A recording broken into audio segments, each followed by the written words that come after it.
Welcome to Spyro Reignited Trilogy. I'm glad everyone is here. Today we're going to do something a little different. Usually when a new game comes out, I may or may not do... This game sucks! I may or may not do a first impressions video on it, you know, like I did with... Octopath Traveler. I did like the first hour of the game. But today we're going to do something a little bit different because I am a huge fan of Spyro. I grew up playing Spyro 1, 2, and 3. On the stream a couple months ago, we did Spyroathon, where we 100%ed every single Spyro game ever, including the Game Boy games, the Legend of Spyro series featuring Elijah Wood's dead career. Every Spyro game that ever existed, we did it on stream and 100%ed it. So I tend to know a lot about Spyro and what to expect from it. I also did a little bit of speedrunning Spyro 2. I never really did the speedrun, but I learned some of the strats because I had a friend who speedran the game, and so I wanted to help him out. So I learned some of the strats for Spyro 2 speedrun. So there's a lot that I know about Spyro, and I know what to expect out of Spyro. So today, what we're going to do is we're going to play through all of Spyro 1, and I'm going to try to be as in-depth as possible and talk about what's different, what's the same, how the game goes, everything I can possibly talk about in order to give you an idea of what is really going on. So if you kind of wanted just like a quick rundown of the series and whether or not you should buy this game, then maybe this isn't the best playthrough for you. But if you wanted more of like an in-depth, what exactly did they do, what, from a player's perspective, what is this trilogy really all about, and is it good or not, then sit back, relax, grab some popcorn. We're going to play through the entirety of Spyro 1, and I'm going to, I'll probably get through it rather quickly. I usually 100% Spyro 1 in about an hour and a half. But I'm also going to try to take my time so that we can really see all the differences and everything. So I would expect this to take a few hours. So sit back, relax. This is just going to be a nice, chill, but in-depth look at the Spyro Reignited Trilogy. So I hope you enjoy. I know I'm going to. I've been looking forward to this for a while. Ready? I ain't gonna let it get to me. I'm just gonna creep down in Pumpkin Hill. I got to find my lost piece. I know that it's here. I can sense it in my feet. The great emerald's power allows me to feel. God, that was like perfect. Right when it started, it was like, "You ready?" Thank you for the resub, Seraph, and thank you for the 48 bits, Platonic.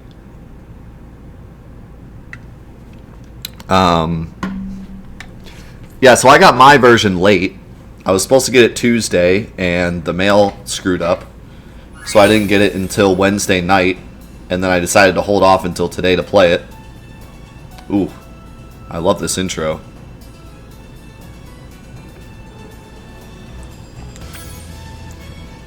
I'm pretty curious to hear what the... oh my god, a lot of pages. I'm really curious to see...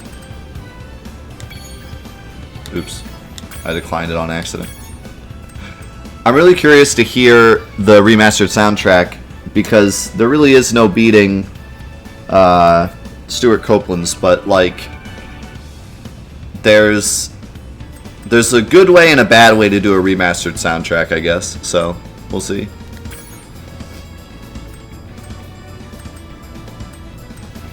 That's cool. I like this. This is kind of nicer than the Crashes was. Crashes was just like one kind of static screen where you picked which one you wanted to play. This is like you actually pick your save file and then it gives you the percentages of each game. It's kind of neat.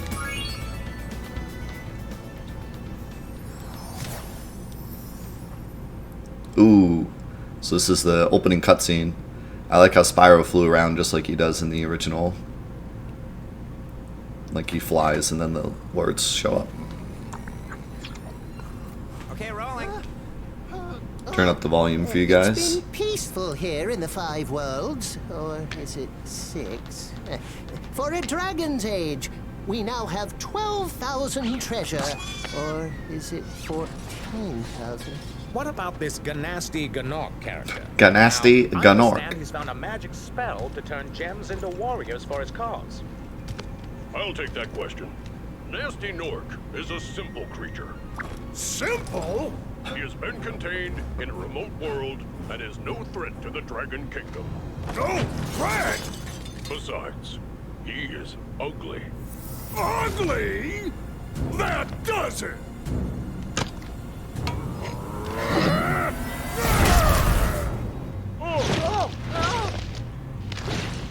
Huh? Looks like I've got some things to do.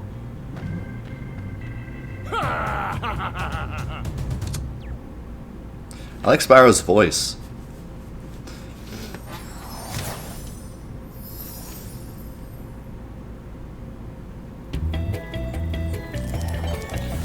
Oh boy, look at this.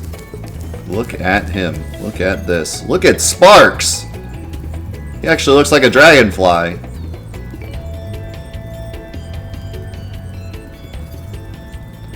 Holy cow.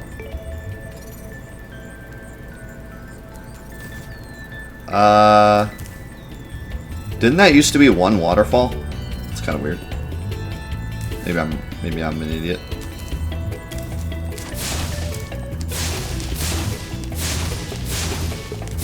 I really like how the fire feels. I know that sounds silly, but after playing all the PS2 Spyro games and having the fire feel like awful, this actually feels like, you know, PS1 fire.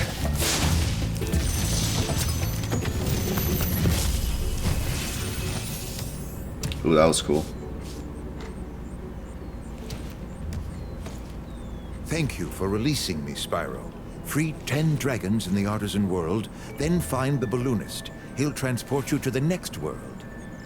What about Gnasty Gnorc? I'm going after him. Oh god, Spyro looks Find so good. dragons first. That's all I can tell you. Oh, there he goes. Oh, look at the fairy. Oh, the fairies look cool. The fairies look very Tinkerbell-ish.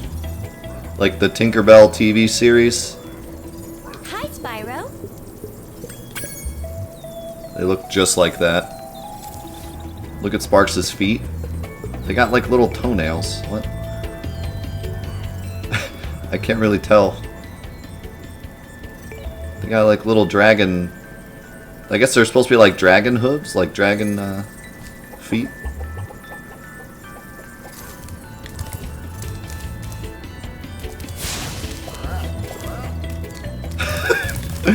Oh my god, I love these guys that just run away from you. They're so funny.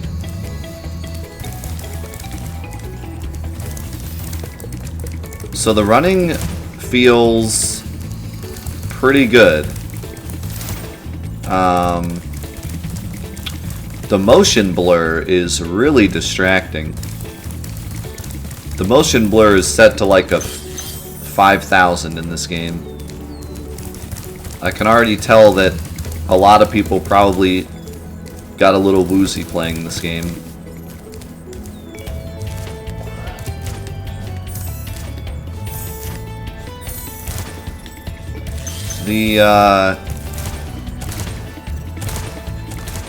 If I'm not mistaken, the charge jump is slightly higher.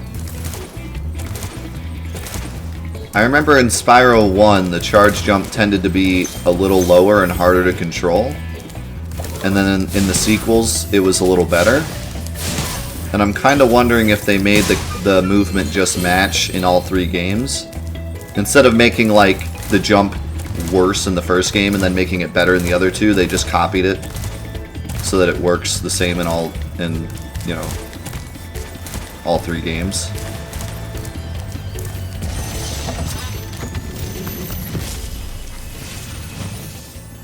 Where's Gnasty Gnorc? I'll torch him. Keep your horns on, Spyro. What? You have much to learn first. Why is he drawing Do you something? know what the dragonfly following you is doing? His name is Sparks, and he's helping and protecting you. Keep an eye on him and see what I mean. God, I love the dragon scenes. They're amazing. And so far I've completely not deviated from the script at all. Like 100%. That's exactly what he says. But I like how the dragons look way more like, you know, they're not just all the same dragon with different colors and some of them are fatter. Like, they're very, very unique looking. Alright, let's go to Stonehill.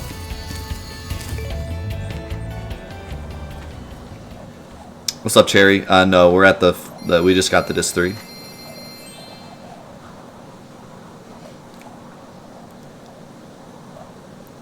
What happens if you go in the water? In Spyro 1, you die in the water. I'm guessing you still do. Ooh, I can fly.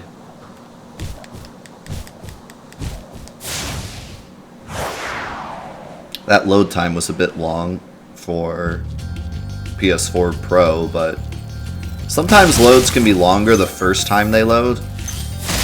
So, I mean, it wasn't really bad. It was just a little long. That one's more of an understandable load because they're loading an entire level and you chose to load the level. It's not like you walked through a door and it started loading forever. The thing about loading in video games is I never really mind if it's long, as long as it's a time when you are putting down the controller. Like, for instance, if I go to a new level, I'm probably gonna like go through the portal and then take a drink or something, so like it's okay if the load is kind of long. But when you're like in the middle of a level and you walk through a door to like a boss or something and the load is like 20 seconds long, then it's annoying. Now, there should be a key chest down here, right? The chests look really nice. Gavin. Oh my god, he's pouring some coffee. Watch the dragonfly. Is that Zulov? His color indicates his power. When he eats butterflies, he stays strong. Like me. Sure.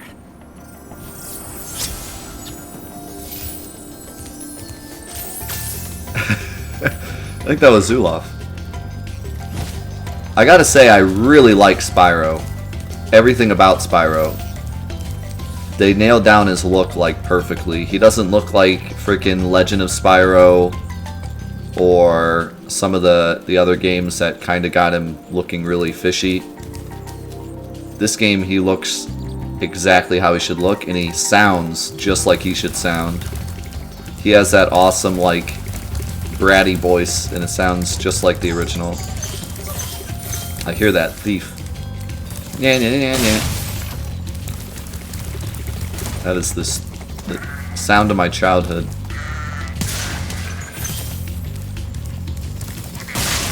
Oh man, these wizards are so funny. I love these guys.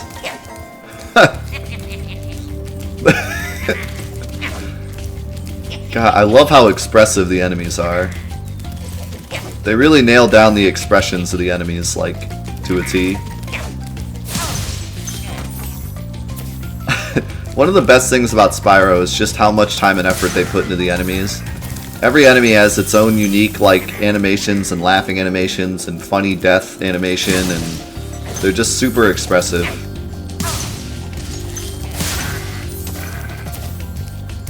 I can't wait to see some of the later enemies, especially in my favorite world.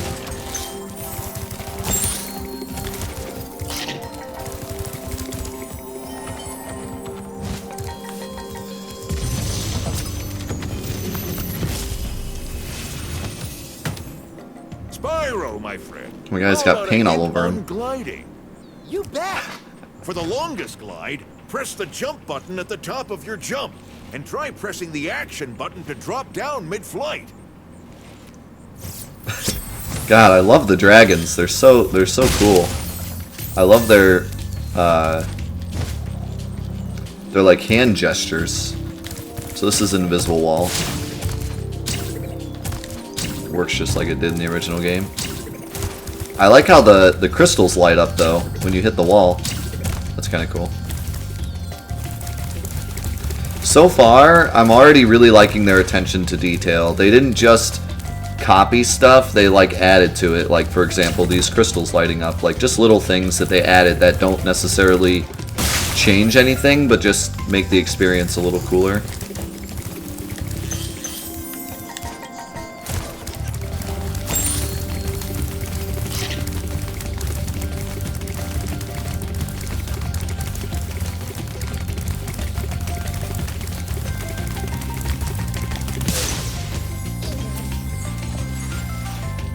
Rip him, I sent him careening off the level.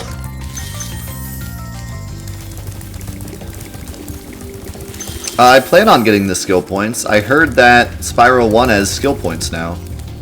The original Spyro 1 did not have skill points. They started in Spyro 2. So, kind of cool that they added skill points to Spyro 1 as well. I'll definitely be trying to get them.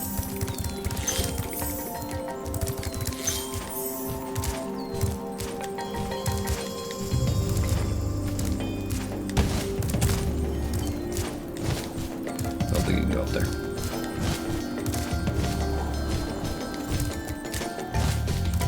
So one thing I noticed is there's no, at least I don't think there is. There's no hover, which did not exist in Spyro 1. So they did actually make sure to only have the regular jump, glide, rush in 1, and then they surely add the hover in the other games. So they didn't just copy the movement tech from each game, but they did copy this from 2 and 3, which I'm okay with because it just makes it a little nicer. There's no reason not to have this because there's no real way to like skip anything doing this. To be precise, you can do this in Spyro 1, but it's not nearly as movable. You're basically kind of like stuck on a grid when you do it in Spyro 1, and then they improved it in the other games.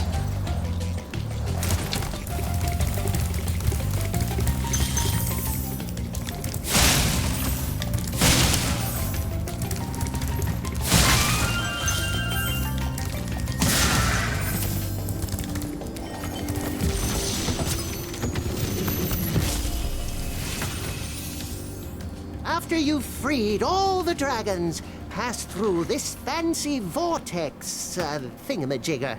It'll take you back to the Artisan home. But first, let me tell you a story. No thanks. See ya!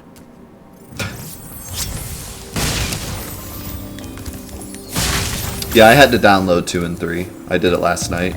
I just put my PS4 on rest. Secret down here. This is where you get the key. Look at that beautiful key. Oh man, those beautiful sparkle effects when you break those chests. But the story. So yeah, in the original game, sparks will point to gems. In 2 and 3, if I remember correctly, he doesn't until you get the ability that for him to do it, and then you have to hold down like the buttons, and then he'll look at a gem. In the original, he just always did it, which I didn't actually know as a kid, and would have helped me a lot, but I never knew. I'm pretty sure he did. Because I remember when we played it in Spyroathon, someone told me that, and I was like, oh my god, I hate my life.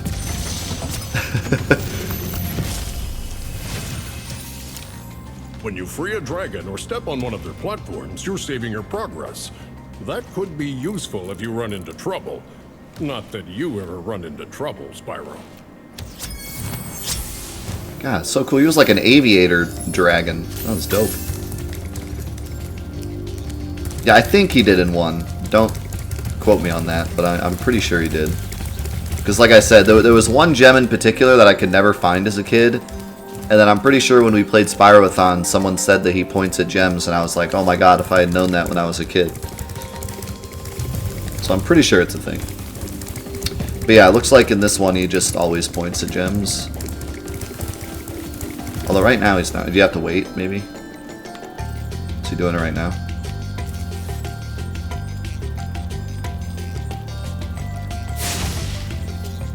Oh, that's weird. R2 will also use fire. Oh yeah, we got the rolling action too. I forgot about that. I like that you can cancel it with your jump.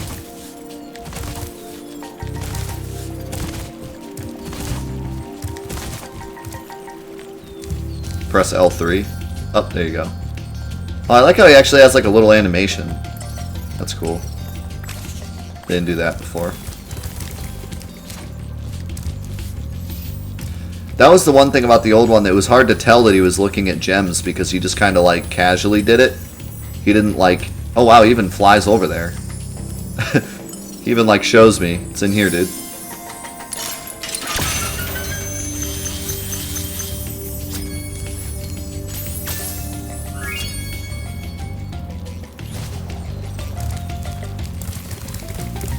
Okay, so Kestoon says he does do it in 1 and 2 automatically, and then 3 is the ability. I knew for sure 3 was the ability, I remembered that.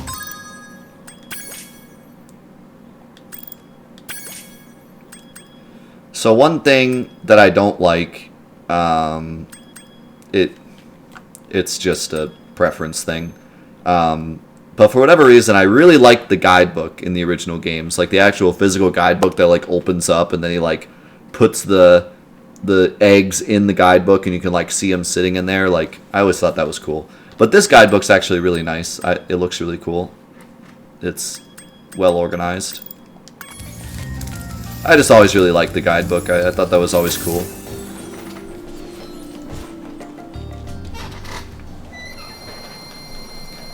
Oh, 2, it's automatically unlocked, but you have to hit the buttons. Okay. Do you have to hit the buttons for 1? I felt like it was just automatic in 1. And that's why I never noticed it, because it just kind of like, he was always doing it.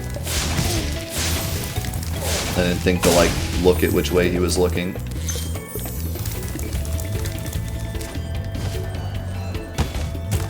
Oh! Smacked against that wall.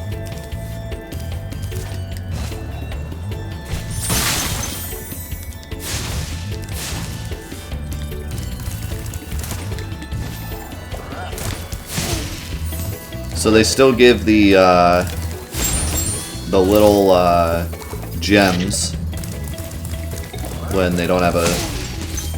I shouldn't call them gems because these are gems. Whatever you want to call them. Balls. They give those little spirit balls when they don't have a gem to give. Hey, Spyro! Press the jump button twice to glide. And don't be afraid. Afraid? Of what? Falling from high mountain peaks? Plummeting into prehistoric glaciers? Oh, that. Orbs. Yeah, that's probably a good name for it. What the heck was that noise? Oh, that was the pixie zapping me. I was like, what the heck? It's Santa Claus! Man, I love the sound effects. They're so, like, reminiscent. Didn't really change any of them, just cleaned them up. The music's great too. I'm liking it. It is not... It's not changed enough to where I don't recognize it. Like, I recognize it immediately.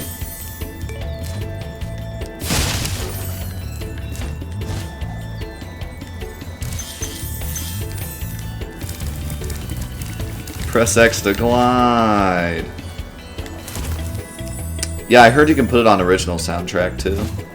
Let's check out some of the options. So, first of all, skill points.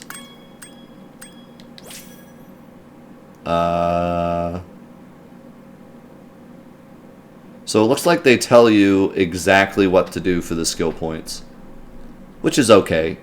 A lot of old PlayStation games, when they had like skill points, like Ratchet and Clank, for example, they would give you like kind of clues, but not tell you exactly what you had to do.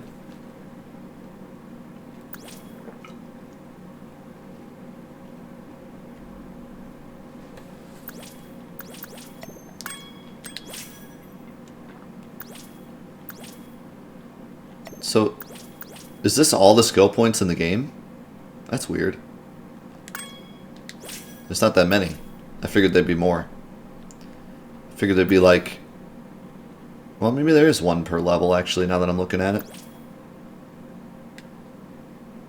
Nah. There's more levels in Dreamweavers and more levels in Terrace Village,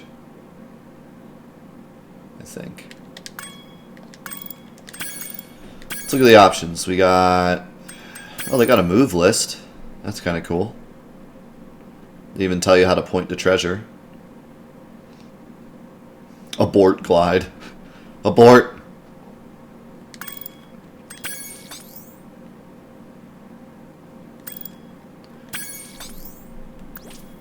Oh, you can change it to retro controls. What's the difference? Pull camera behind. Oh, okay, they just changed the camera controls. That's it.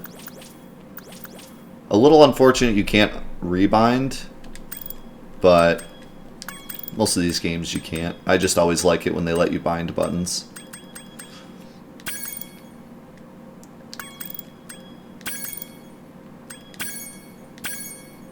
Dynamic music on or off. That's kind of neat. Let's listen to the original.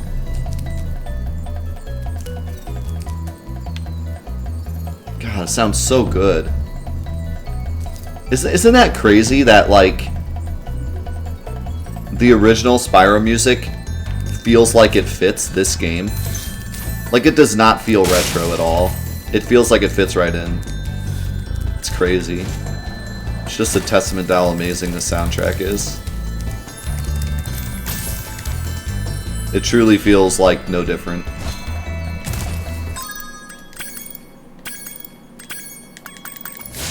What's up, Salva Logan? How's it going? And how's it going, Caster? Yes, we finally got Spyro after 3 days of waiting. Well, really, I got it the day after I should have gotten it. But then we waited 2 days to play it because it was already Wednesday. Yes, I'm going to do the entirety of the trilogy. Not now, but we're going to do the first game today, and then I'll do the other two later. If you're unfamiliar with my stream, a couple months ago we actually did Spyroathon, where we 100%ed every single Spyro game ever made, including all the crazy spin-offs and mobile games and... Well, not mobile, but handheld games and the like. It was a several-month journey, and it was pretty fun. So after all that, we can't not do this one, right?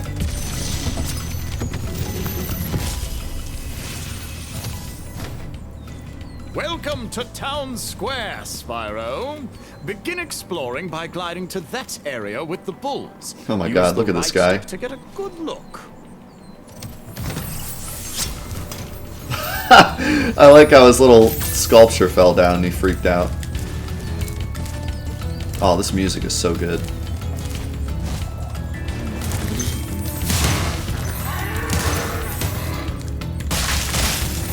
Man, the effects in this game are out of control. Almost too much so. They're like distracting.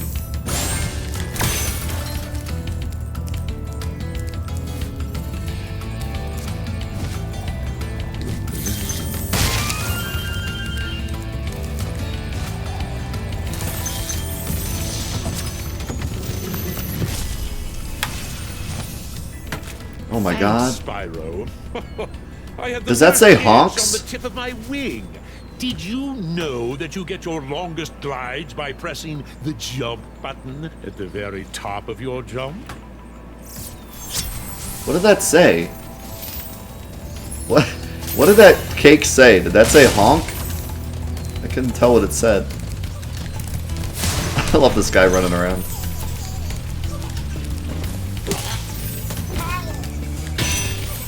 Oh, it says thanks. Okay. I could have swore it said honk. I was about to do this. What the honk? But I didn't have to. It was a false alarm.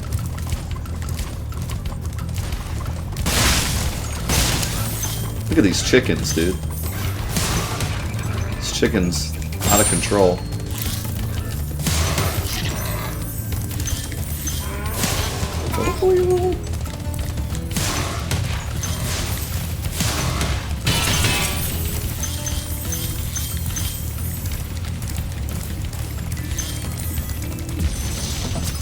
What's up, Hitman? Spyro, did you see a man dressed in blue running around here? He's a thief. Oh my god, he has like With a dragon egg. he has like food on his tail. And get that egg! Run! Run! I'm getting a little winded.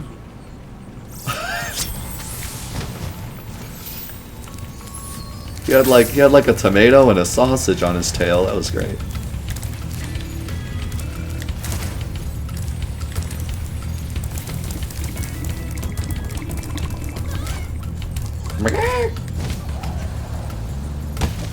Wow, fail.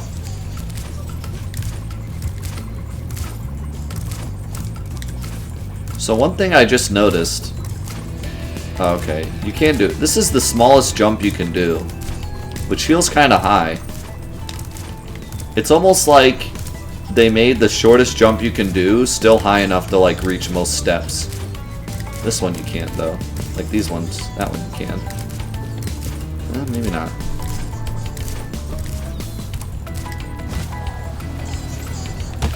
Alright, well, I tell you what. The gliding feels like exactly like it did in the first game. If your camera isn't looking the right way, you're going careening into a wall. So they definitely got the gliding right, I would say. Because that's exactly how it works in Spyro 1. If you glide like this, the camera turns around and sends you careening into stuff.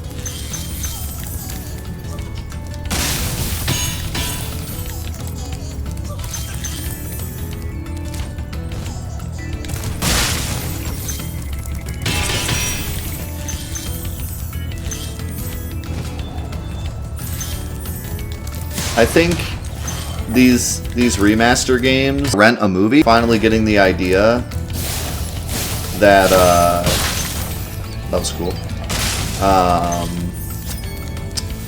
Like remastering these games in the perfect way means sacrificing some like better judgments. Like they could have made the camera work better, but because they wanted it to be just like the original, they kept it the same, and I feel like that's better. And, you know, it's better for everyone. Thank you for releasing me, Spyro. You can always check your progress by accessing the guidebook through the pause menu. This guy's all screwed up. That was something else. Just need that egg.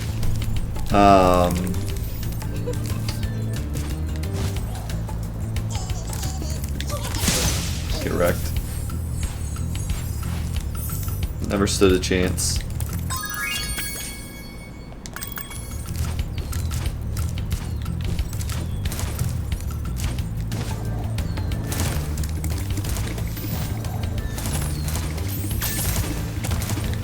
I'm waiting for the dragons that all say, "Thank you for releasing me," and go away.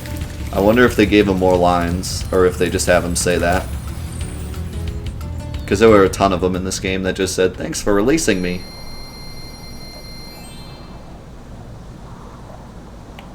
How many levels are in this game? Let's see. I think there's 4 worlds with 3 or 4 levels each, I want to say. Or maybe 3 levels and a boss. Like a boss level, and then there's an actual boss.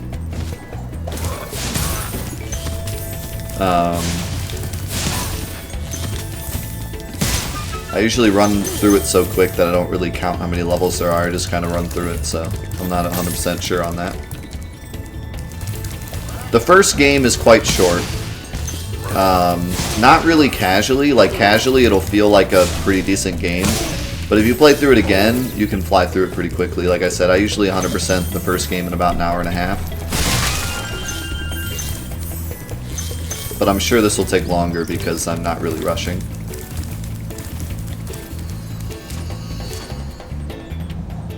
5, 6, and then 4. Okay. See, I was totally off. It's kind of weird. I do remember that much, that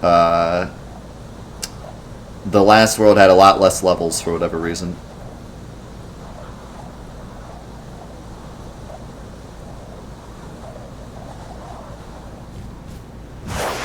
It was just kind of a decision they made. Also, Spyro 2 had that issue, because in Spyro 2, they kind of didn't finish the last world. So it ended up being, like, really short.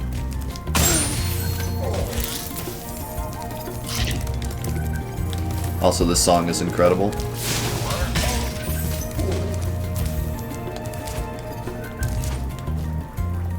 I really like this remastered soundtrack so far.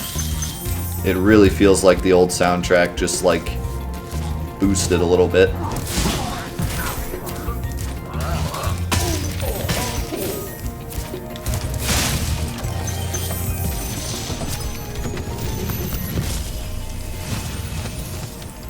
Oh, it's you. I wasn't sure if you'd escaped those annoying little creatures. Of course they wouldn't bother me, but here's a hint. Their metal armor is fireproof, but a charge attack will take care of them.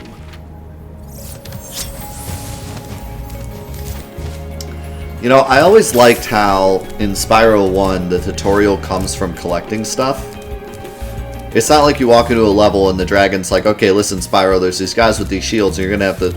Like, it's while you're collecting them, they give you the tutorial. So while you're doing things, you're getting a tutorial. You're not just stopped and told the tutorial before you're allowed to do anything. I always liked that. I haven't really ever played a game like that does something like that. I got a trophy for lighting those fires, I guess.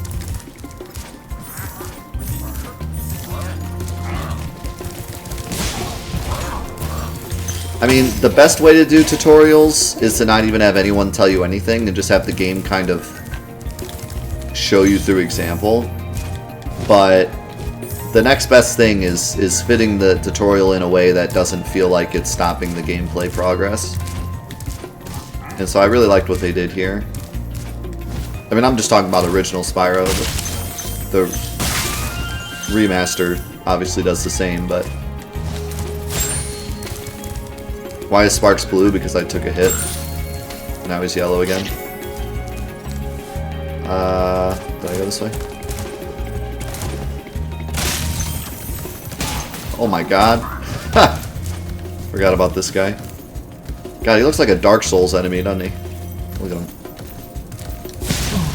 I had to make the Dark Souls reference somewhere, right?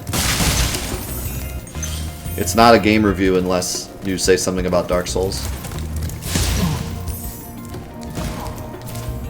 Welcome to 2018. Every game review has to have Dark Souls. And what I really like about this game is it's just like Dark Souls. There's books on the shelves, just like Dark Souls. Remember that level where you got to go around with the candle wax? Just like Dark Souls.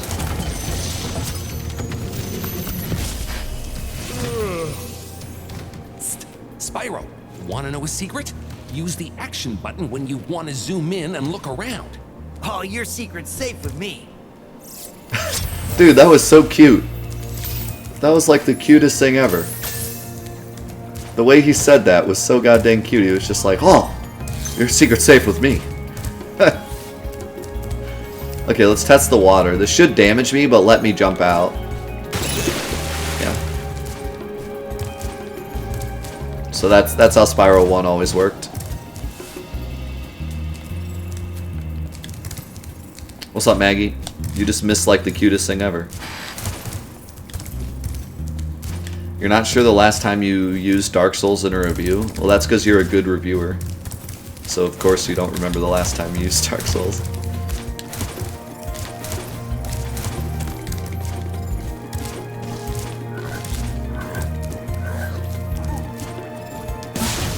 I love how he has a little bucket on his head.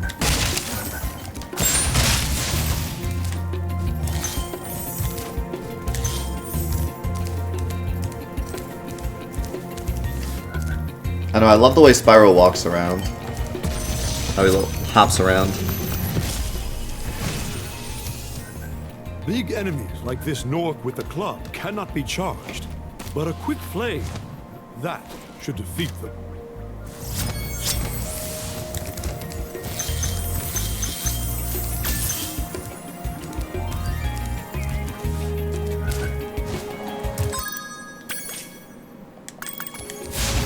Oh, I gotta go open up the chest.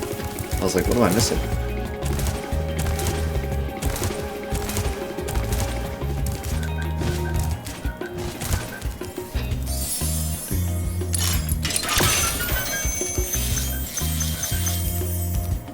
Oh no, I'm missing one.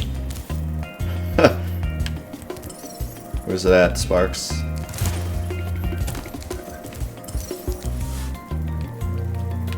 It's down there.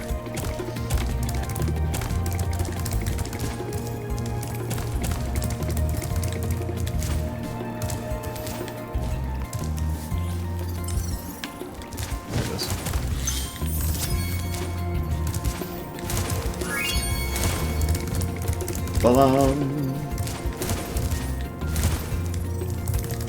What's up, Tally Muse?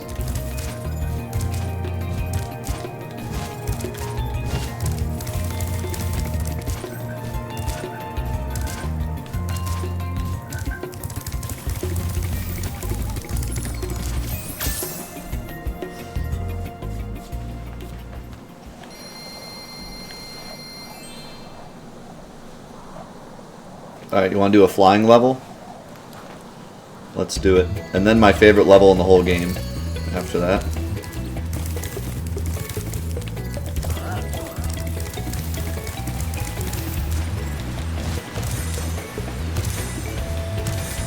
So, this is a little different. In the original game, these did not light up. I don't think. So you just had to know to jump on them, I think. Yeah, pretty sure. Pretty sure they didn't light up until after you did them all, and then they lighted up. That one gave you kind of a hint. Yeah, there's no indicator before. Like, they light up once you do it, but, like, when you jump on them originally, they don't light up.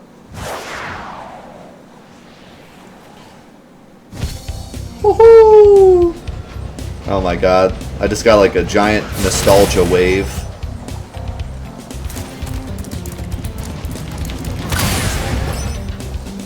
Giant wave of nostalgia, that opening scene, I've seen it so many times.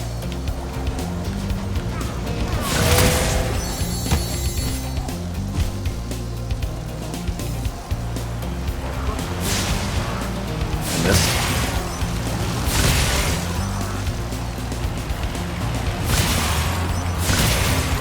That sound effect is so good.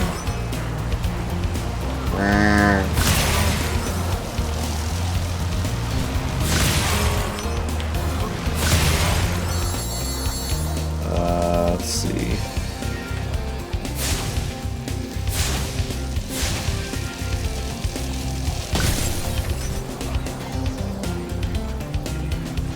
Wonder if you still auto lose if you hit the water.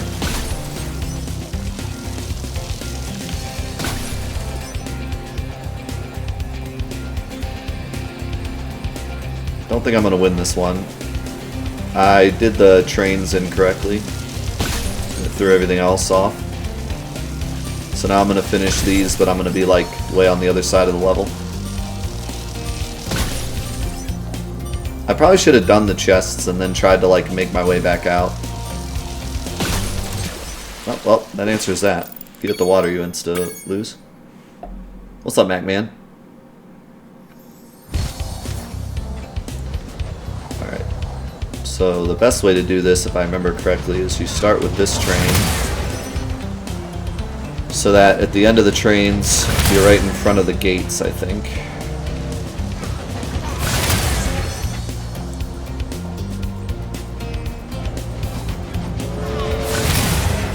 Yeah.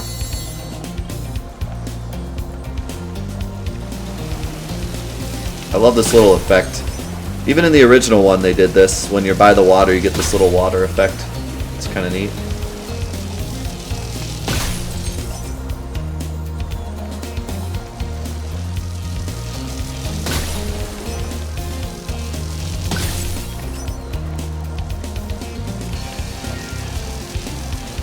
I miss one?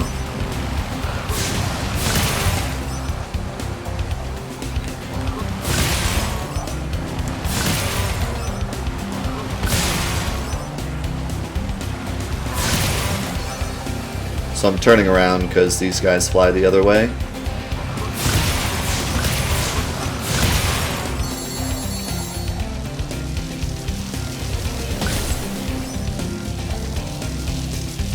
And you finish those up, and then you just fly over to the chests.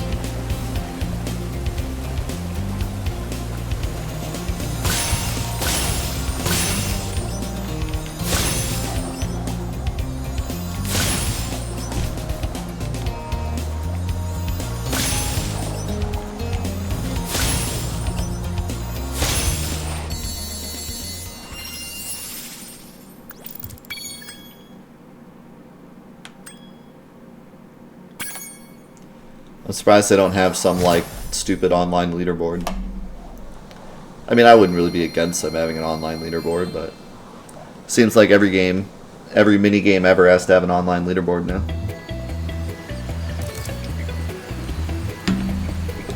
Alright, time for my favorite level.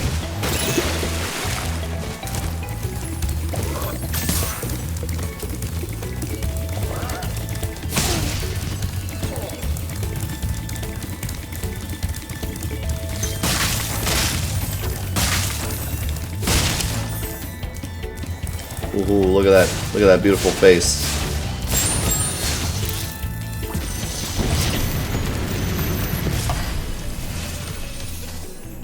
Cool flash. Do that again. The Artisan's boss is through a portal behind Why does he have a watermelon? You can challenge him now, if you feel you are ready. Why does he have a random watermelon? That was something. It's a watermelon.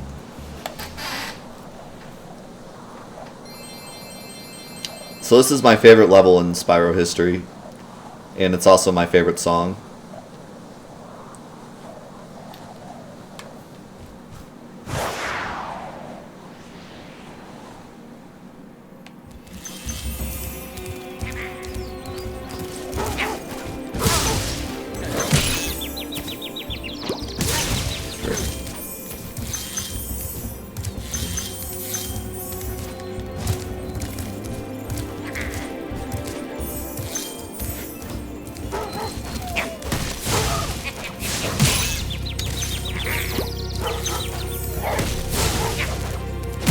Oh my god. They hit me every time the second time. The boy's getting roasted out here.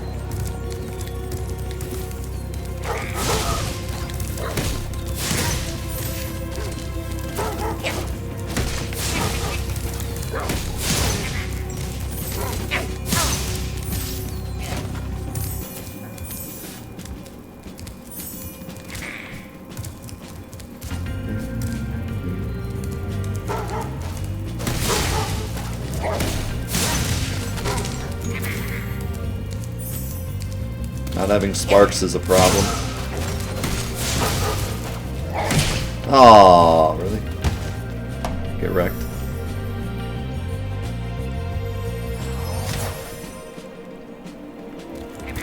Oh, here's the jam.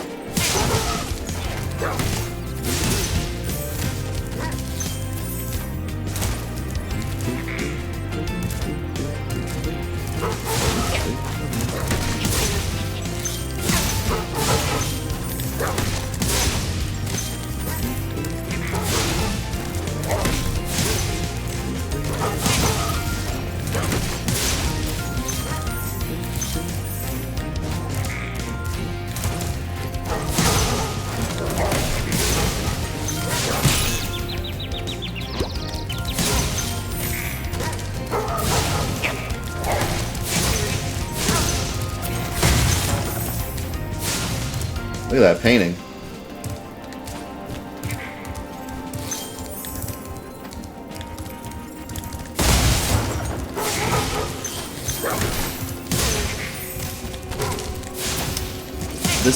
This remastered version's okay. It's missing a little bit of the bass that the original had, but it's still pretty good.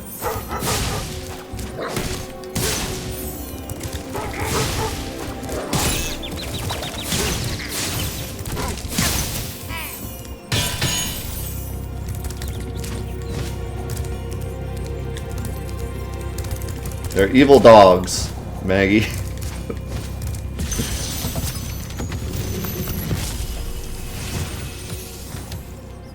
Gnasty Gnorc has put one of his most devious henchmen in charge of the Artisan world. Bring him on! I think I smell a barbecue. Be careful, Spyro. Toasty has many tricks up his sleeve. Where is he? Oh, there he is! Look at him! Oh my god. Toasty in the flesh, dude. Look at him go. I want to see him run around.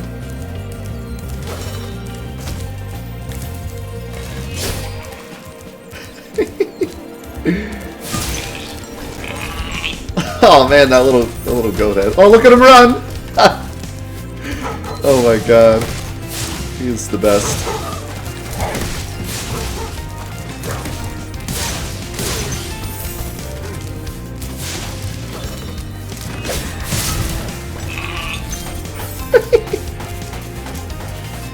Oh man.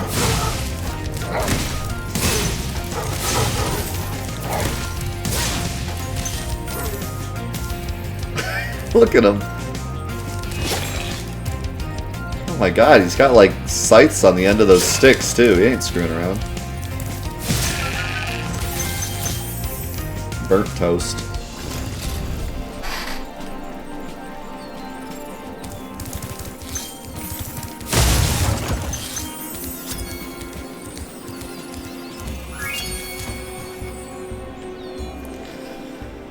Oh, that was amazing.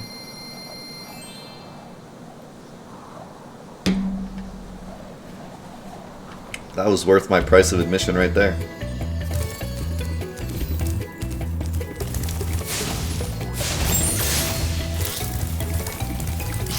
So let's see, is that it for Artisan? Oh, I think there's, I want to say that's it for Artisan, but I might be crazy. Don't tell me I'm missing one gem again. I'm kidding.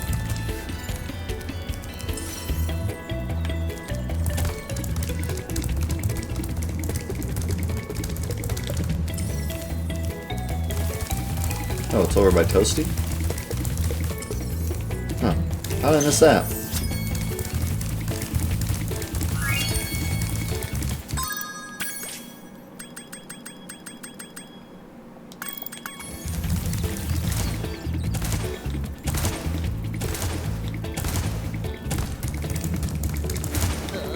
Good old Balloon Master. Wow!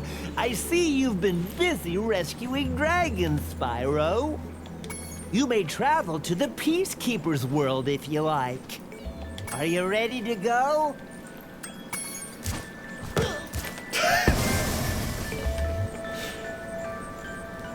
They gave Balloon Man a voice, that's right. What a world we live in.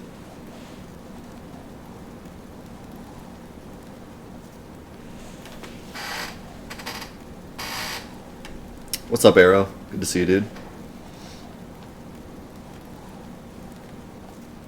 No longer forever lonely.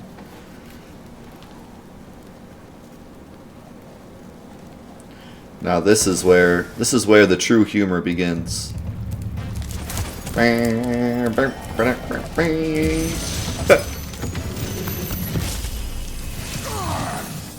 Oh my god. Welcome to Peacekeepers. Look how our treasure has been stolen and turned against us. Please, recover our treasure, Spyro. Collect treasure. Got it.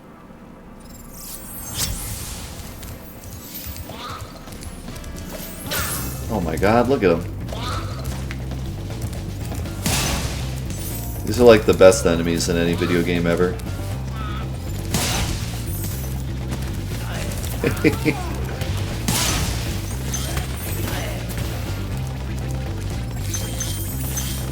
Are we still gonna get the ones that moon us?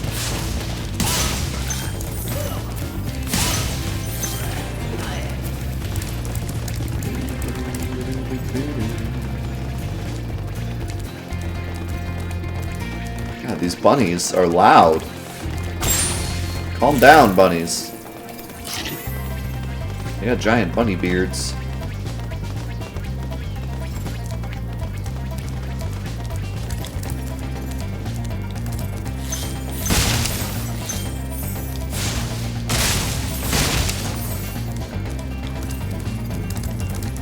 Here are the guys that usually moon you.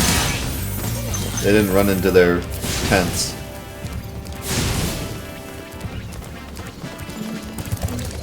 Oh, here they go.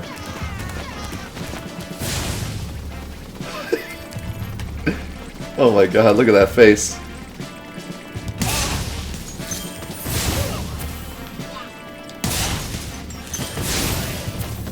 Oh, there you go. We got a mooning.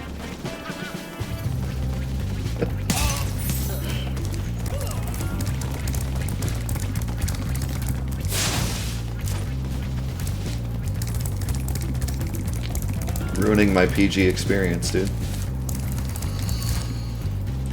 Dry Canyon, this is a great level. Do do do do ba ba ba ba. So there's not much to say in terms of differences because truly there is not many. I've pointed out some of the small stuff, but all the big stuff is exactly the same. I haven't played the game enough times to tell you if every single gem placement is the same, but I'd have to say they look the same.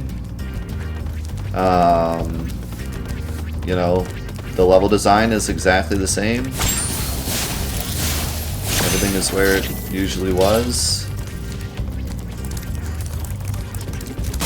Everything feels like Spyro.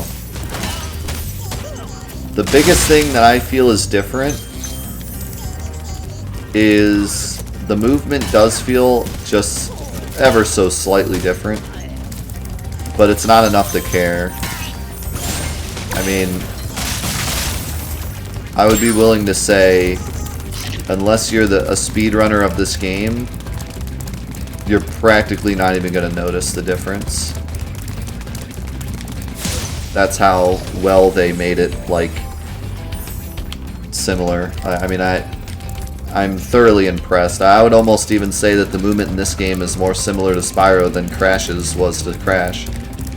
I mean, it is very, very close to exactly how Spyro felt. Might even be more so when I get to the other games, because the other games felt a little more fluid than Spyro 1 did. So obviously that's going to benefit. What? Huh? Oh. Thank you for releasing me, Spyro. There you go, I got one that just said thank you for releasing me. But at least he said like, what? Hello? Before he said it.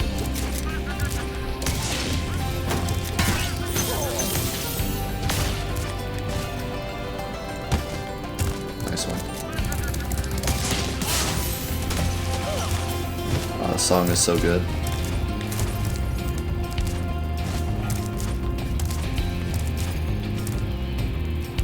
Yeah, I'm hoping that they fix the motion blur, or at least give you an option to turn it down. Like, even if it's as much as just, like, making the camera move slower, like, anything to remove the blur, because it is pretty intense. Like, even I don't like it too much, and I've never had a problem with motion blur. But, like, if I focus on it, it actually makes my eyes kind of bug out. If I'm not paying attention to it, then it's fine. But if I actually pay attention to it, my eyes like bug out a bit.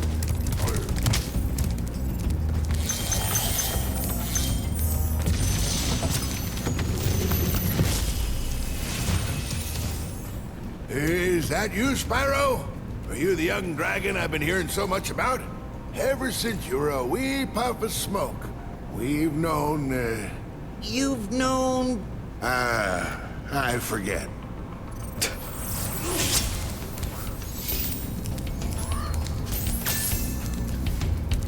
By the way, I'm guessing this game auto-saves, right? That's one thing that's very nice, because Spyro 1 did not auto-save, if I remember correctly. You had to save at the statues, or in the levels, or whatever.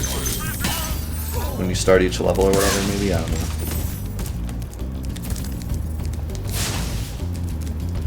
But yeah, and then in the future ones, it would just autosave whenever you got zapped. So it's nice that obviously like they made it do that in this one too. It'd be pretty silly if they didn't, but just a little thing that they did.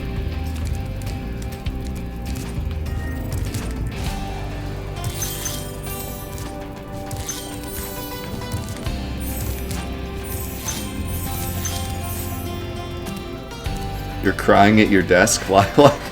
I missed this.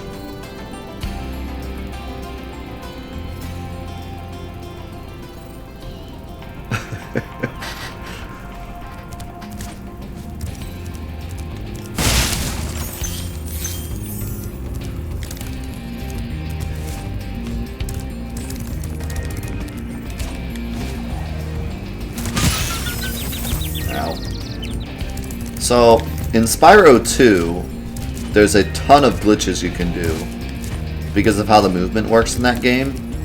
I'm guessing the movement doesn't work like that anymore. They probably fixed it.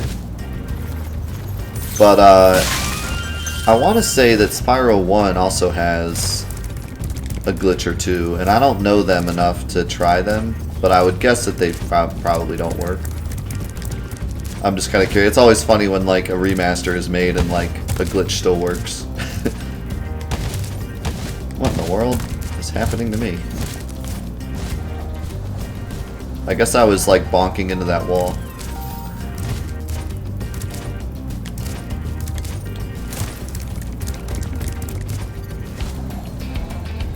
It's because I was gliding into it without actually making the whole jump.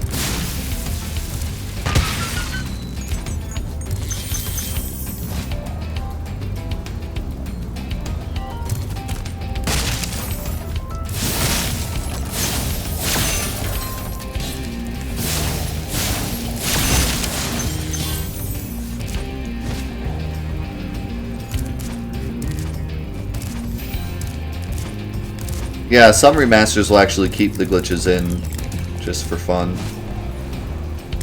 depending on what they are.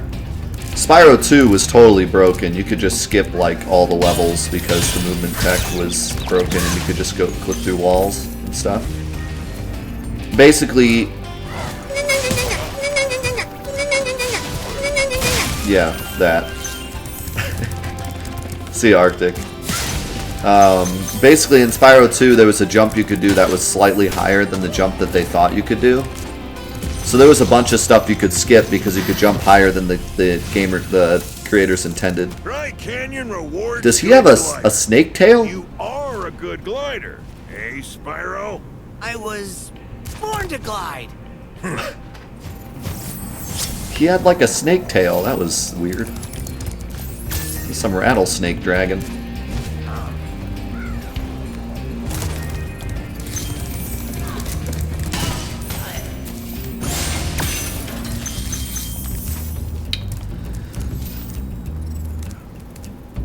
Now one of the most interesting jumps in Spyro 1.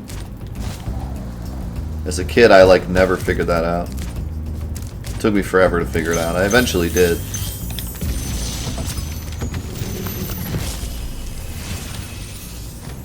Incredible glide, Oh my Spyro. God, look at him. I thought I'd be stuck here forever with those ugly vultures standing on my head. Those birds might look tough, but they're pretty tasty. Flame broiled with a pinch of salt. You're weird. Oh, I cannot believe I missed that.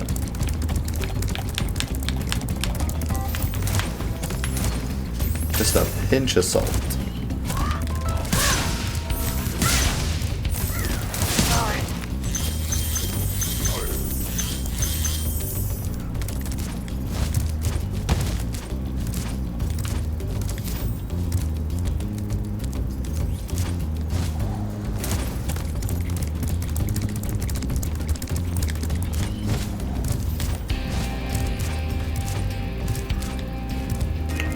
Not sure why there aren't subtitles. That would be kind of a nice thing to add.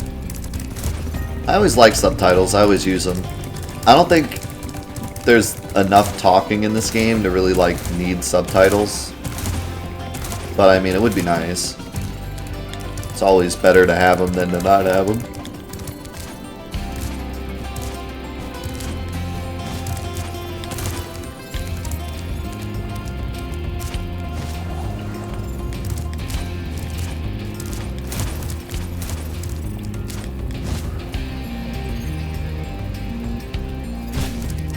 Deaf people need a tutorial too. That's honestly true.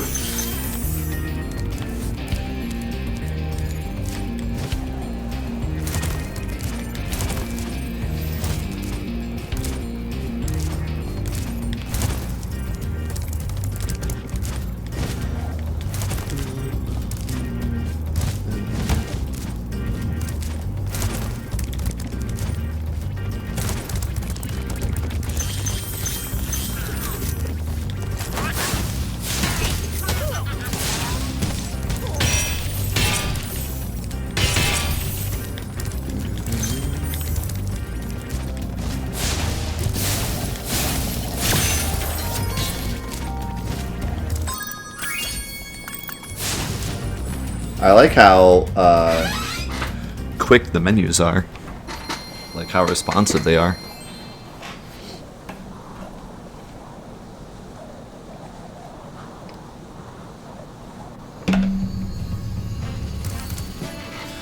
Even though they're not the physical guidebook that I liked from the previous games, the fact that they interact so well is actually maybe even better.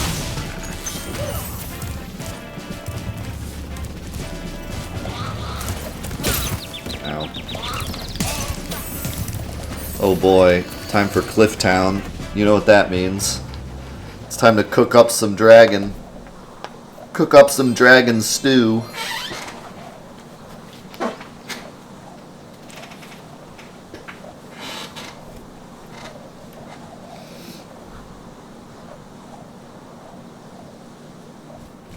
We tend to have more trouble remembering characters' names if there are no subtitles. I would guess I'm probably the same, actually. Of course, in this game, you don't really need to learn anyone's names. What in the world is this guy doing?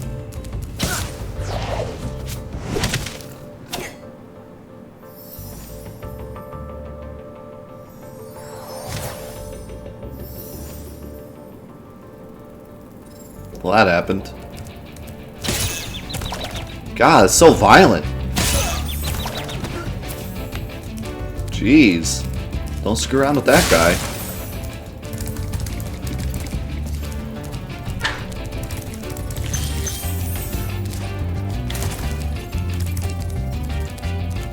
What was my least favorite boss in Spyro?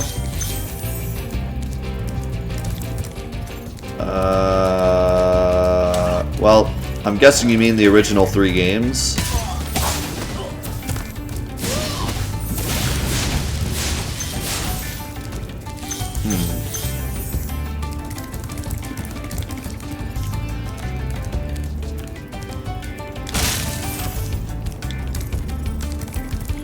I don't remember enjoying the Spyro 3 bosses as much as I enjoyed the 1 and 2 bosses.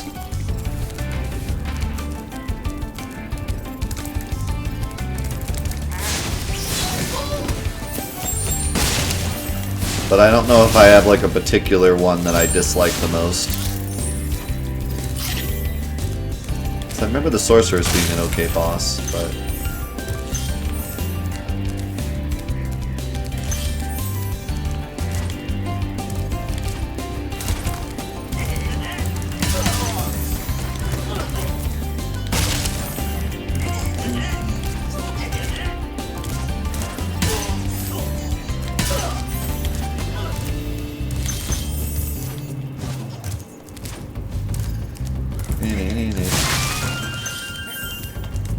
Yeah, like Spyro 3's bosses are really not memorable at all. They're pretty much just minions that the Sorceress like makes bigger and then you fight them.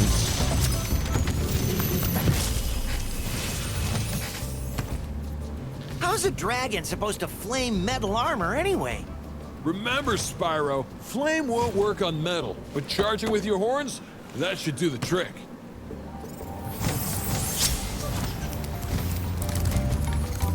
There has not been a single dragon that looked even remotely similar to another one.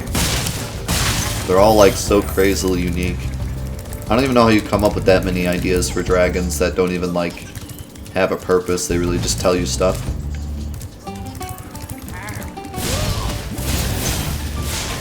Give me that dragon stew. Woo. I gotta see them attack once, because their attack is funny looking. Ow. Ow. Okay, never mind. She just swiped at me. I could have swore she swung the spoon, but I guess not.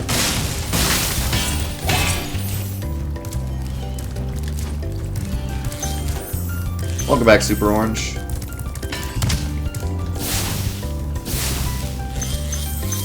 Yeah, I guess they are kind of themed. Like the first dragon we found in this world had like the medals and stuff because it's like a fighting, like a war zone.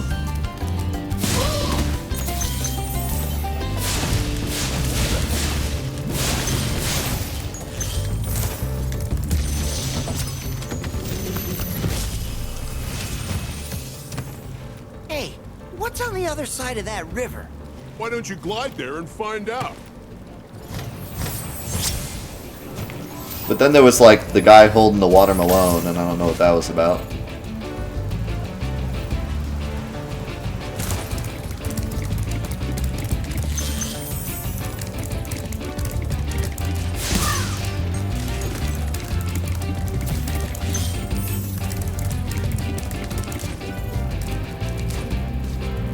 Maybe he just really liked watermelons. Don't judge him and his life.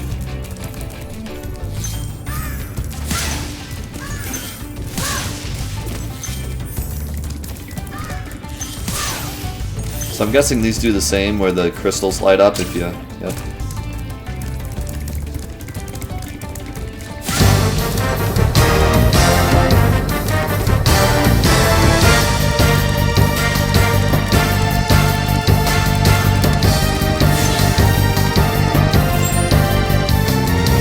Oh my god, look at these little lizards running around. Look at them! What are you doing?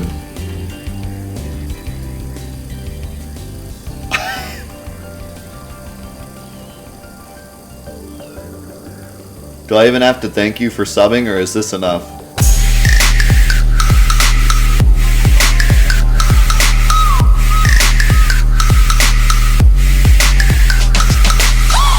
Is this enough of a thank you for subbing? Look at them. They're so excited that you subbed. I can relate to those lizards at a spiritual level. Oh! Rip that lizard. I don't want to... I'm just going to leave him, man. There he goes.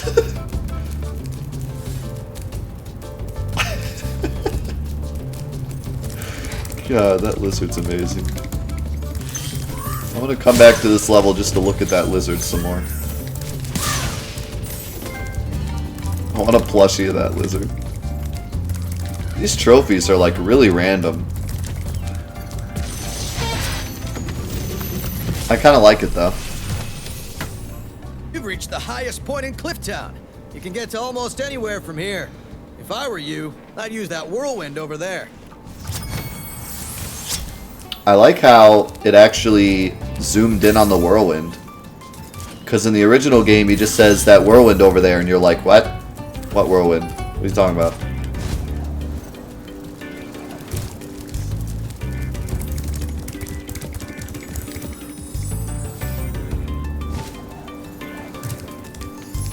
Oh my god, new emote, those lizards. Might have to be a thing. We already got the Kate Sith face as a possible emote.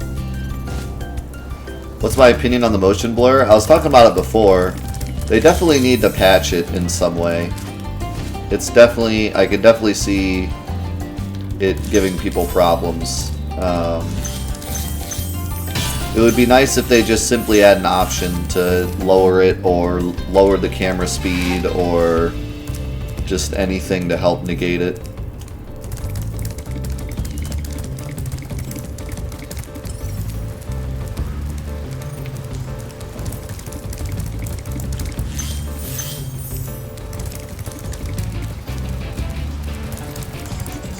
What's up, Auntie? Come here.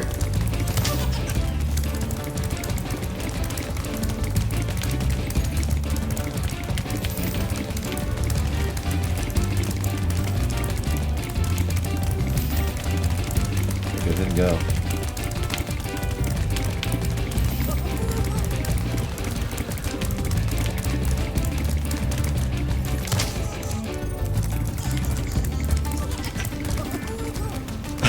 Apparently you haven't seen the news, Auntie. This was announced, what, a year ago? Close to a year ago?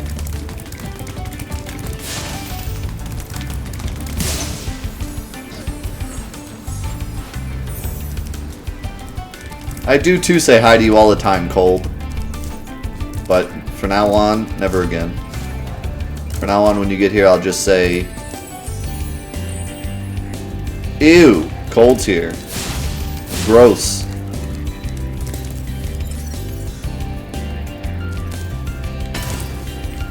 I have forgotten where the key is in this level. I thought it was... Oh. Oh, that's right. It's not a key. It's the firework. Now I remember. Oh, they change it? Okay, so this is a change. You used to be able to hit this from below.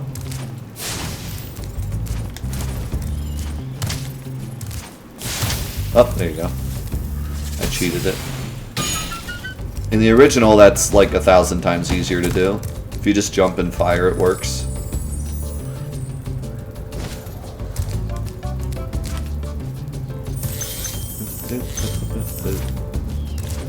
I say hi to you, Chryso.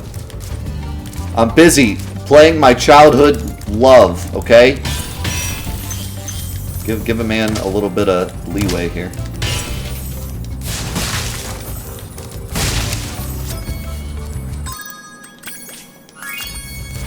God, I love those menus.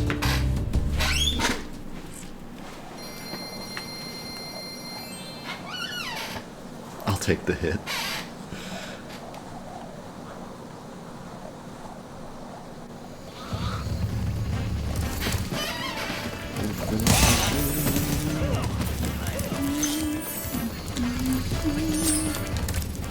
I got a skill point?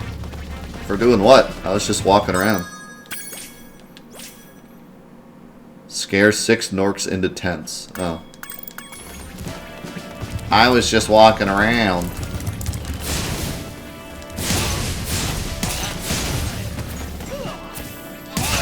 He started to moon me and then regretted his decision. Yes, you can enable the classic soundtrack. Sounds like an outside line issue.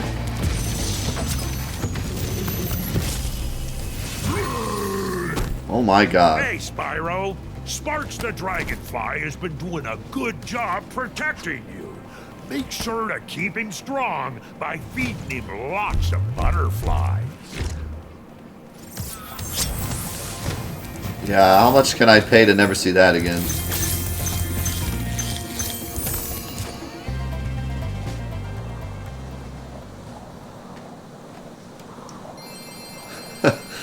What face is right?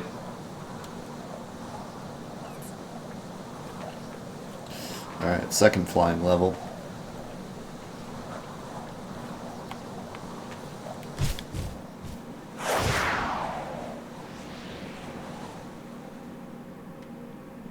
Or never mind. Why did I think this was a flying level?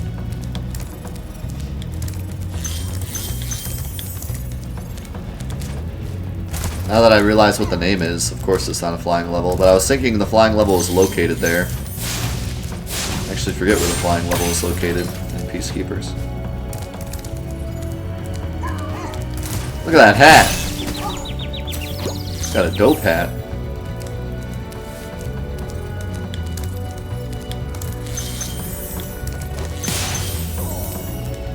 Marcus, I do know of your love for me.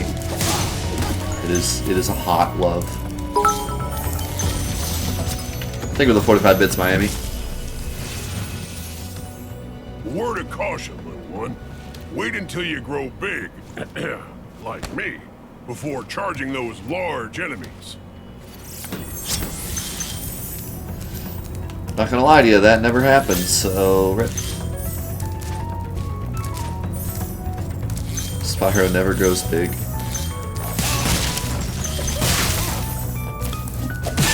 Ow.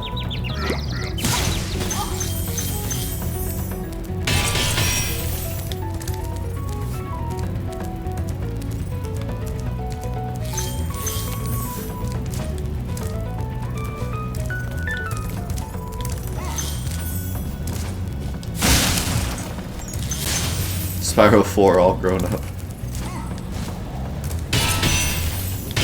Is that where him and Tommy Pickles go to high school?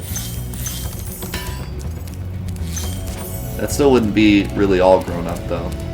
It'd be mostly grown up.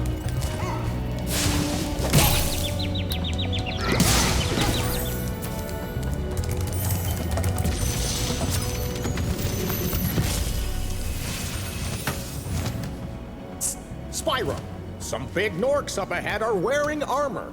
And in the ice cave, armor can make their feet very slippery. I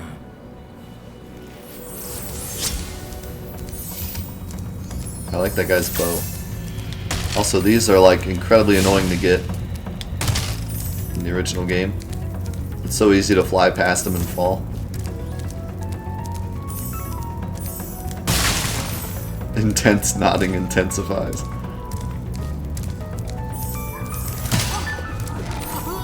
Woohoo!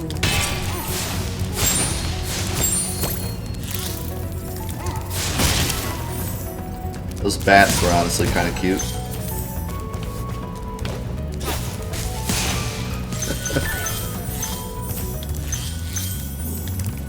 I love Spyro enemies, they're so funny.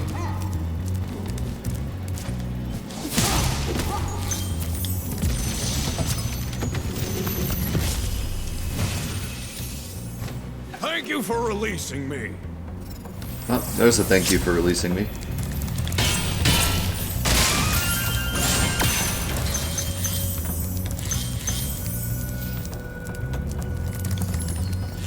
Thank you for releasing me.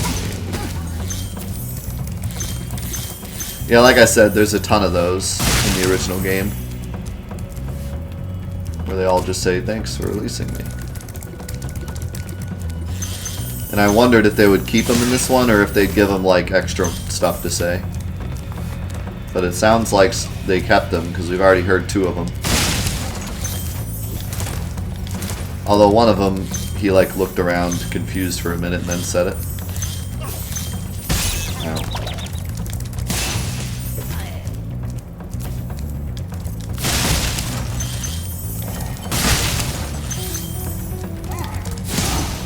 I know I missed that dragon, I'm gonna get it on the way out. Because this is a dead end. I know I have to go back anyways, so.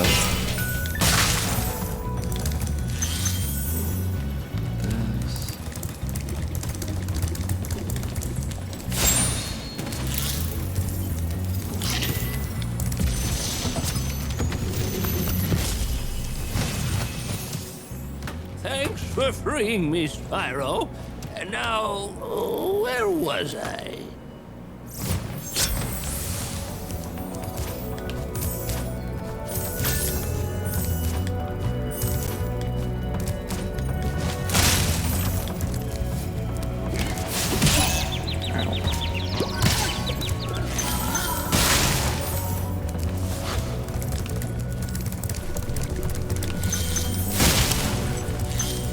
Oh, the guy with the skis.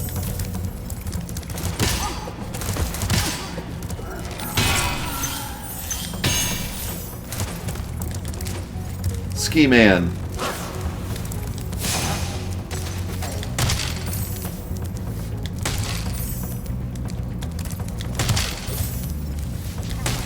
See you, Platonic. Have a good one, dude. See you Monday. see you potentially Saturday if we end up doing a bonus stream with Mendo. Come here. Triathlon. I'm really liking all these trophies for like just random things. It's giving me hope that the trophy list is actually going to be dope and not like beat the game, here's the platinum. But I'm not going to look at the trophies until we're done, because that's always how I do it.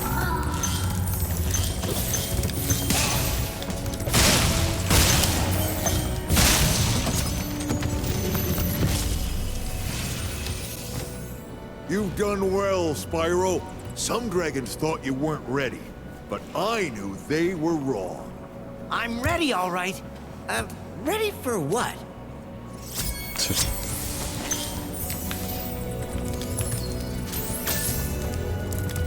Yeah, it really is funny, like, how complete this game feels. Like, the level design doesn't feel like ancient. It feels like a current game's level design.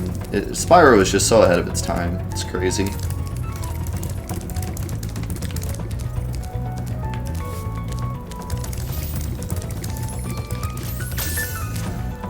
We might end up doing some more Resident Evil 5 with Mendo tomorrow night, depending on if I'm free. I'm pretty sure Mendo's free. It just depends on if I'm free or not.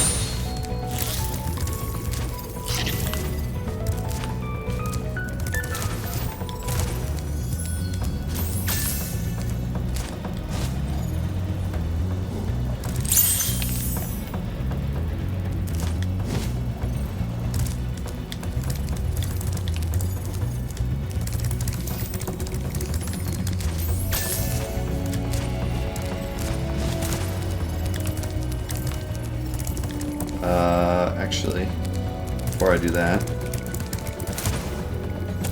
go do another secret.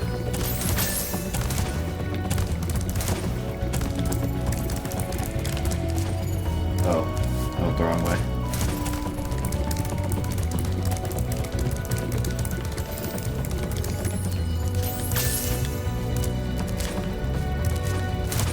I'm not sleeping tonight.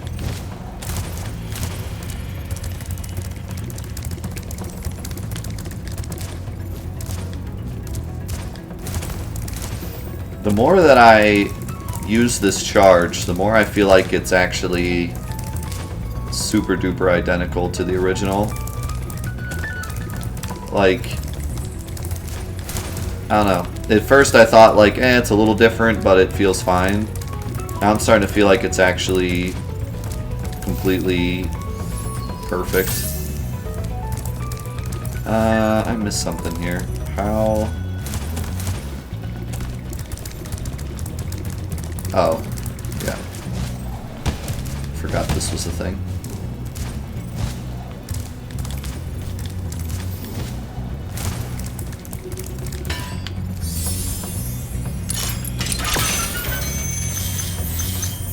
And now we can do the other secret.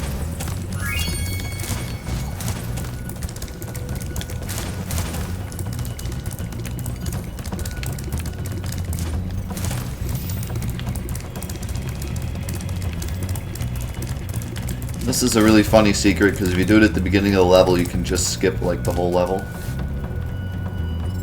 I think it should be right here. Yeah. So you could just do that and end up at the end of the level like right away. If you know it's there, which is kind of cool. I mean, in this game, there's no reason to skip levels, because you don't get anything for completing a level. It's just the stuff you collect in the level, but still, it's kind of cool. Like, it's not like the other Spyros, like, or, mostly Spyro 2, where you get talismans at the end of each level. Like, in this game, you don't get anything at the end of the level. It's just counting the dragons you get during the level, as well as other stuff.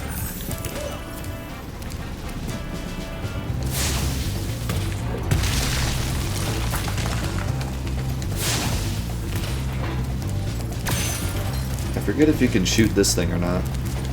want to say you can. I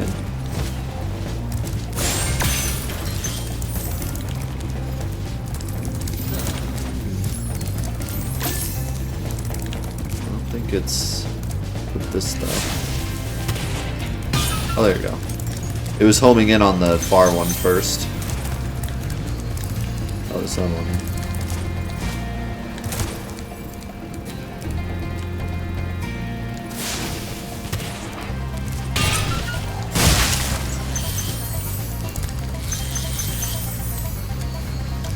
Dr. Shemp.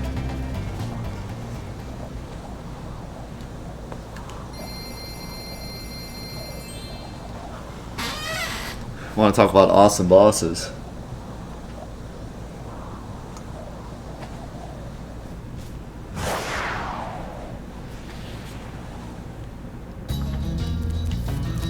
My main man, Dr. Shemp.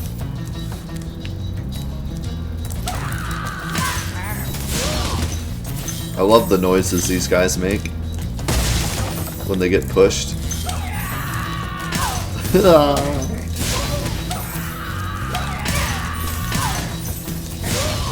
Whoa.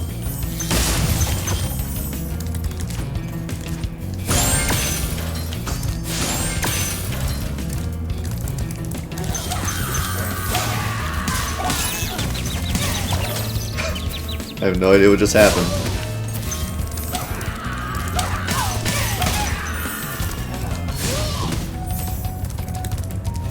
Where'd that guy's gem go?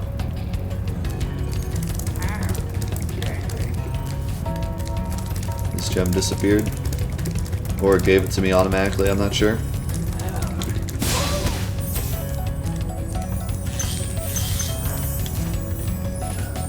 Usually it just ends up sitting at the base of the spot where he fell, but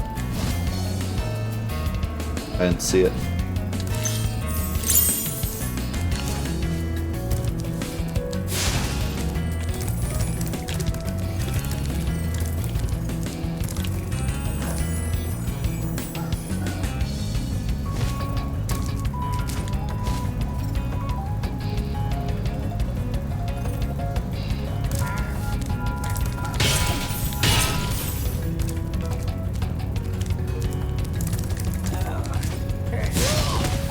Whoa.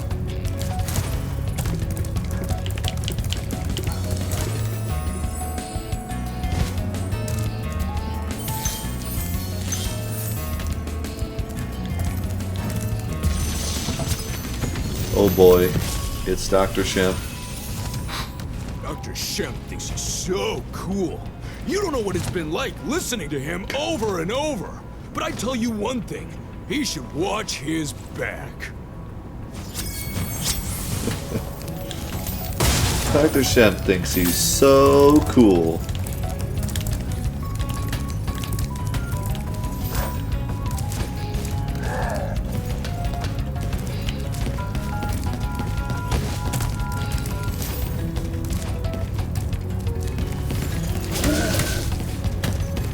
Oh my god, look at that back.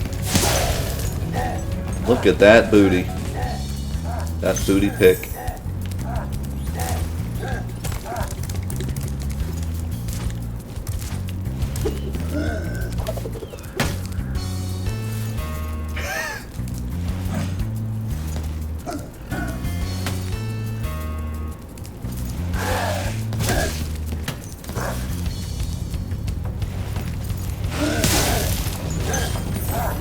They made him even cooler than I could have ever imagined.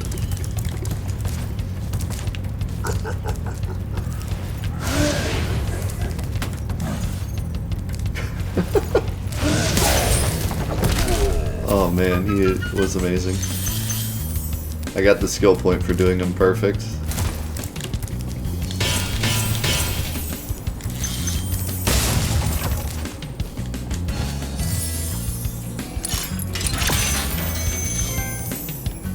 What's in the box? Not sure what I missed actually.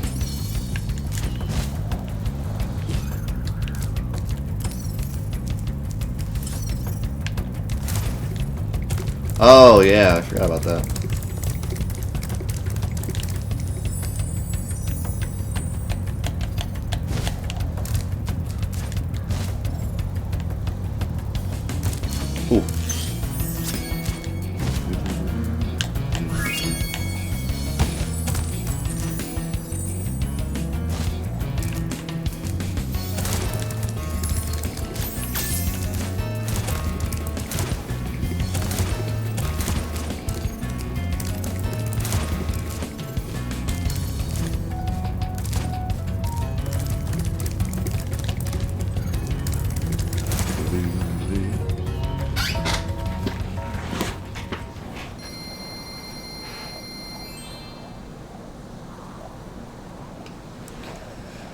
I'm just waiting for a better one. If I don't get a better one next week, I'll probably submit it. I'm behind on my editing, so I haven't even gotten to it yet. So that's the real reason. But if I get a better run before I get to editing it, then I will just upload that one. I kind of wanted to upload that one anyways, just because it was a nice run, but we'll see. Hopefully I get a better one Monday. What am I gonna do? Then it won't matter. Ow. Oh god, this guy.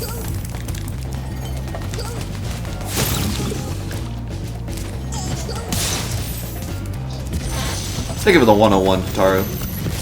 An extra day off next week. Nice.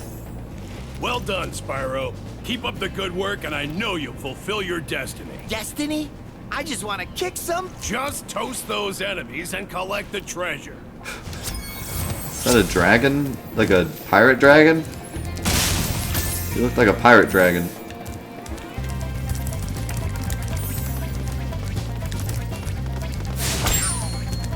I want to kick some Gnasty Gnorc.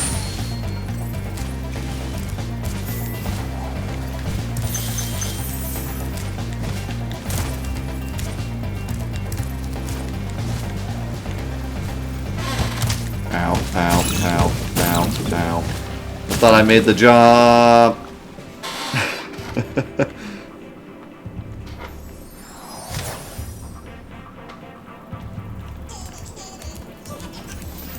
Yeah, I mean, there's no real editing, but like the way I do my editing is I do everything in order.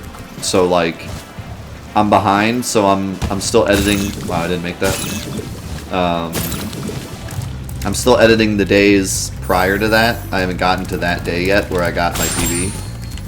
So a lot of times with speedruns, I'll just skip ahead though and edit it real quick so that I can get the record up on the leaderboard, but I just didn't have time this week. I was busy. I've pretty much been busy every single minute that I haven't been streaming this week, so. And Thursdays are my days to edit, but Thursday I was busy as well, so. I had some other things come up, so.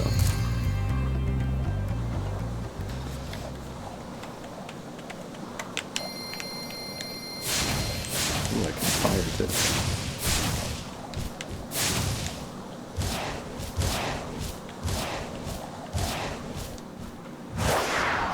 Now the second flight level.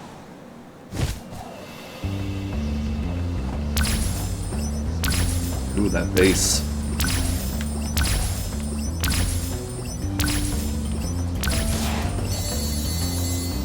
I should have done the lights.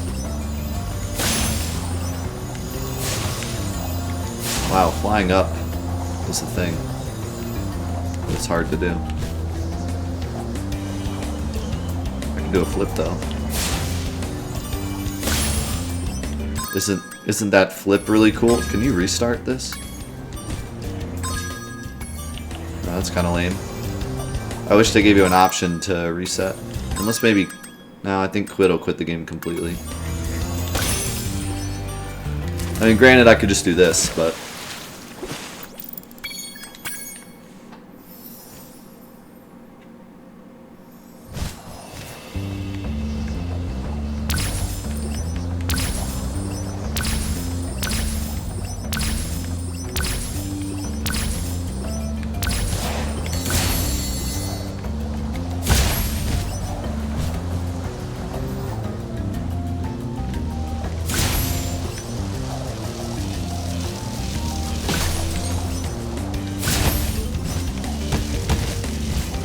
Ow.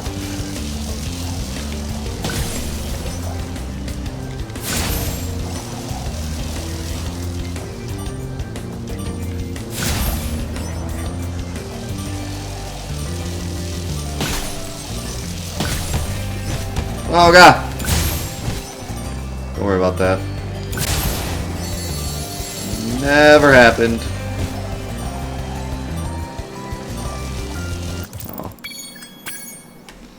Yeah, that's kind of a not... It's a fast, but difficult way to do it. Plus, I don't think it really puts you in a very good position to do the chests anyways.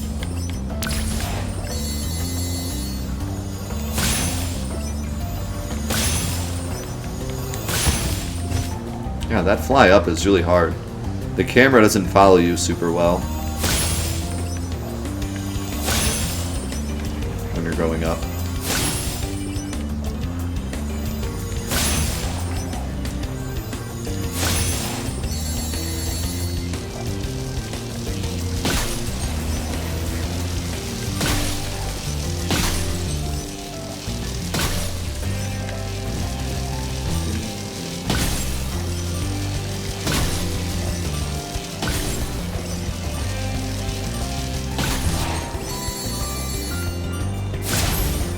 This flying level's nice because it actually goes in a nice order. If you just do them in order.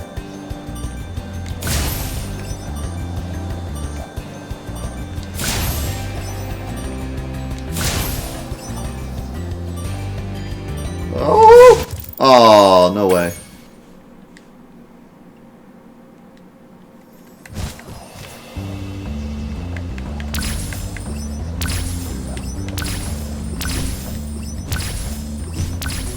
Bollocks.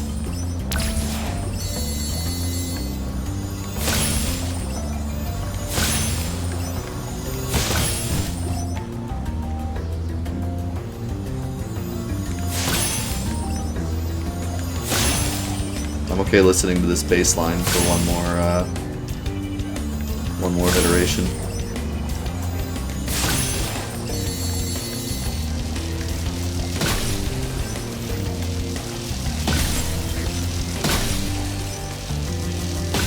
Still basement champion of the world, though.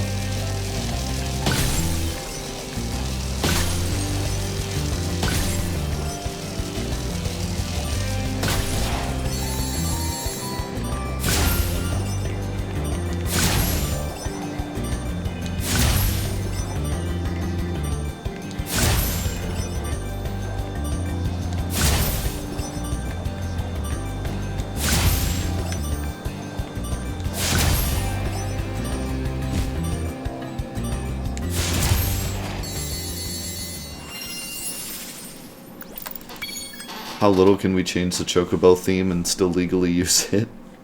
I mean, that sounds just like the original song, so... And that song existed... I don't know, did it exist before the Chocobo theme? Maybe not.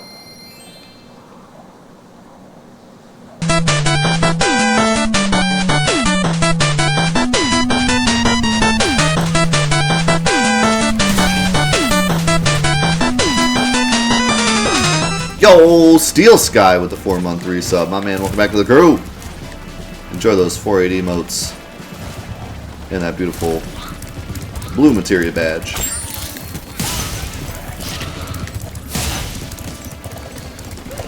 It's good to see you, my dude.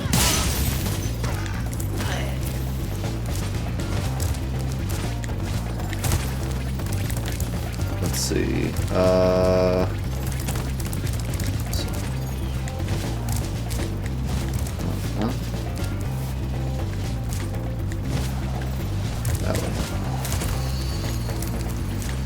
Like, what corner am I missing?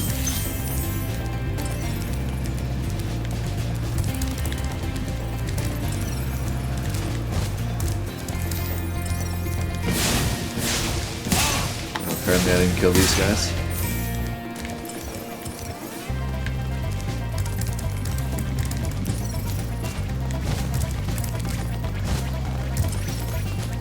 What?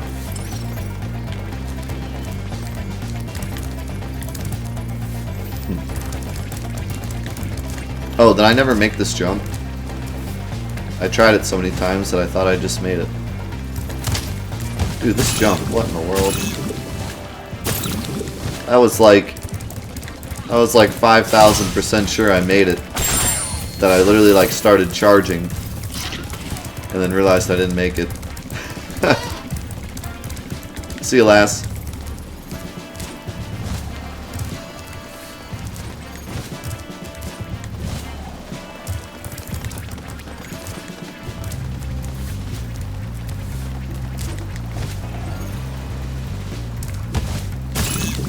So, like, this jump, though, they may or may not have screwed this jump a little bit.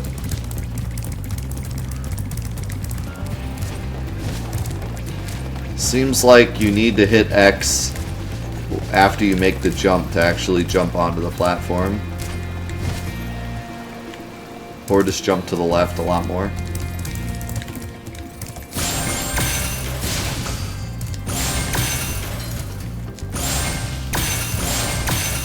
I don't remember where the key is. I thought it was here. Am I crazy?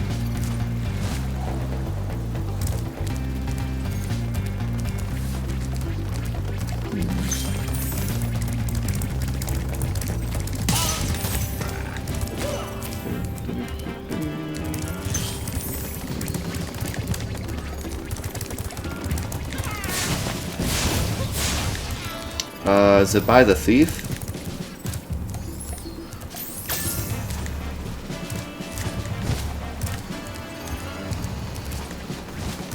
Might be by the thief. Yeah. I think I picked it up once and then went into a level, so I dropped it.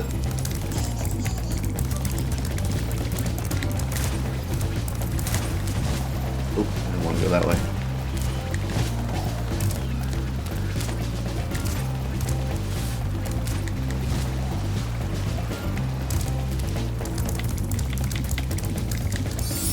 Or when I died, yeah.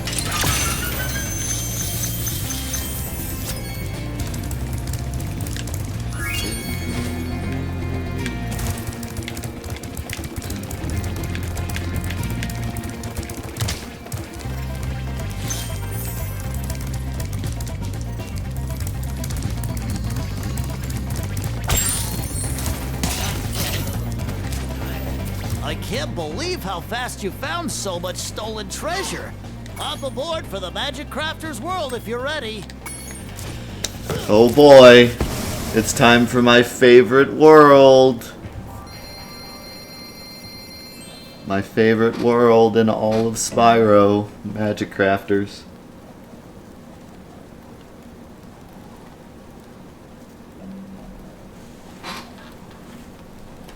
This world is the greatest thing ever.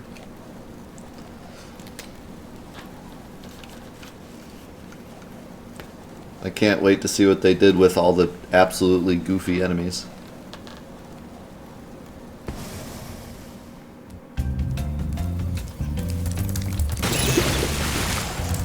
Although...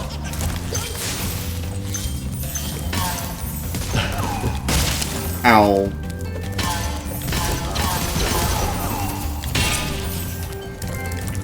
Coming through.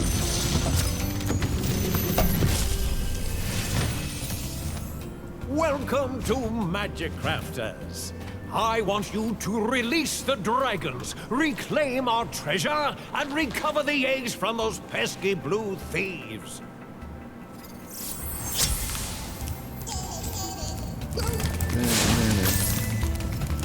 Actually, I don't know. Maybe this is a tie. Maybe it's a tie between this and the other magical one that I always forget the name of. Because that was the one I was thinking this was, and then I realized, no, this is the one with the magicians, but this one's also awesome.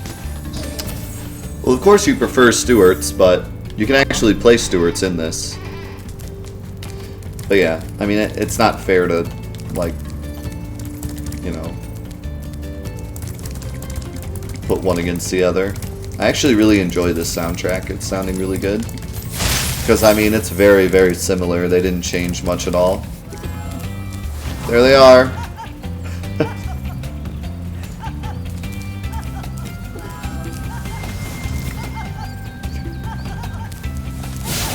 Oh man, these enemies.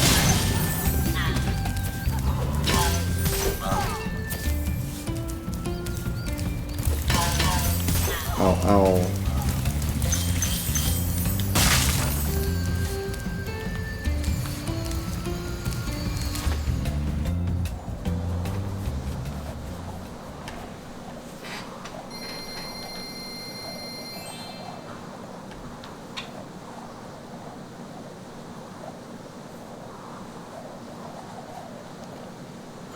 Yeah, Dreamweavers. I think Dreamweavers might actually be my favorite. Because I was thinking that was this. I always get the names confused. But I really love both worlds. It's hard to pick one against the other. This one has the hilarious wizards that laugh at you.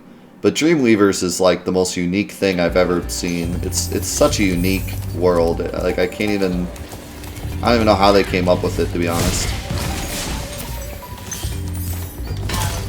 Ow.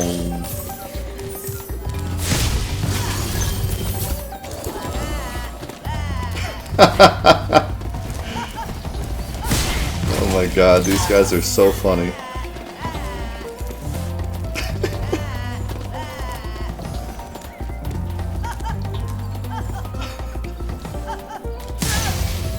God, they're just the best enemy ever.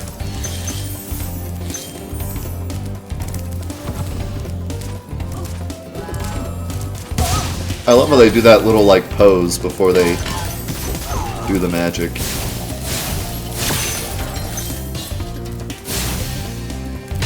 Oh, good luck, Drix.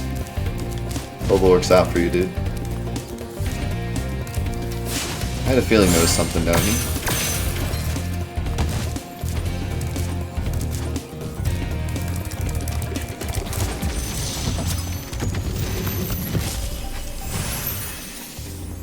Oh, Spyro! You're not afraid of those big, noisy, gigantic, awful beasts, are you?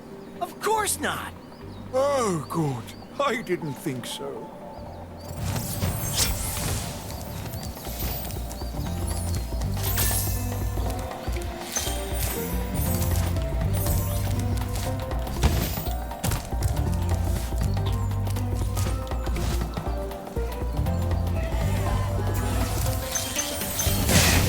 Look at those ice wizards. Wow.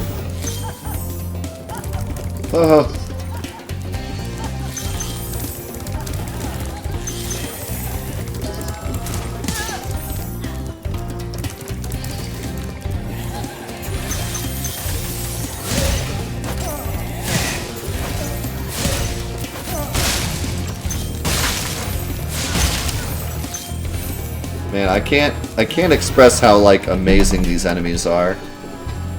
They feel so much like the originals, but you know, better. Like I immediately recognize all the enemies and exactly what they do. None of them look like different enough to where I don't know what they are right away.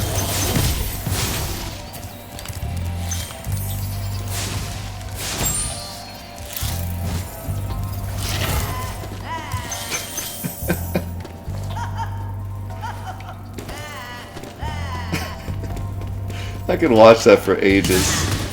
It's so funny. That little laugh.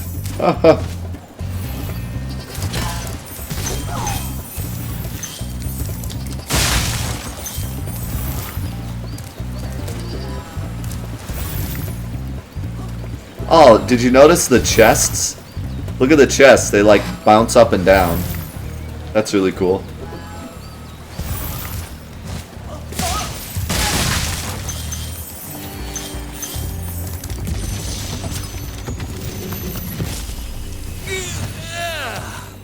Thank you for releasing me. Oh my god, look at those horns. There's another thank you for releasing me. That's the third one. It seems like they did just keep completely to the script. They say exactly what they did in the original game.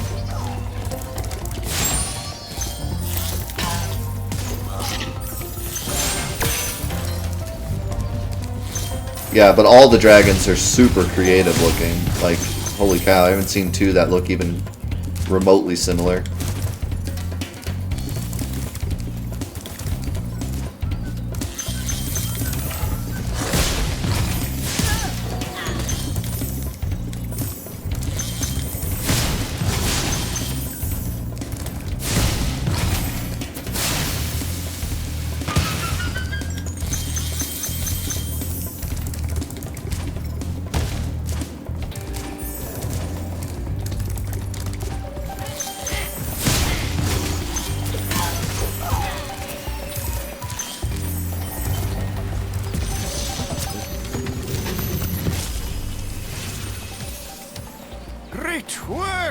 Spyro. If you keep this up, you'll learn all the tricks of the Magic Crafter's world. Can you fly with those wings? Oh my god, he can. Those wings were very, very fragile looking.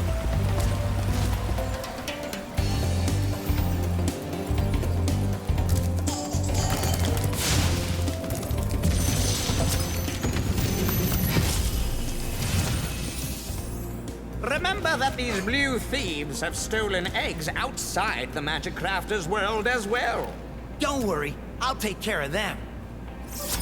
Remember, Spyro.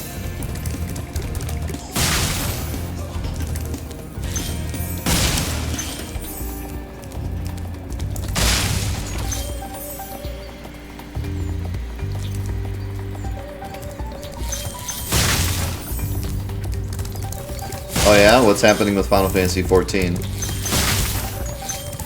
Final Fantasy XIV, I kind of wish I was into it because it seems like it's always super hype when they announce stuff. Like when they announced that big DLC that opened up that big door, everyone was like super psyched about it and stuff. It'd be cool to be like part of that community. But I'm just not a big fan of MMOs, and I didn't have any time to play a MMO or a game I'd have to pay monthly for. But maybe one day.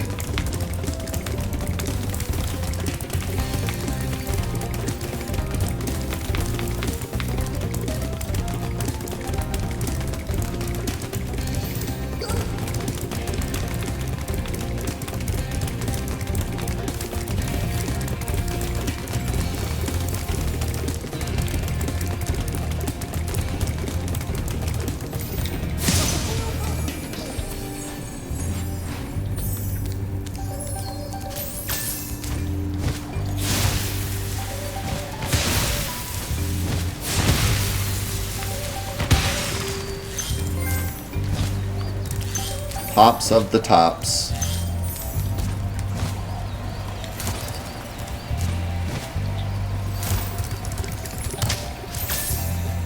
What's up, Eagles?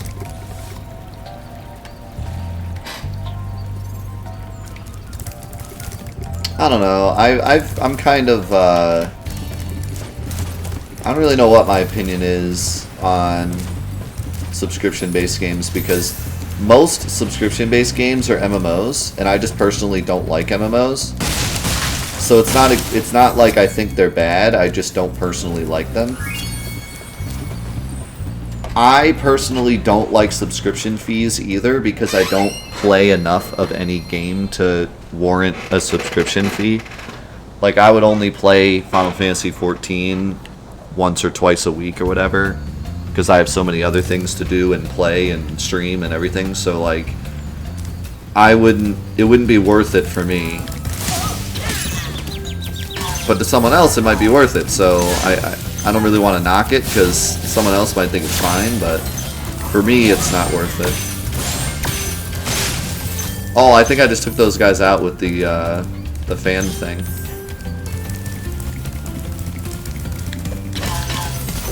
Because normally they put up that wall so you can't reach them. But I think my fan took them out.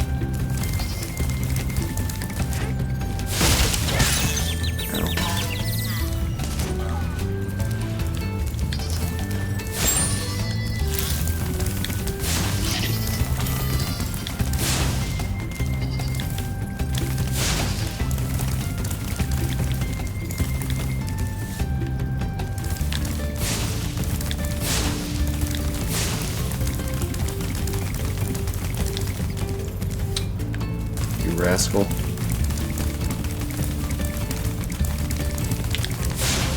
What?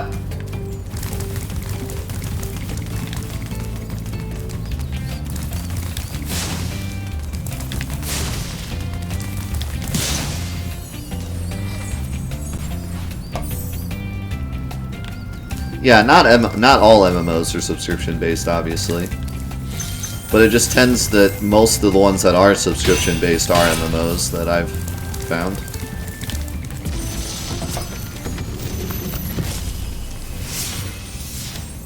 When you see arrows like these, you can charge along with them to begin a supercharge.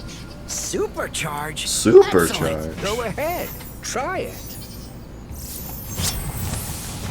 Alright, our first supercharge. You ready? Here we go. Woohoo! That's pretty cool. Has like the same sound effect too.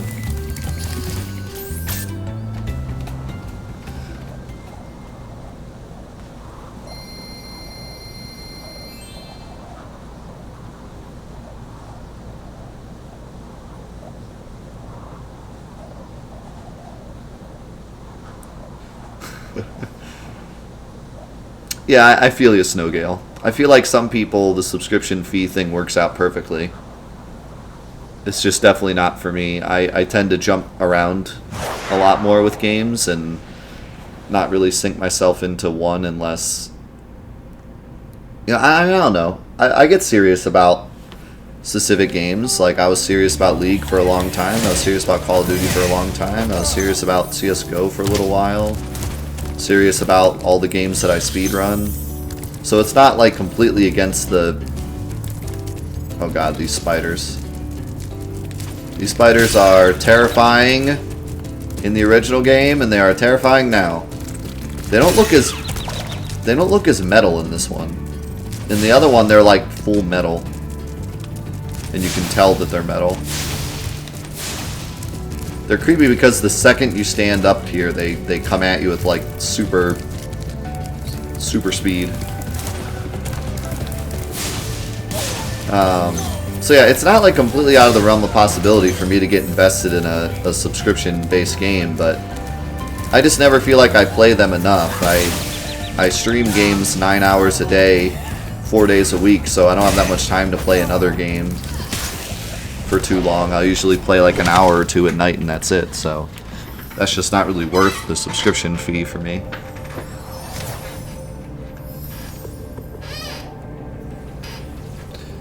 Do I still play League? No, not really. I played it a little bit, actually a few weeks, like a week ago. I played a little bit because it had been a long time since I played it, so I played it a little bit, I enjoyed it, and I quit. Because if I play it any more than a little bit, it becomes the worst thing ever. Within days, it turns into the worst thing in experience. They ruined your favorite champion? They ruined the whole game, to be honest. I was actually just watching a podcast, and they were saying, not a podcast, but a show featuring some of the pros, and they said that the recent patch 8.11 was literally the worst thing to ever happen to League. Please do something about these green druids. They insist on moving everything in sight. But yeah, the real issue is that I just can't enjoy the game. It's the most toxic experience that I've really ever witnessed. And it's pretty impossible to enjoy anymore.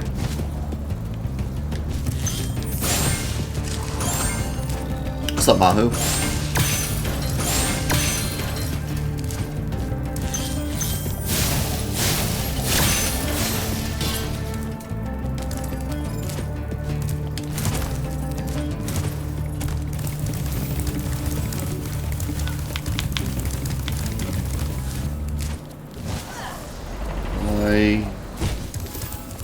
Wow.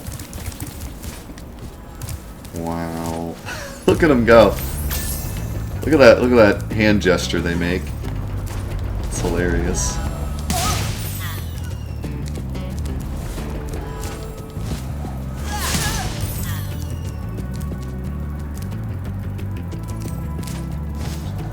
I would also 0 of 10 would not recommend League to anyone.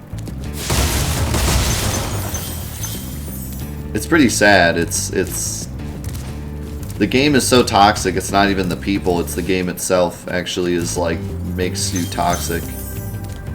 I remember my wife was actually happy when I quit playing League. Like that's how bad it is. I was a different person while I was playing League of Legends. Like that, a video game shouldn't do that to you. It reminds me of like the old World of Warcrafts. you know, stuff where like people would play World of Warcraft way too much and it would like change their life. It brings out the worst in people for sure. Try combining your supercharge with jumping and gliding, and really explore the high caves. Yep, that's how it goes. You get back into it and you're like, oh, this is good again. And then you start hating humanity and you're like, oh, this is why I quit.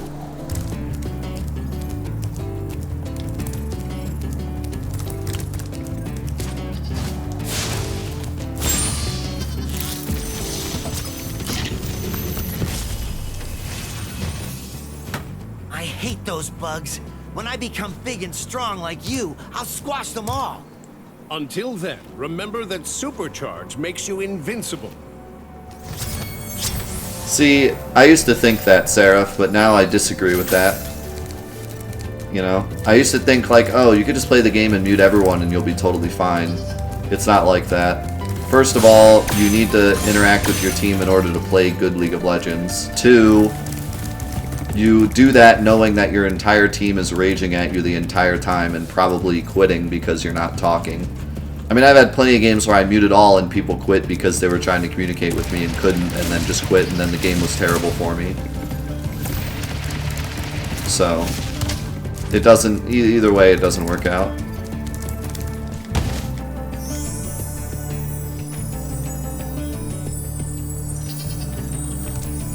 Even with pings, it doesn't matter.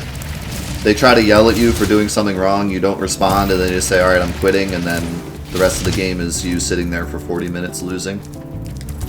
That's probably the biggest reason I quit League, is because most games ended up being 40 minutes of not fun.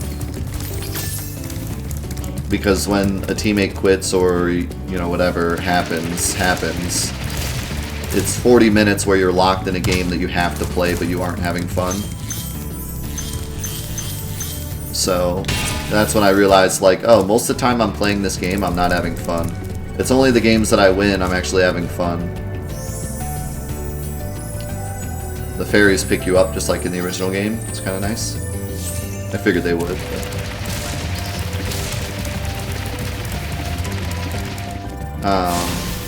So yeah, I realized that like only 20% of the time am I having fun with the game. Because whenever you lose, it's not fun, and you're just stuck there. That and the camel, the straw that broke the camel's back for me was that they never fixed, what do they call it? Lobby hostage situations. They never fixed, and that's what broke it for me. I was like, until you fix this, I'm not coming back. Because it makes the entire game just the worst thing ever.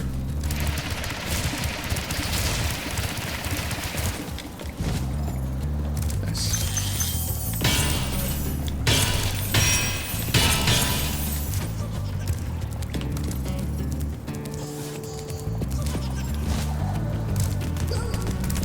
Yeah, lobby hostage situation is where you can't report people in the lobby before a game starts. So people can do whatever they want in the lobby. So they can just say, I'm either going to pick my champion or I'm going to feed. And you have to just deal with it. You have to let them do what they want to do, because if you don't, they're going to ruin the game for you. So they're basically taking you hostage because you want to win the game and they don't care. So you get plenty of games where you queue in as mid and someone says, I'm going to be mid. And you say, well, I'm queued in as mid, and they say, oh well, mid or I feed. And then you're just stuck doing what this 12-year-old wants you to do. And you feel so helpless and so stupid that you have to listen to some stupid 12-year-old because that's the way the game is programmed. That's fine if you only play draft, but for anyone that plays ranked, it's a serious problem. That was never addressed and fixed, and they still don't care about it. I think I got everything, but I swear I saw... Okay, never mind.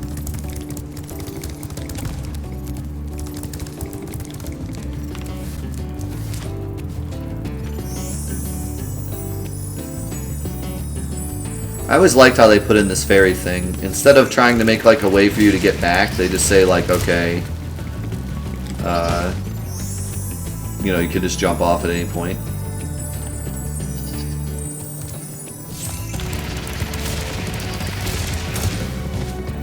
Oop, that was not good.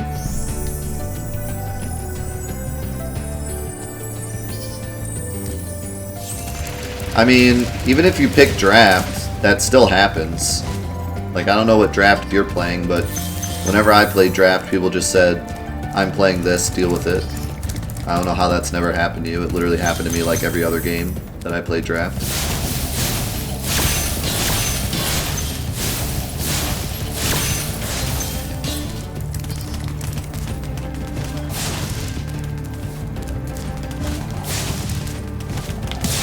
Ow.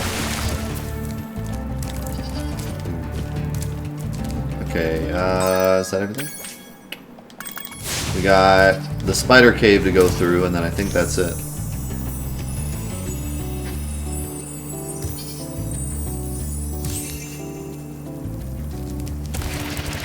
Well, that's how ranked works in A-Pass.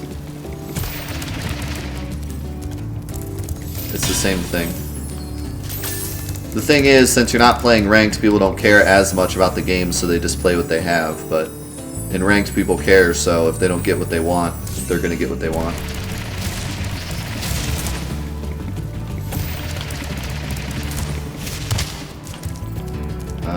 Spider cave, where are you? That way? I forget the best way to get to the spider cave. I don't remember if you could make a turn or not.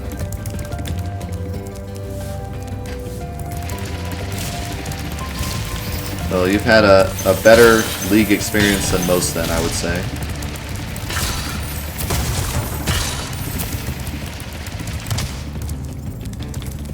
Well, you know, it's obviously not just that, it's everything else that goes along with it.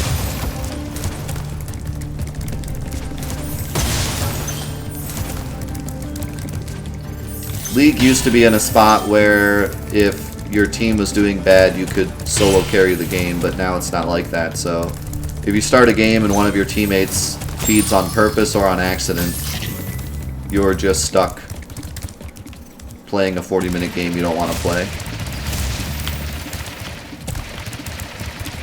And that's no fun.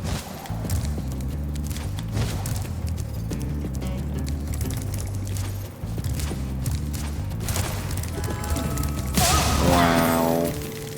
Get out of here, creepy spider.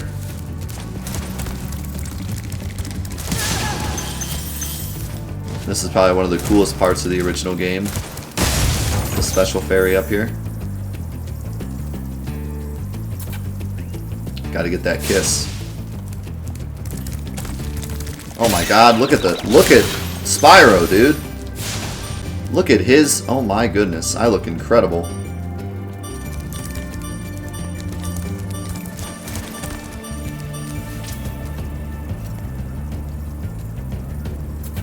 I can't wait to see all the superpowers in the other Spyros if this is how the Spyro 1 power looks.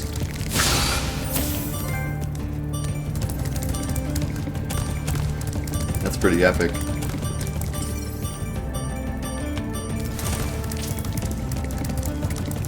How'd I miss that?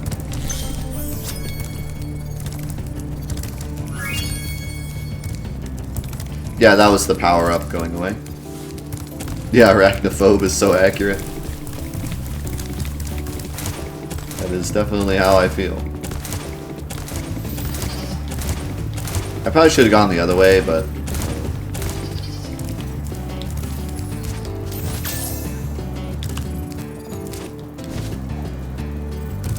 Alright, we've talked enough about League.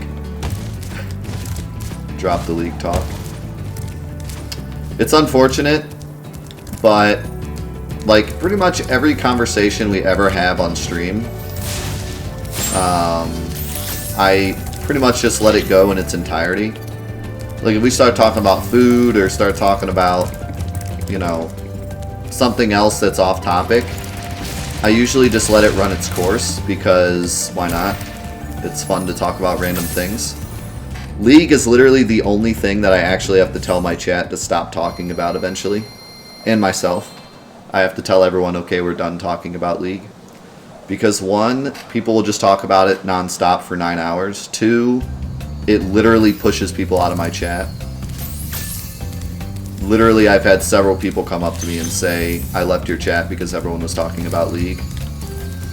So, it's actually something that I talk about for like 10 minutes. We talked about it a little longer because there was multiple people talking about it, but at one point I literally have to say, alright, we're done talking about League, because people will get upset.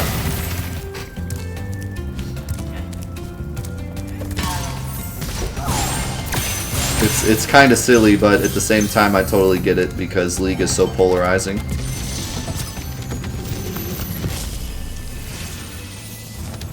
This portal leads to a special place where you can learn to fly. I remember when I was a young dragon, earning my wings. Learn to fly. Got it.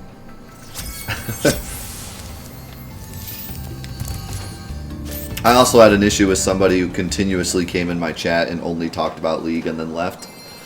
And I told him multiple times, stop doing that. No one's talking about League. You're just coming in and talking about what you want to talk about and then leaving. And he kept doing it. So then I had to, like, put a stop to League talk for a while.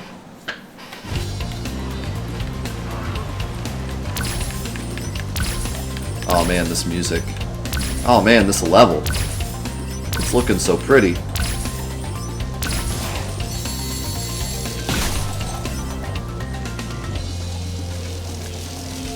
I don't know what my favorite flight level is, to be honest. I don't think I ever thought about it.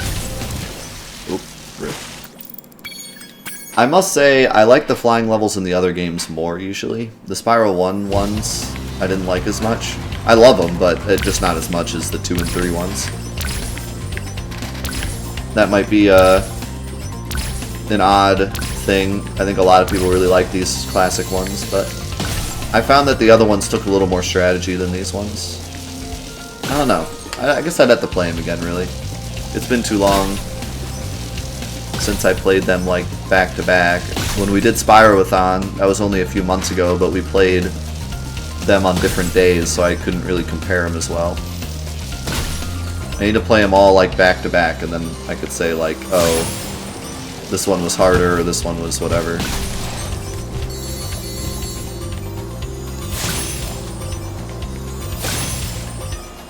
No, that wasn't that guy. That was somebody else.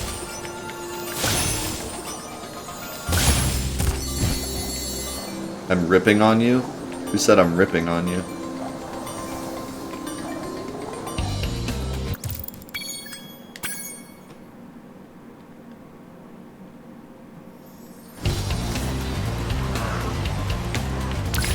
The physics in this game are really good, Telnaor.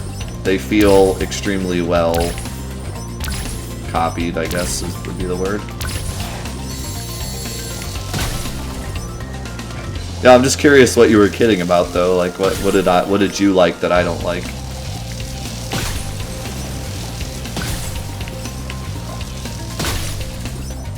think I'm gonna get these planes here and then go through the last gate. See ya, TT. Oh god, I looked at my chat and did a thing. Alright, we're just gonna fly around for a bit, don't worry about it.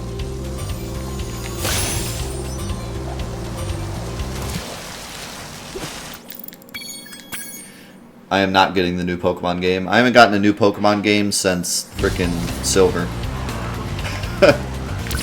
With the exception of Emerald, which someone donated to me.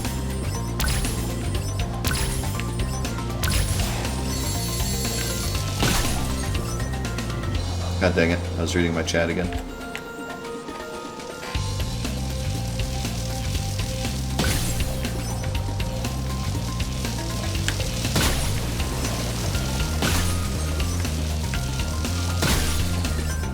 Oh my god, that happened.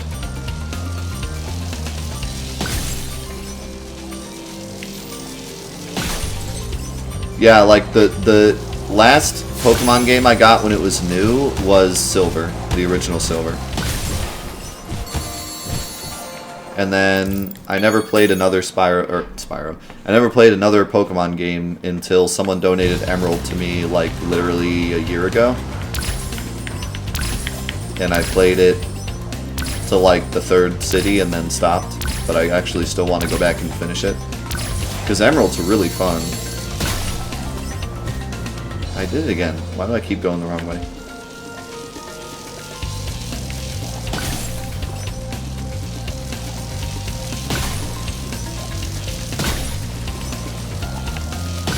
Yeah, I'm sad that I didn't get Emerald when it was new.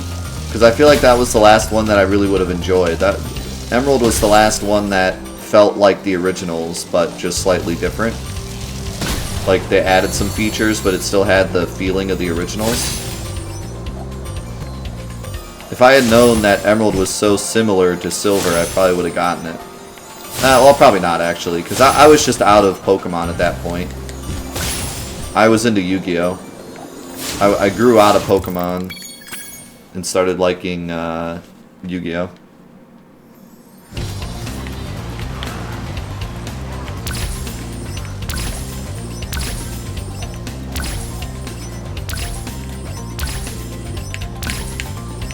H1Z1 is just an unfinished game. What are you talking about? H1Z1 never existed. H1Z1 beta existed. H1Z1 actually never was made. It was a myth.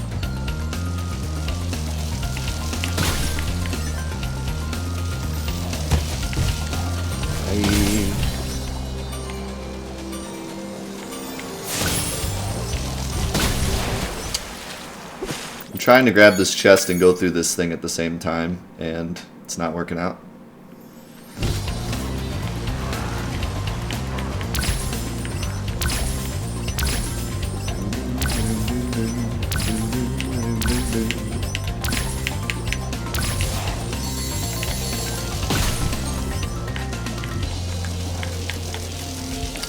So yeah, I mean, I think we've talked a lot about the similarities and the differences between this and the original. I don't think there's much else to say other than just to go through the rest of the game and kind of comment as I go. Because the game feels incredible, and it feels like the original.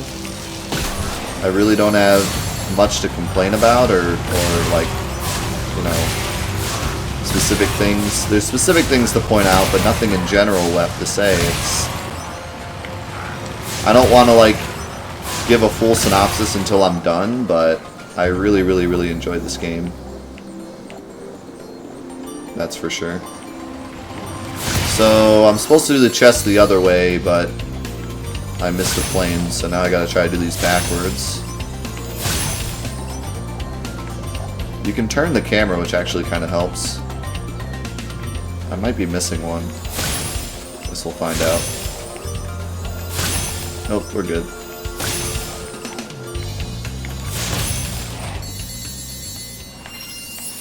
What's up, SBG? I say it definitely is. Honestly, I think I would recommend this game whether or not you are a fan of Spyro or not. I think if you're not a fan of Spyro, it's just a great game to play. I think if you're a fan of Spyro, I think it does a great job being Spyro. So, I would recommend this game to anybody, honestly. Oh,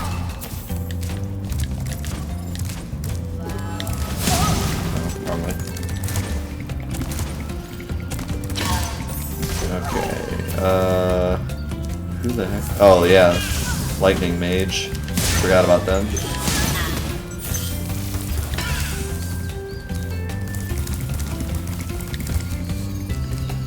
So we're about to go to Wizard Peak.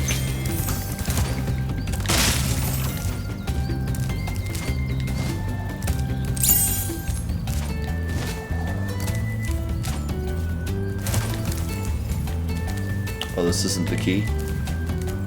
How do you open this then? Firework over there, maybe? I think so. Don't remember, honestly. Oh, Supercharge. I think you're right. Good call.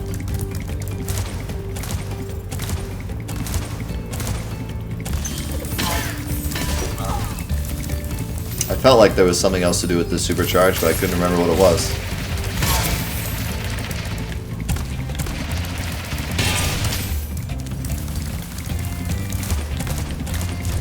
I should actually get this chest. Well, I'll just get the key again when I get out, because the key's right there.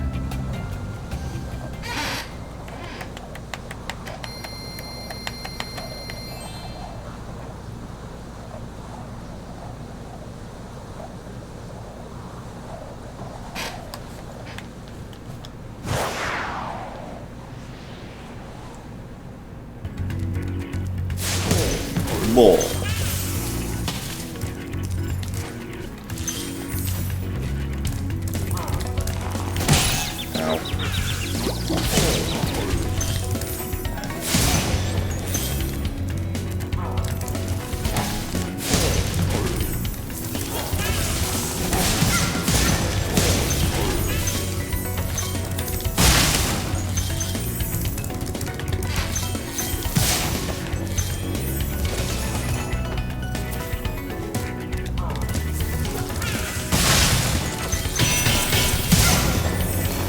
So many wizards.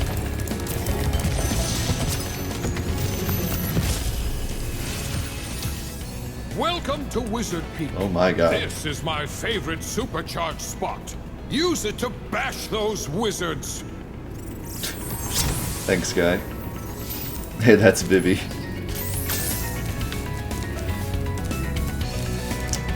Yeah, Sparks actually gets like a little droopier when he's green and blue. It's kind of cool.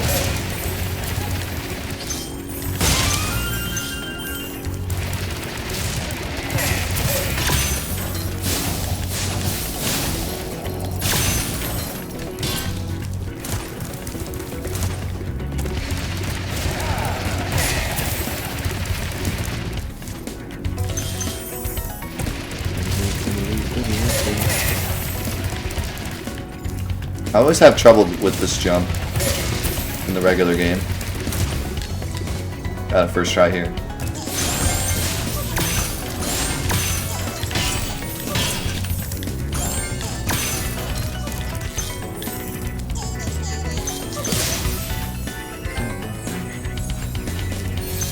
Hey, cunt.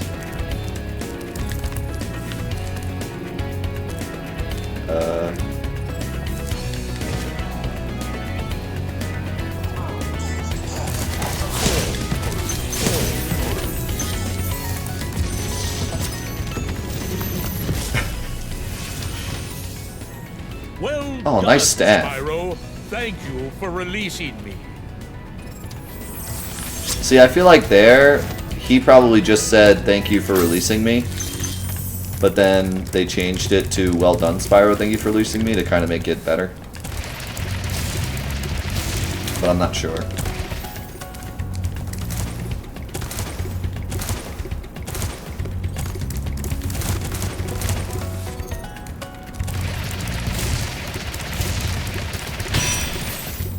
One little movement tech thing, I always like to do this up walls, or up hills, because you kind of go like this.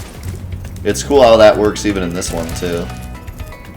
This really shows you how much of the mechanics are like similar. There's certain little nuances like that in Crash that aren't the same. So they really did a good job carrying the physics over.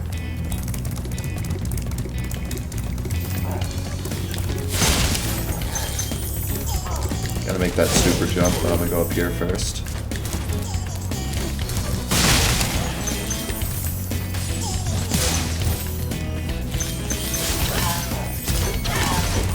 All eggs.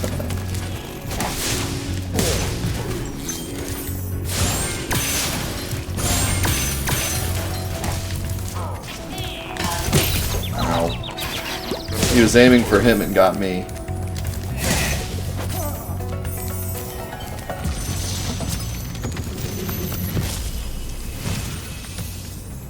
Listen carefully. Oh, look at that little ball. There's a secret area in the Artisan's home world near the waterfall. Try jumping on the stones there. Artisan's homeworld? Waterfall. Sounds good. It's a really cool tip that they give you. But see, in this game, it's pretty obvious. In the original game, it wasn't as obvious, so. Man, I can't get over how cool the, all the dragons look in this game.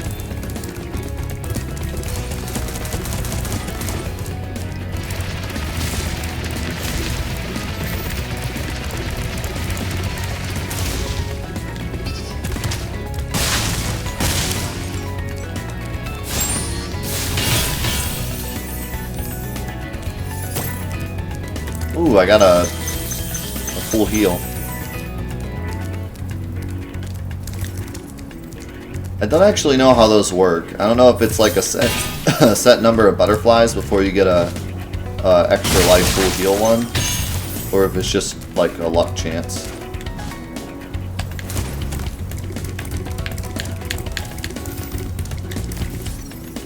Not sure where this gem is. I'm missing. Oh, you know what? I think there's a whole section I didn't go down yet. Yeah. Maybe.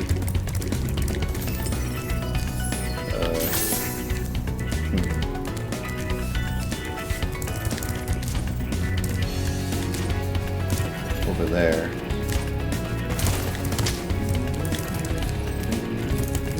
I think you have to jump up one of these.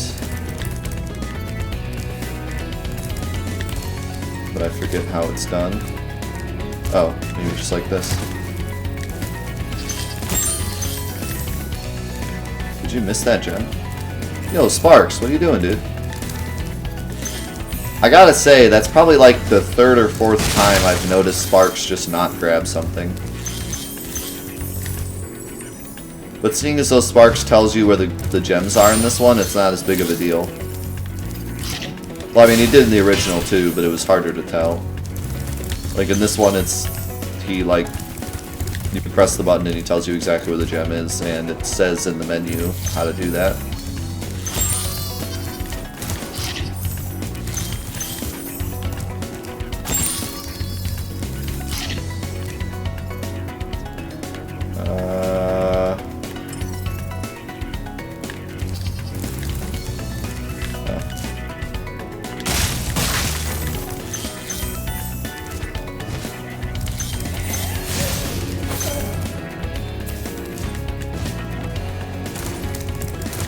Another wizard. Thought. Yeah, up there. How do I get up there?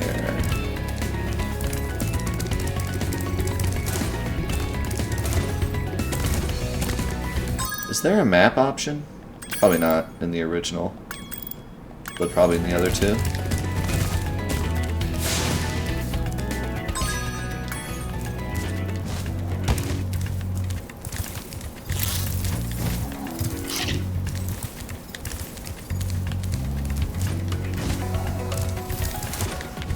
If only they'd remaster,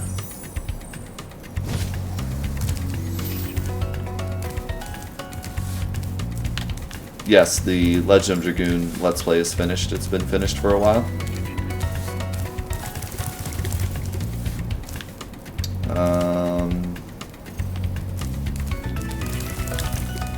Where is this house in relation to me? I think it's this way. Yep. That's a tricky one.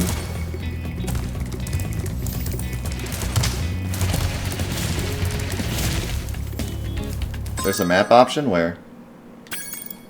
Oh, right there. Duh. Check out that cool map.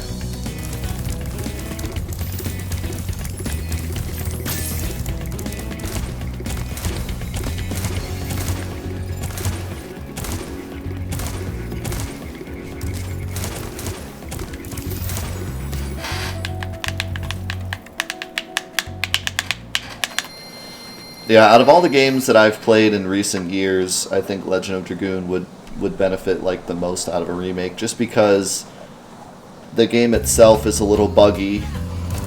And it'd be really nice to play a version that's like totally not bugged.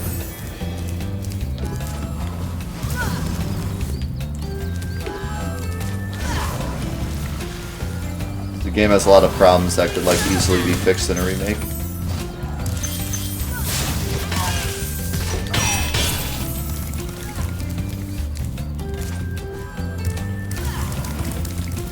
Or even just a port, but they'd have to actually like take the time to fix it.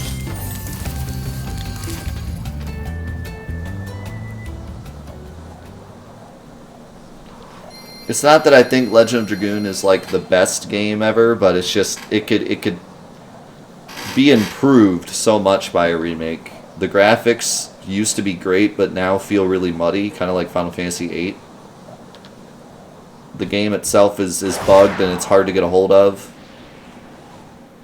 especially in a good condition. It's like it would just, so many more people could enjoy the game if it got a remake. Or like I said, even just a decent port.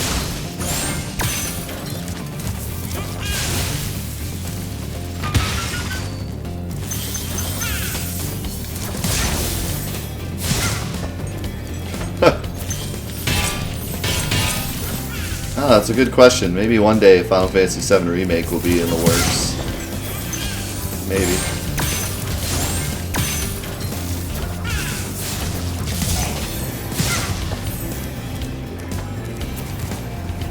I've heard him talk about it, but I'm pretty sure that's just a myth, right?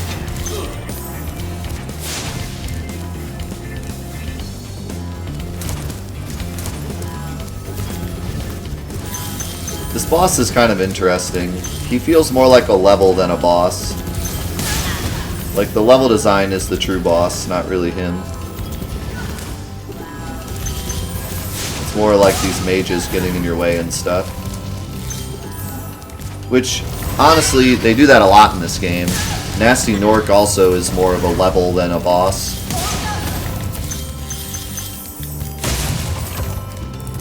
I would say Shemp is like the only true boss in this game. He actually has like a pattern you have to follow and you have to hit him and stuff.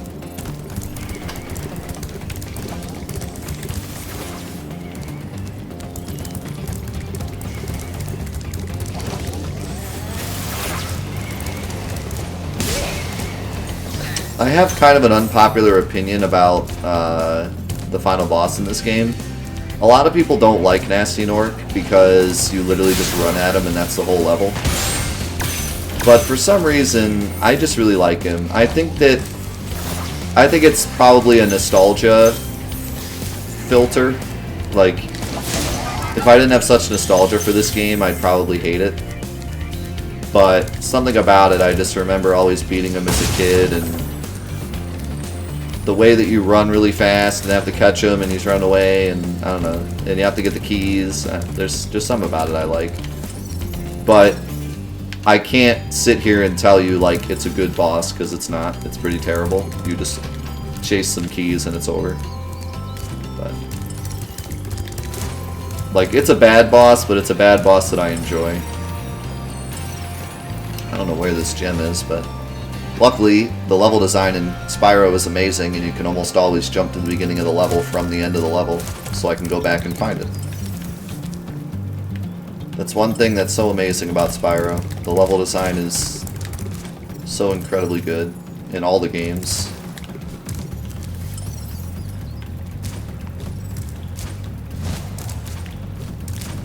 There it is. What the heck? I just totally missed this room completely. Thanks for releasing me, Spyro. You have no idea how long I've been trapped in Crystal. And, neither do I. Who are you again? I'm out of here.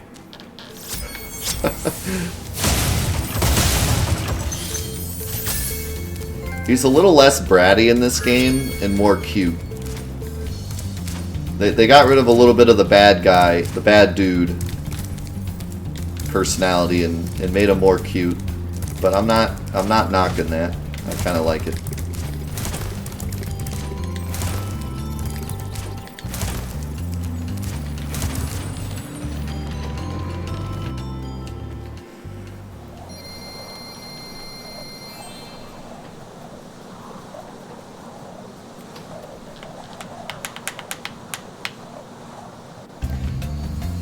It's true, Sarah. There really is no like Spyro level I don't like. Which can't be said for a lot of games. Like even Crash and stuff, there's certain levels where I'm like, oh, this level. Thank you, Spyro, for recovering so many of our dragon eggs. Hop aboard for the Beastmaker's world if you're ready. Would you like to go? No, I'm missing something here, I know. 10 gems, of course. Yeah, I mean, like, with every other game, there's always that point where I'm like, oh no, this level. When Spyro, it's always like, oh boy, this level. I'm never, like, sad about it.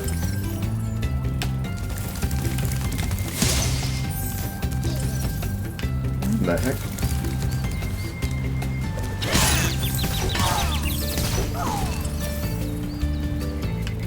You sure you're not on drugs?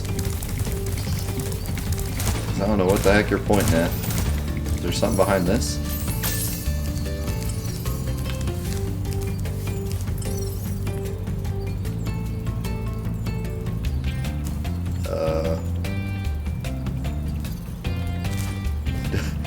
I don't remember this. I think it's below us.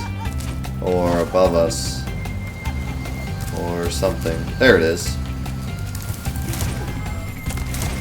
Totally forgot about that. Oh yeah, I forgot to pick up the key. Good call.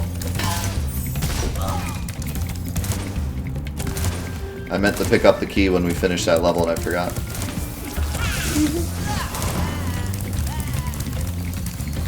Since I went into the level, the key reset, so gotta grab it again.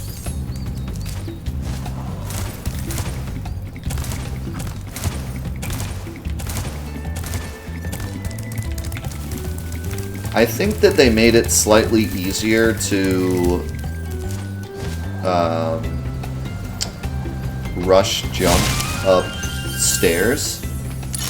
Like, they definitely made the rush jump higher in Spyro 1, because in Spyro 1 it was really low. We already talked about that. But I think they literally made it like you don't bonk as much while you're doing it. Like, normally if I were going up these steps in Spyro 1, and I did something like this. Okay, well that time I bonked, of course. The one time I say, check this out. Like, let's see. Like, okay, well now I'm bonking. Something like that I probably wouldn't have made. It kind of gives you a little more leeway. Like, I've seen a couple of times where Spyro's horns have like brushed up against it, but I didn't bonk. Whereas in the original Spyro, if you got anywhere near that wall, you were bonking. Like that. You see how like I kind of rubbed up against the wall?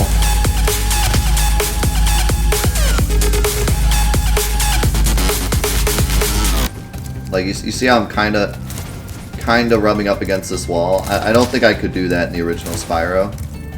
They kind of give you a little more leeway. That way you can do cool stuff, like jump all the way up this wall and stuff. Anyways, thank you for the 1500 bits, Fried Zombies. For all the Spyro concussions, yep.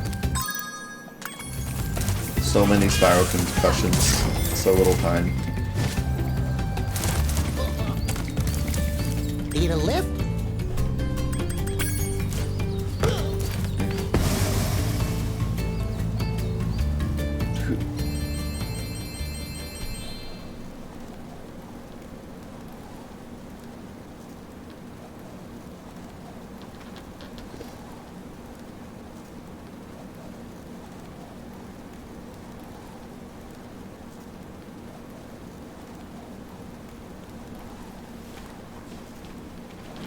Swamp World equals Worst World. I might be inclined to agree, but I still like it. I love some of the enemies here, they're really unique.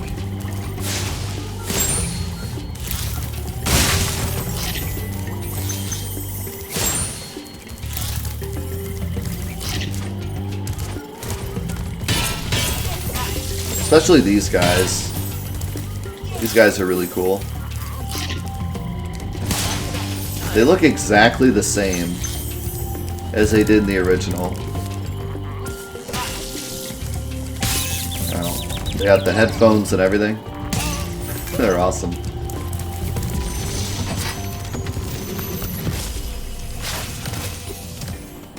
Gnasty Gnorc is turning our swamp into an electrified junk heap. And it used to be so beautiful. I'm sure it was. Oh, he said that with such, like, conviction. I'm sure it was. Yeah, I gotta say, this world probably benefited the most from the graphical improvement. This world used to look pretty ugly. Now it's, like, really cool looking. My swamp. It used to just be like brown with green water, and now it actually looks like a pretty cool swamp area thing.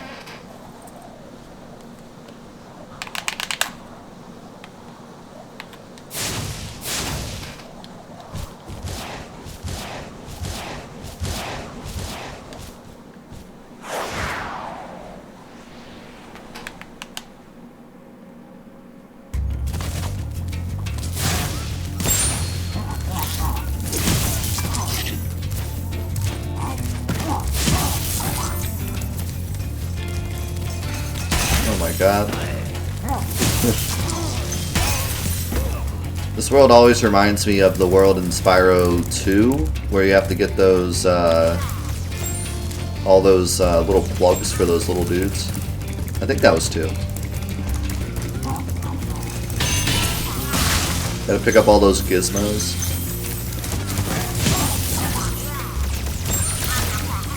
He was shooting the chicken, what the heck? Yeah, Hurricos, I think it was called. However you say it.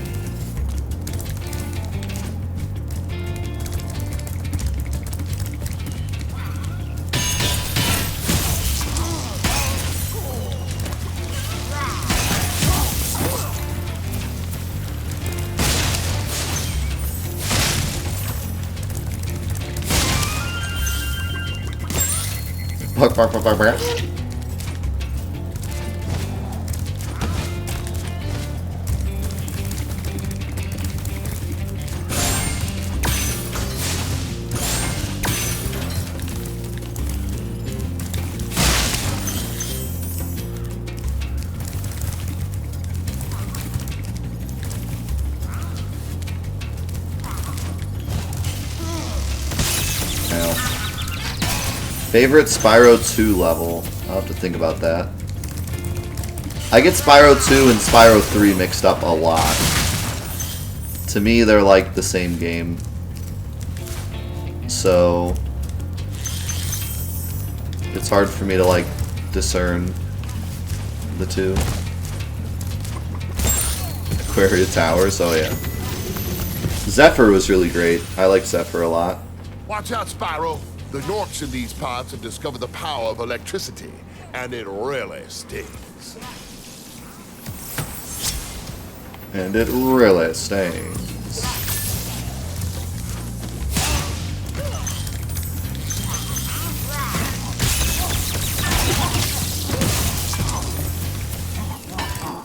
I wonder if that means all the other Gnorcs have no idea what electricity is. So in the original game, if you could kill one of these guys, it was safe to land on the ground as long as he was dead. I kind of wonder if it's the same here. Doesn't look like it. At least I think it was.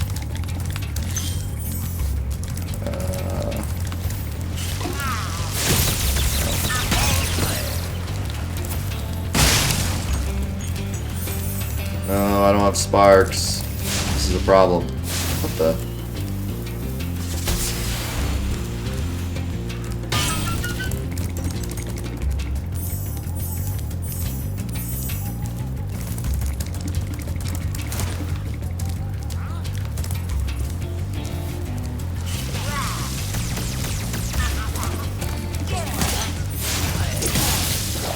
Wow. Can't believe I didn't reach that guy.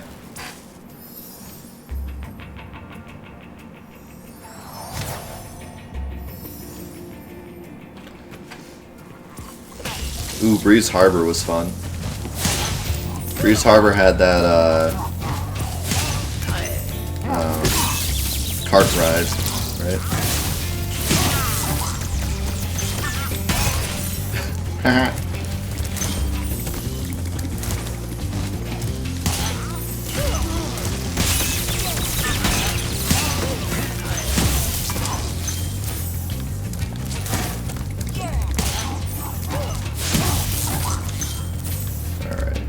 I don't know where this other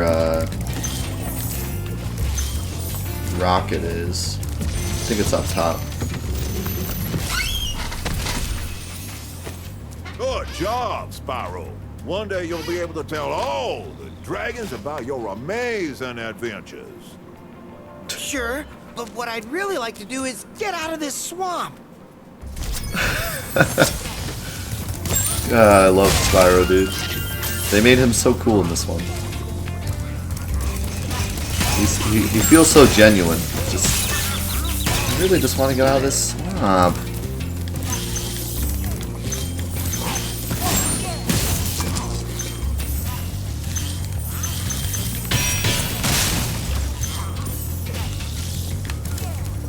What does that say? No skydiving? It's a weird thing to put in a swamp. Hey, welcome to our swamp. By the way, no skydiving.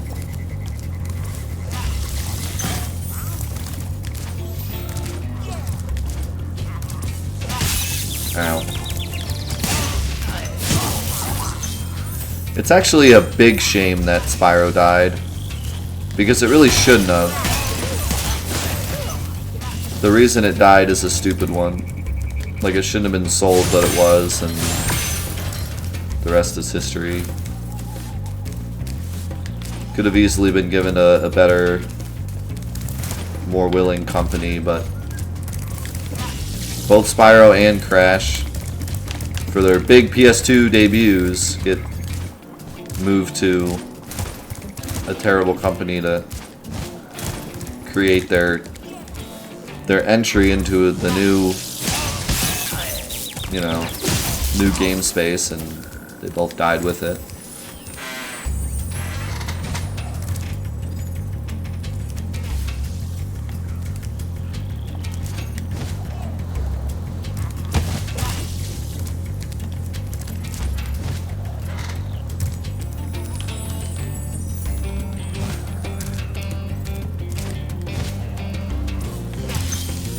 I mean, there's a difference between giving Enter the Dragonfly to a company that's less capable and then making a game that's not as good as the games you made, and giving Spyro to a company that literally made a quarter of a game and then sold it.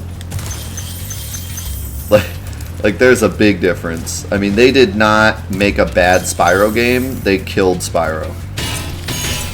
There's a big difference. A bad Spyro game would have been like, you know, oh, it's Spyro, but it's not as good as the originals. They did not make that. They made, wow, Spyro is dead. Starting now, Spyro is dead. Starting now, I will never purchase another Spyro thing. Like, that's the kind of game they made.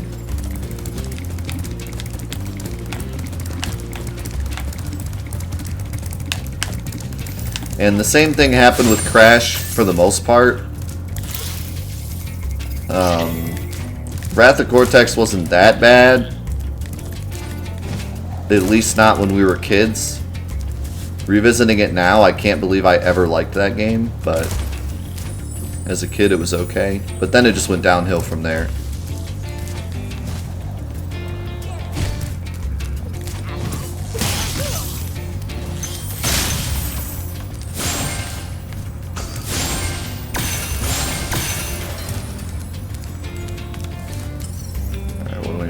Sparks.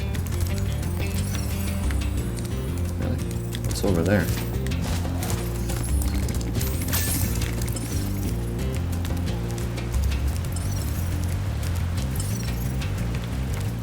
Okay.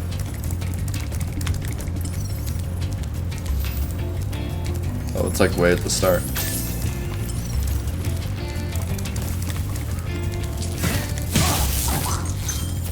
Wow. Just some random guy in the corner.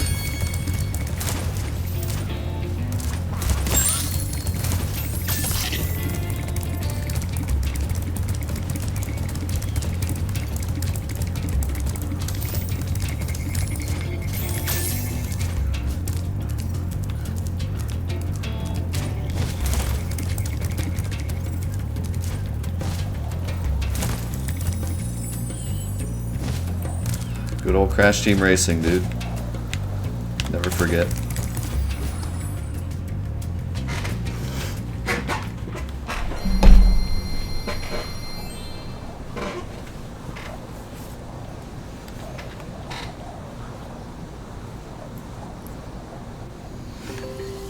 I don't know, man. Crash Team Racing would be so difficult to recreate. It would be very, very difficult to recreate Crash Team Racing because the reason that Crash Team Racing is so good is the way the game was made just gives you the ability to really break it in a number of ways. To get speed where you're not supposed to, and it's really all about your skill and not... It's not like Mario Kart. It's much more skill based. But trying to emulate that feel that Crash Team Racing has in a, you know, current game, I feel like would be really hard. Not saying it would be impossible, but I feel like it'd be really hard. Of course, if they did it with Spyro and Crash, I don't see how they couldn't do it with a kart game, but...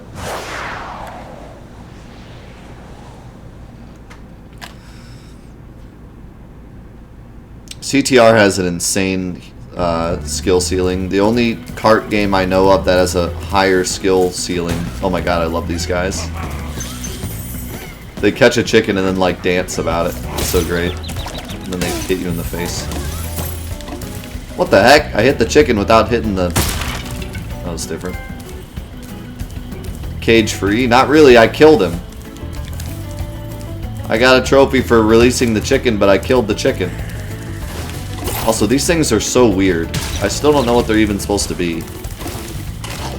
But they worry me. I don't like them. Anyways, the only kart game I know of that has a higher skill ceiling is Diddy Kong Racing.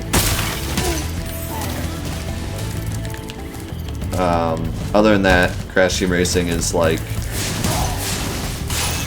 as high as it goes. Potato rabbits.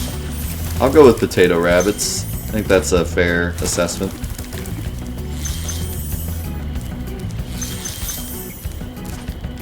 Diddy Kong has a interesting issue with its movement, where tapping the button makes you go faster. So the skill ceiling is like immense because the faster you tap, the faster you go. So the speed run is like outrageous because you have to like be tapping the whole time. And it's crazy because the different vehicles have different tapping methods too. They don't all work the same. So yeah, it's a crazy amount of skill that goes into that game if you're gonna run it like well. Casually, it's still pretty high, but it's when you start getting into the serious stuff. Okay, that was weird. I died and then flamed him. So the flame came out of like nowhere.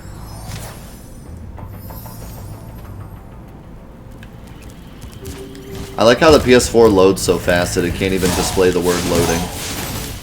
Or whatever word it displays there.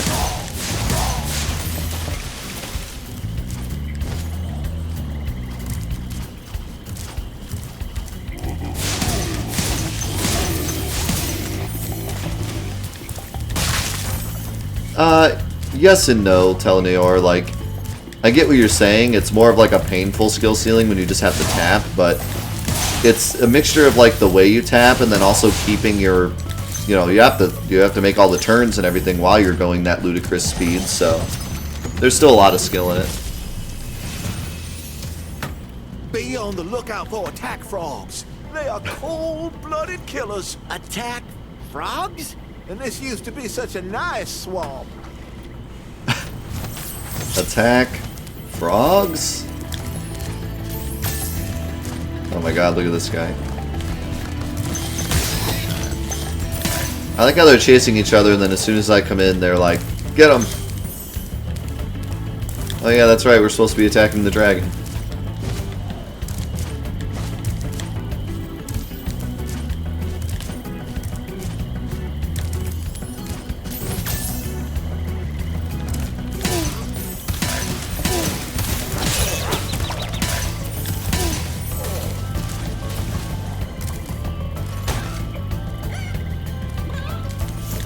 He didn't celebrate.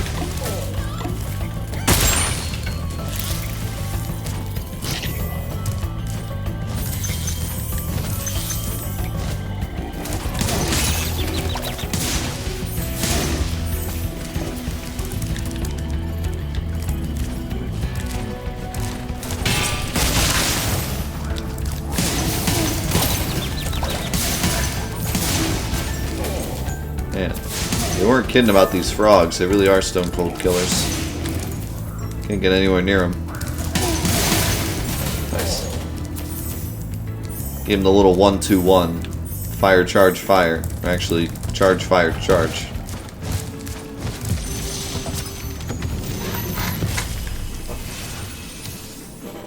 Thanks for releasing me.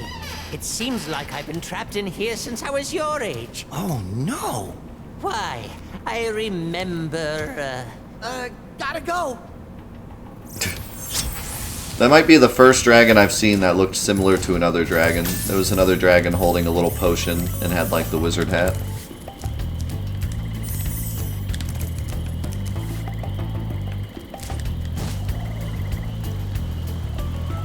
Welcome back, Squid.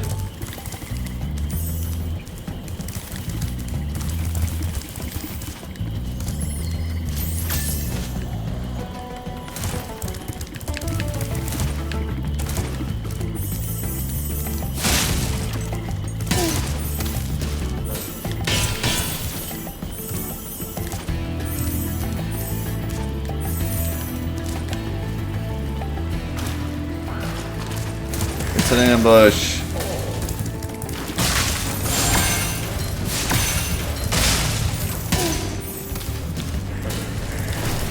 Oh, god dang it.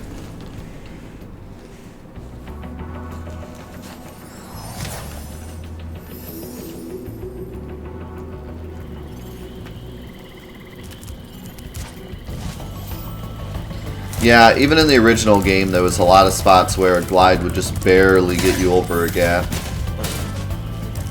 And they tried to emulate that in this game, and they seem to have done it pretty well. There's been like one or two jumps that I've seen that are a little too tight, but other than that, I would say they did pretty well. That's the thing that's so fun about Spyro 2, is that all the jumps just barely can't be made, but when you use the glitch, you can make them, so there's certain levels where you can just skip the whole level because they just barely put the exit out of reach, and with the glitch that you can do to get slightly higher height, you can get up there. Same thing with the out of bounds. Thank you for releasing me. He looked like a snail. What the heck?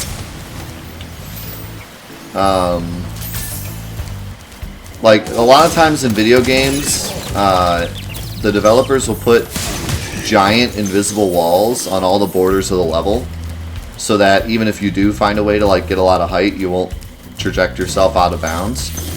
But in Spyro, for whatever reason, they put all of the invisible walls and boundaries just barely out of your reach. So if you can do something to get extra height, like the Spyro 2 glitch, you can just walk out of the map, do all sorts of crazy stuff.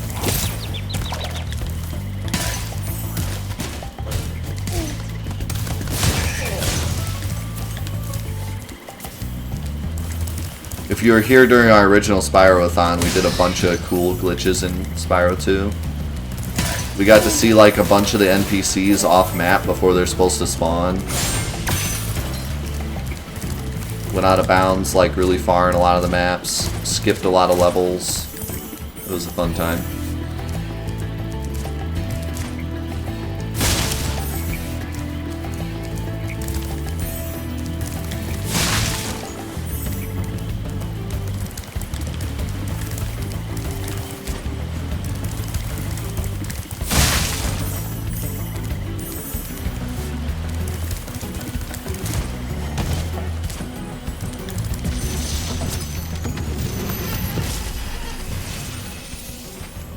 I'll tell you what to do with those creatures. Smash them, Spyro! Stamp them out and squish them and squash them! How about charge them and flame them? We are dragons, after all. That little thing. A little thumbs up.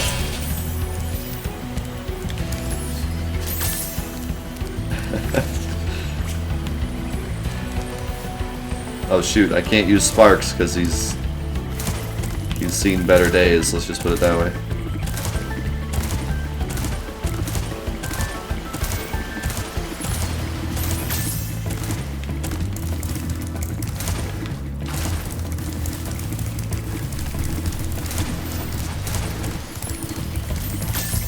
That ding needs to be an alert.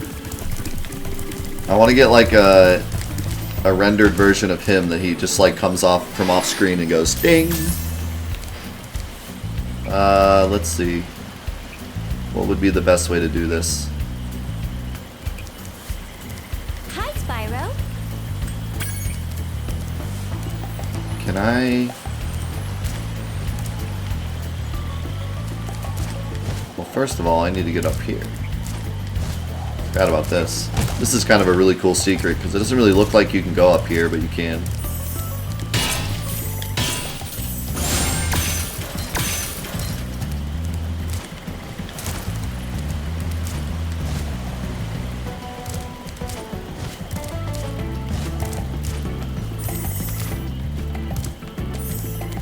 Welcome back, Kool-Aid. Oh.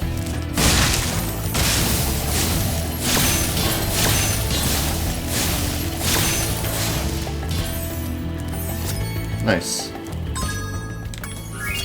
Didn't need sparks after all. Shoot, I just jumped to the start of the level. That was probably not the smartest plan. What if I, like, if you could make the jump all the way over there, you could just skip to the end of the level. I wonder if it'll put me back here if I die. Actually, no, it should put me on the last pixie, so. Yeah.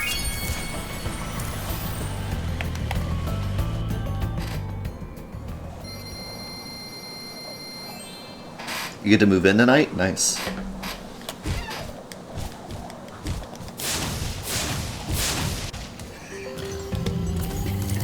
What the? That guy just died before I even got here. Never stood a chance.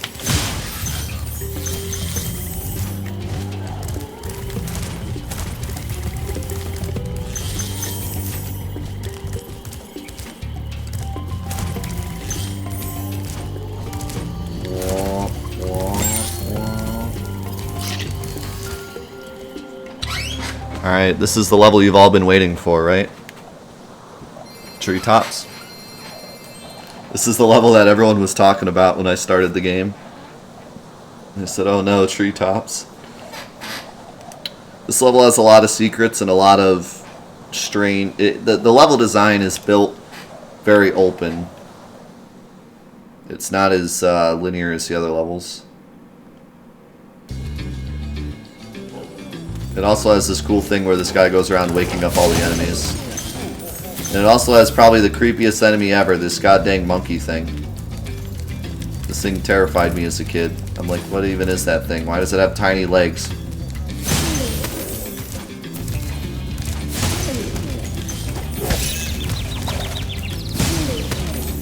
Scary monkey is not okay. Also, Sparks, pick up the gem, my dude. There's certain gems that Spark just does not want to pick up. It's kind of weird. I'm not sure what that's about. I didn't really ever, like, have that happen to me in the original game. I gotta work on that homing ability for Sparks. He needs a little help.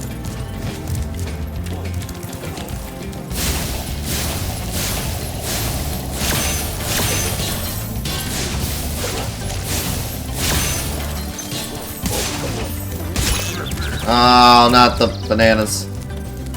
These monkeys can be really annoying because the bananas kick you back like super duper far.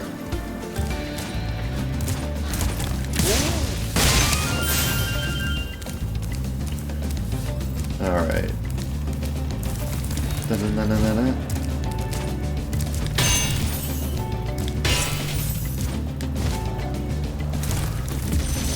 I really like this level a lot, but I agree it can be kind of confusing. Greetings, Spyro. For an amazing tour of the treetops, don't just stop at one supercharge. Plus, it's got a really cool supercharge chain that you have to do for a secret, and it's really cool.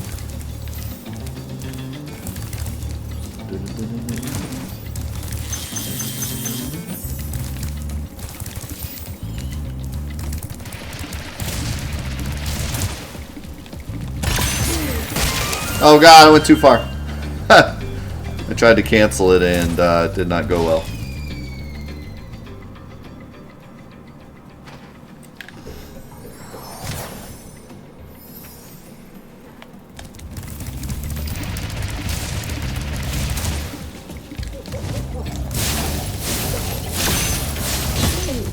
Oh, got him right in the legs. Which for some reason is his weak spot, I guess.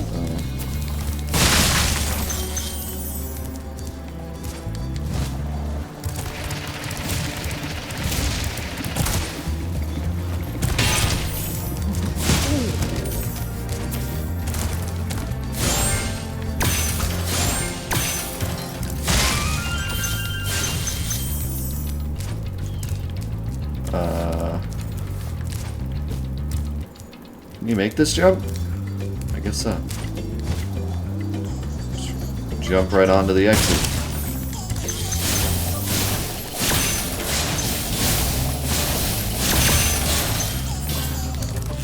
Took you 3 attempts to get that chest. The one I just broke.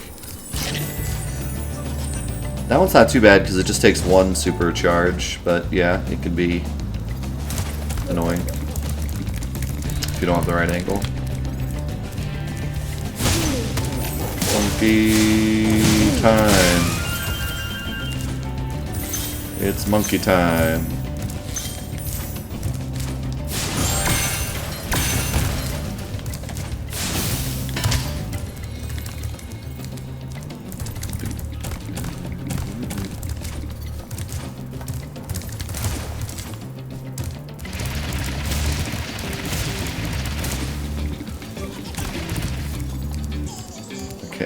I don't remember how to get back to the start of the level. So that's what I need to do.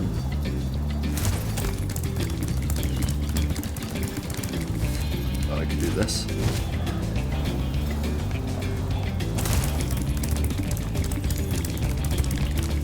Yeah, it would be nice if there was a little bit of a difference between the key chests and the supercharged chests, or firework chests, whichever you prefer. Yeah, I do agree. It would be kind of nice if you could tell better. But I think it was like that in the original too, so.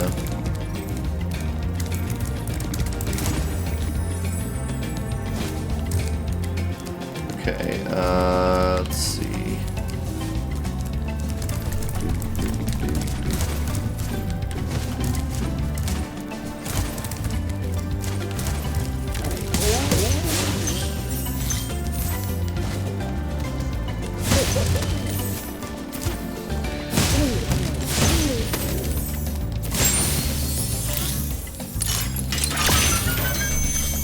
Give me those gems.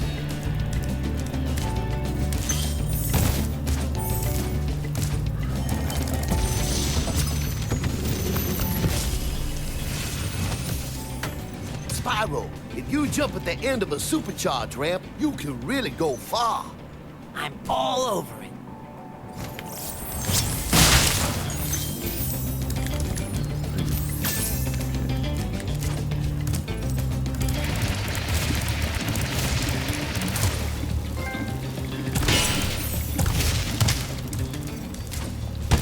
Launch date.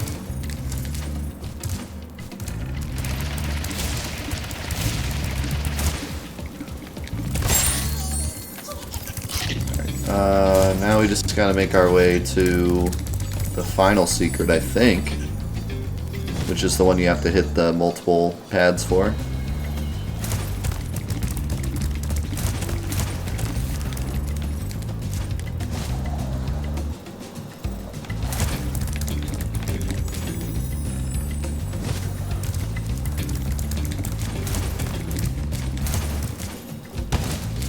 Which I want to say starts over here, but I could be wrong.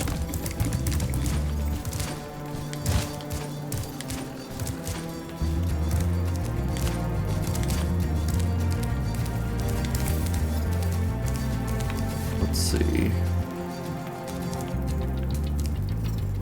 Did I go...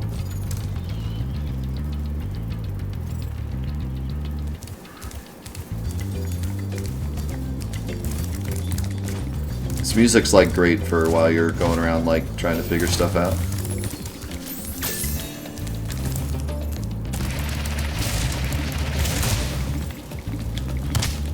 Ouch.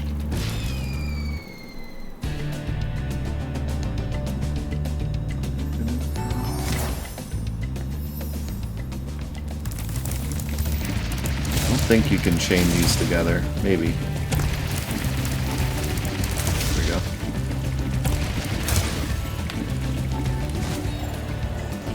Let's see.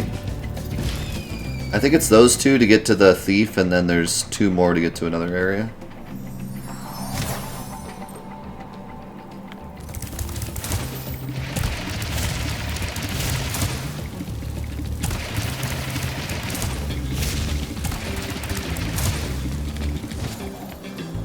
No, that might not be enough.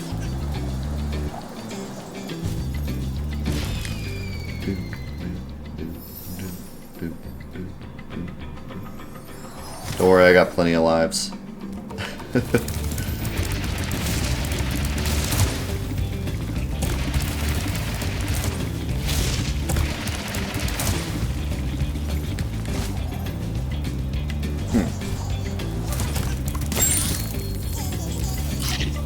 Where's my wind?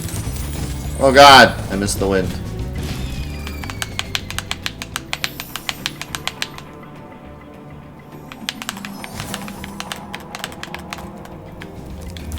Let's see.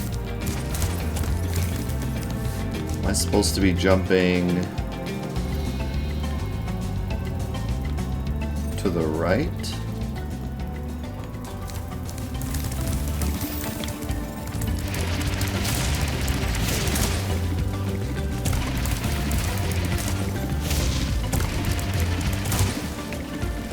Oh god.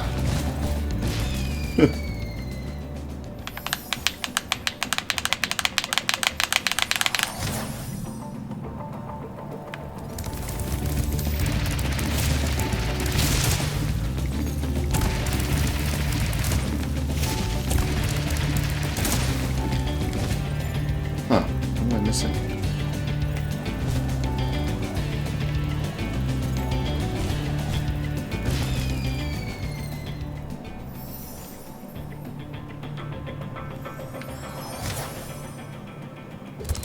Something doesn't seem right.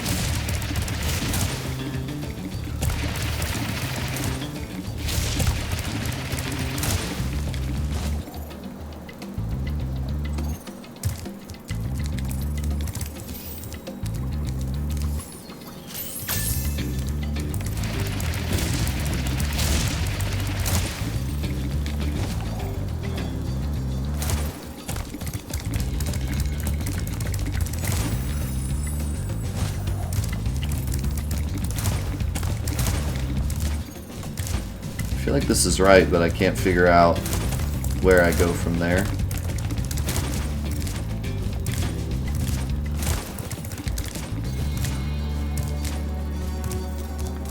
I know. Oh, that happened. Like bonked into the side of that bridge and just fell straight down like a sack of potatoes.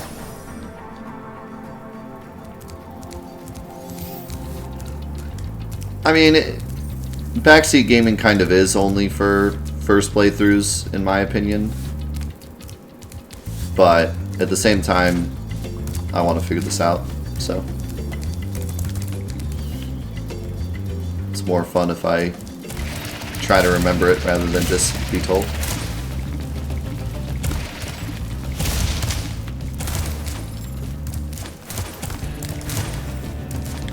Besides, I don't know if that's right.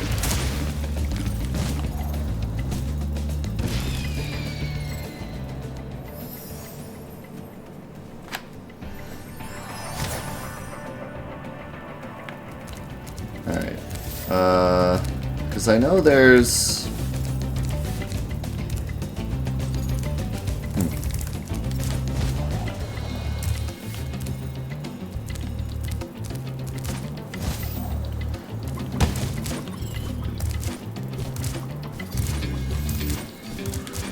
Yeah, the best part is being challenged again, you know?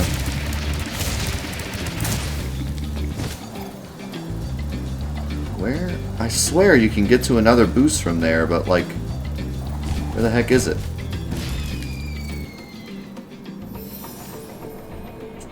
What are my thoughts on the combo system of Legend Dragoon? Why not just watch my entire Let's Play of it?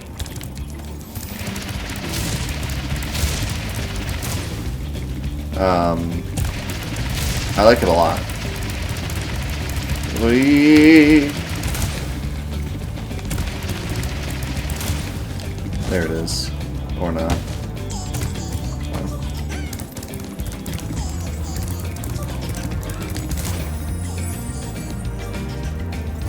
There were certain little things I didn't like about Legend of Dragoon's combo system, but in general I liked it a lot.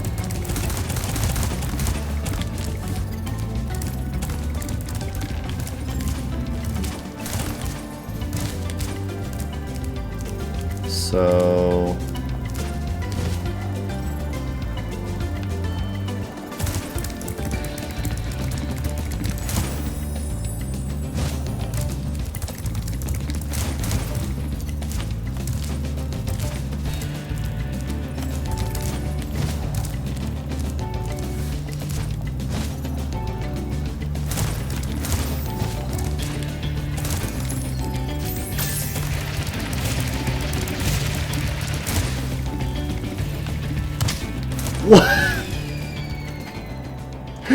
I hit that little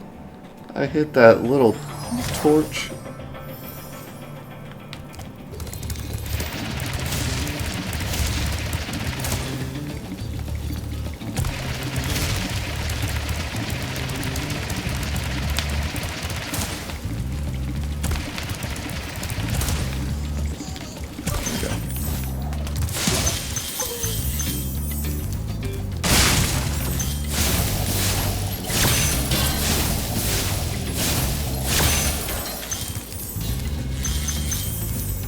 Okay. Now, I think there's still one more area I gotta get to. And I think it involves those two other ramps.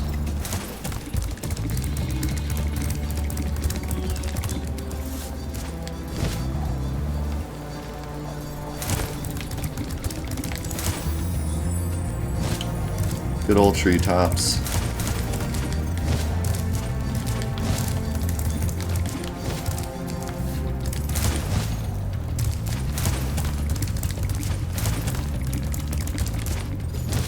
The problem with this one is I don't know where my end goal is. I know how to hit the first two, but I don't know where I'm trying to end.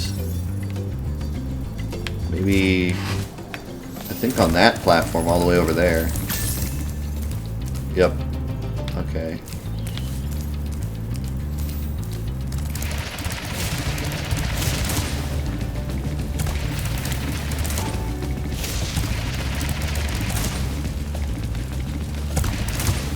Oh my god. Oh. Now we're back here.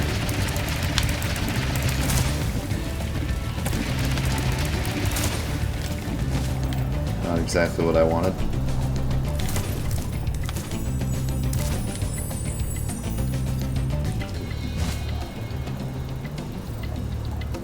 That's a more complicated way to do that one, though.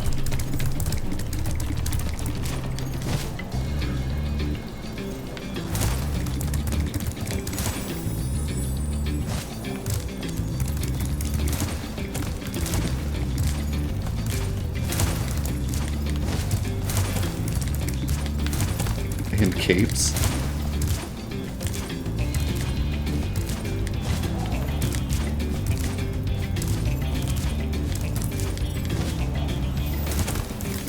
Okay.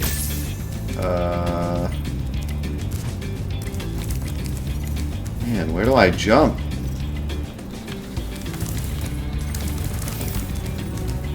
I know there's that.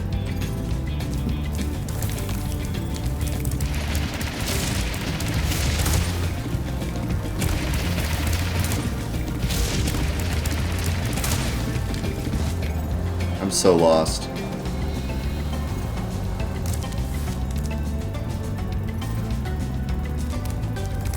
Because someone said those first two were right. But I don't see anywhere to jump from there. I feel like I'm being bamboozled. Wait.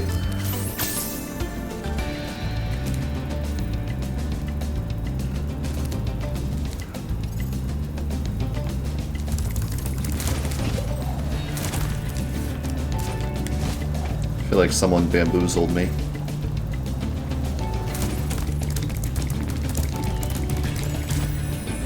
I'm not a doctor, but I think I figured the jump out.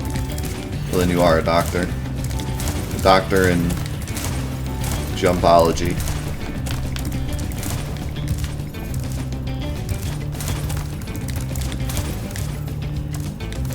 I felt like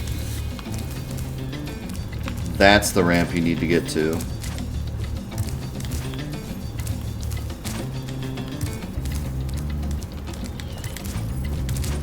And then you end up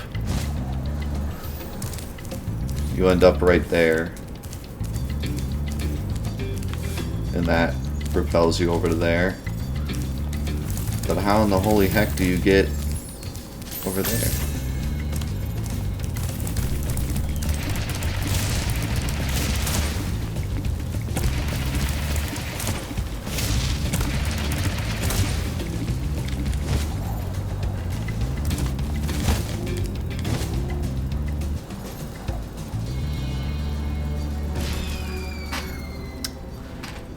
Something ain't right. Am I supposed to hit all four?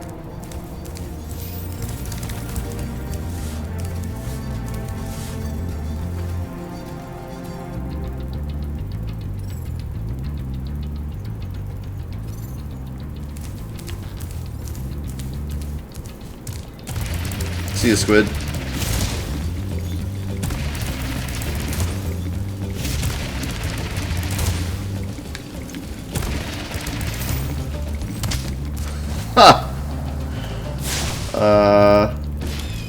I don't know if that's the way you're supposed to do it, but that totally works.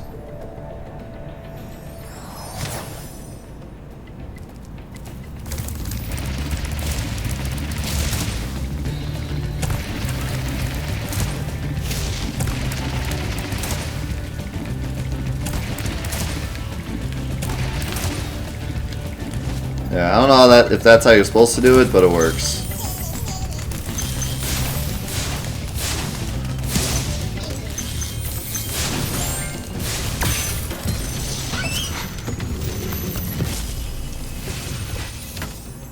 That was quite a ride, Spyro. You learned a lot. Oh my god, look at those lips. Yeah, well, you could have found an easier spot to get stuck. Huh. That's pretty funny. It's like they knew that this was quite the difficult jump. That guy has 4 eyes but no glasses.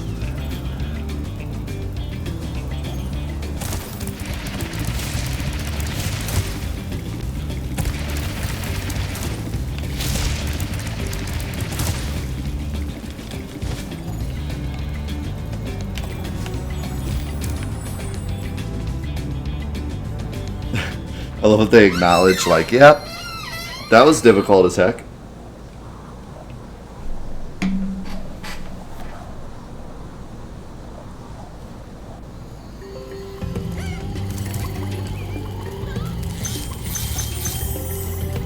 I didn't see it. Oh boy, Metalhead. This guy is, he's He's a special one.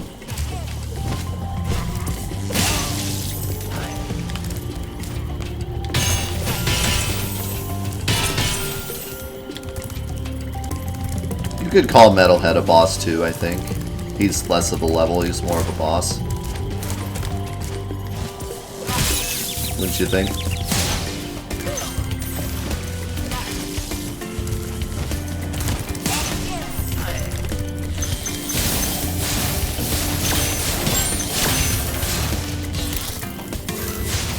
Thanks for the high five, Cole.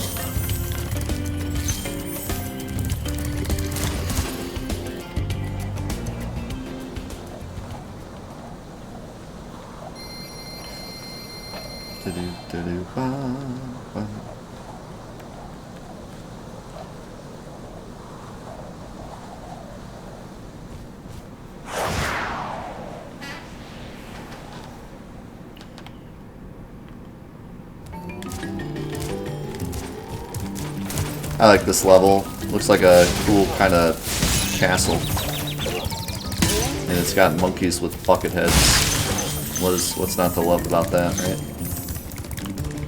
As a kid, I always got trolled by these enemies that these guys throw. Because the first one he throws is kind of off-center, and it usually flies past you, and then the gem lands right over here. And then I go around the whole level like 100 times trying to find the goddamn gem, and it's sitting at the very start.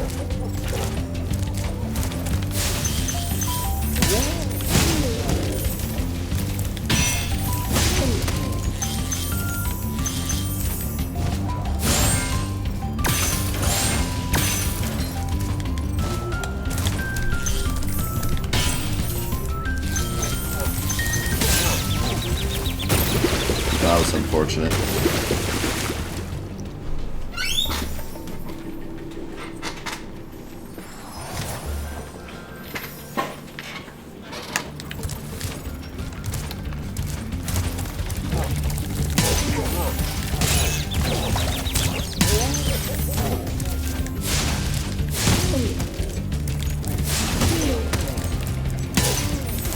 Oh no! I fell again.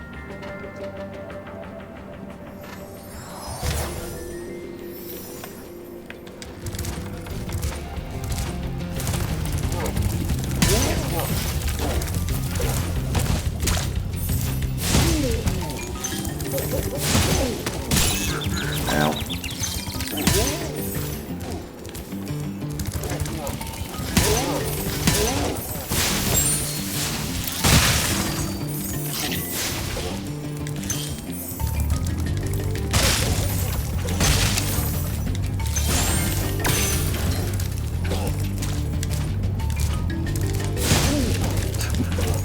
God, these monkeys' faces crack me up. They're like, oh boy, I'm about to hit you with a banana. Oh boy.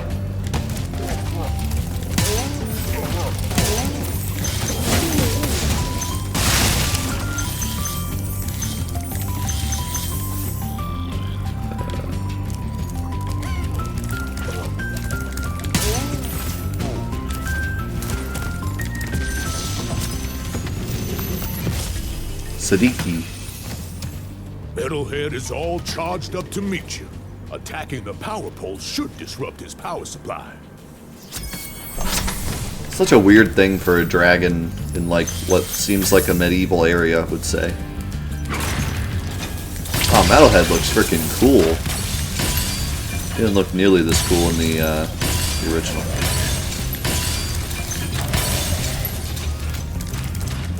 I love when he rocks away. He's like scurries away. I'm out of here, dudes.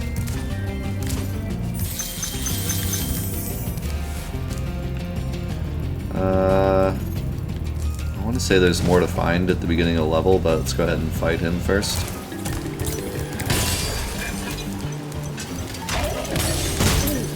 I also love how this one throws, or Metalhead throws the big monkeys.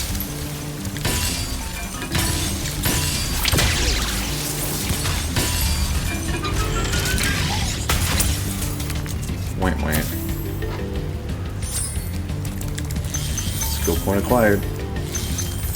Perfect Metalhead. I'm actually kind of glad I got that, because Perfect Metalhead could probably be kind of frustrating if you don't do it right away.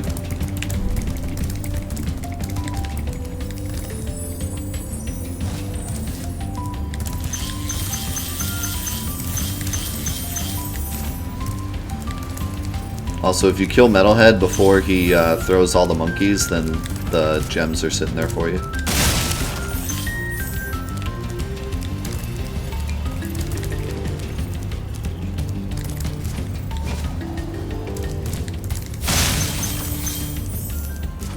How did I miss those gems?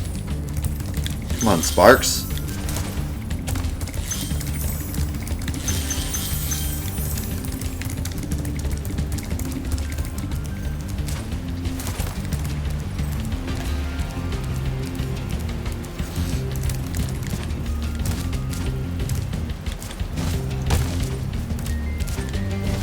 Yes, I know of the bucket head, the Jordans, and the like. Where's the key?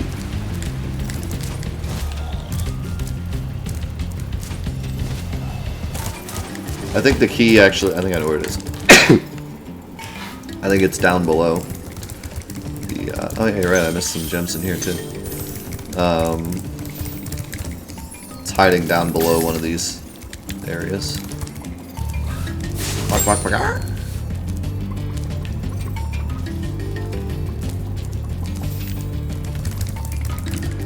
There's also up there, which I didn't go. I think I remember how to get up there. I think you actually have to go down below and then it sends you up there or something like that. Yeah, it's down here.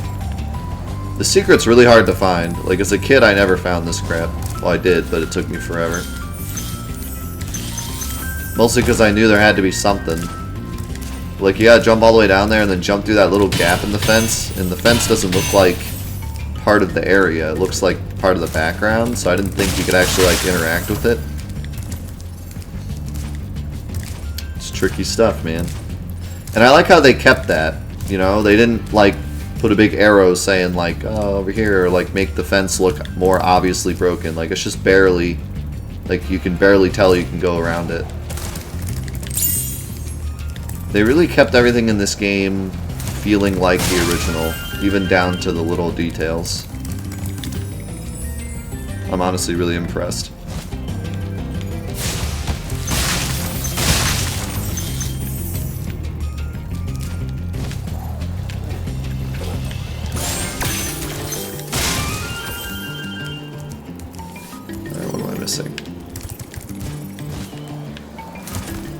Oh, right. The key.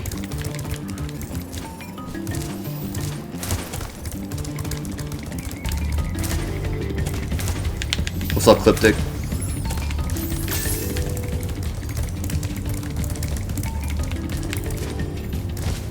Thanks for stopping by, dude.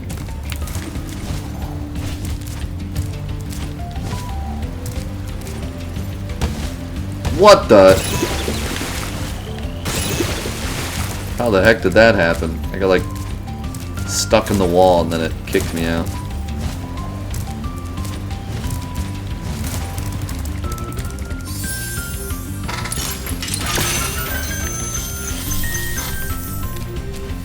What the honk indeed. What the honk? What the what the honk? Yeah, I set it up like that so I could do that. I am a child.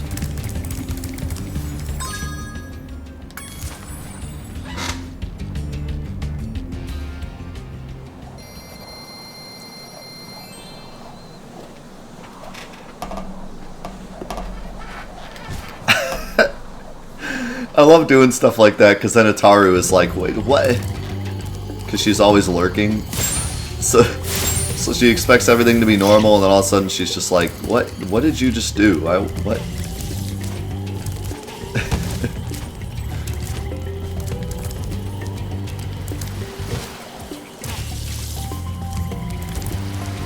It's really, it's always really, I I don't know, humbling for me to know that, like, I'm always on in the background for you. Like, while you're working and stuff, I'm just always there, chatting it up. I'm like part of your work experience. I don't know, it's just cool to me. It means a lot to me that you would, like, consistently listen to me, like, just on what in the... I just realized that looks like a goofy face. Look at that thing. Does it look like that in the original? I don't think I remember that. Anyways.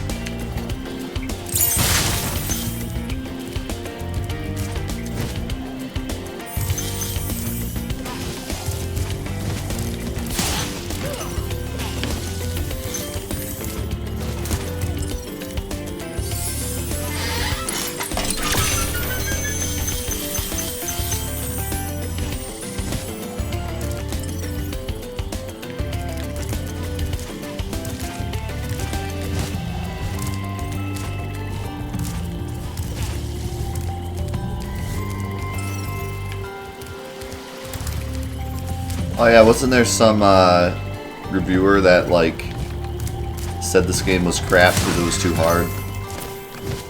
I mean, literally that always happens with every game ever, but...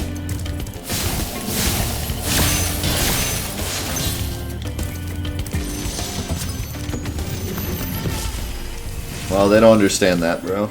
Spyro, it's great to see you, but I gotta go.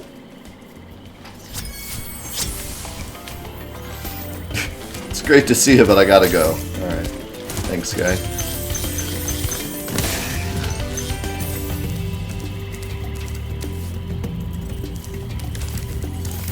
You'd be in a mental institution if you didn't have something on in the background. So I'm keeping you from the mental institution? That's pretty nice.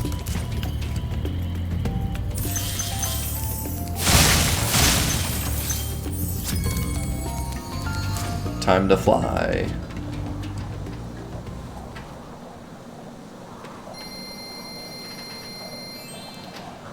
Do do ba do do do do. Do do do ba do do do do.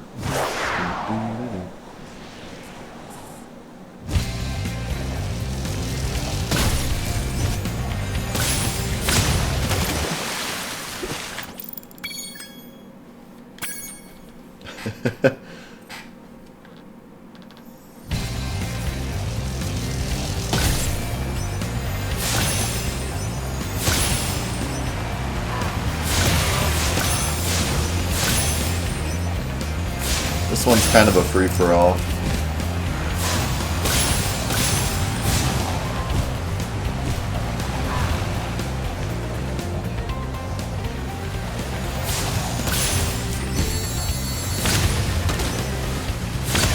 I hate these boats. You gotta be so close to the water. Make one small mistake and you're going under.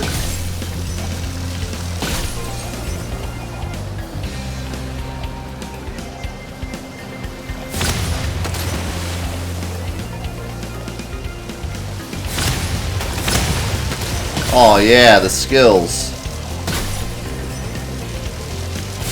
Oh, I knew that wasn't gonna happen. I tried, but I knew it wasn't gonna happen.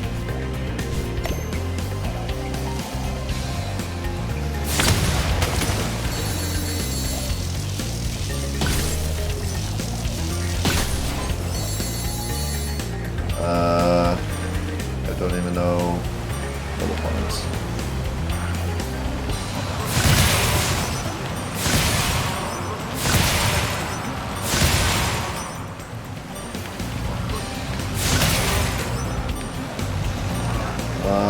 No.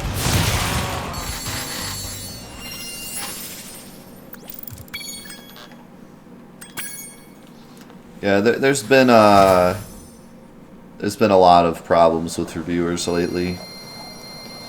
Every reviewer just says everything's Dark Souls now. Every reviewer, like, there's so many reviewers that just say stuff is hard and therefore bad, and that just blows my mind. You would never say a kid's game is too easy, so it's bad. So why would you say an adult's game is too hard, it's bad? Makes no sense. I can understand a bad difficulty curve, but games should be hard. They're not fun if they're not hard. It's not fun if there's no challenge. There needs to be a challenge, or it's not fun. And being too hard really isn't something that I think exists. Oh, I feel much better now that so many dragons have been rescued.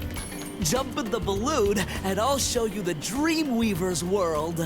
Are you ready to go? Here we go, Dreamweavers. The legendary Dreamweavers.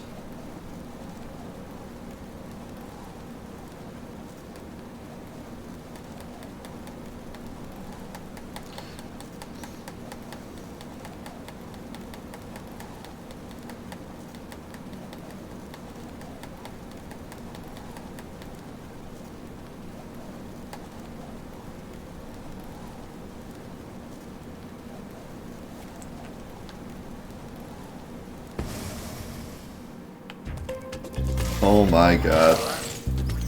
Just starting off immediately with the super goofball. Wow. Ha! Look at his face.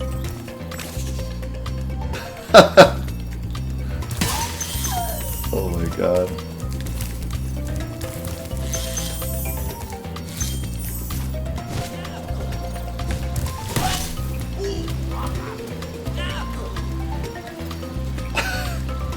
Oh my god. This might be the best thing ever made.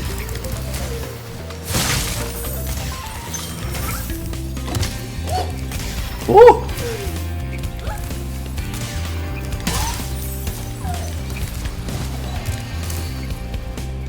That guy's spine is made of rubber.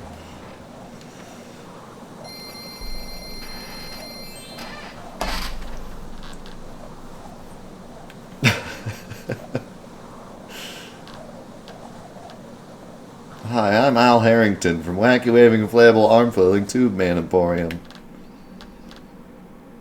Warehouse and Emporium.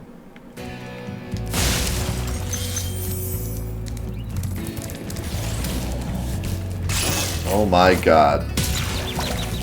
Talk about nightmares. Oh my god, it looks like a little chihuahua!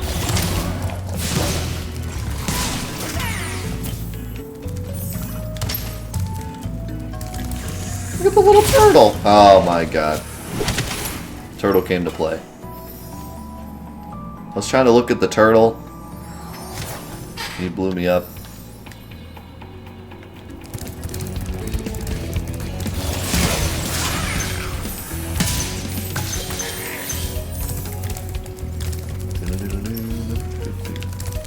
The cutest murder you've ever seen.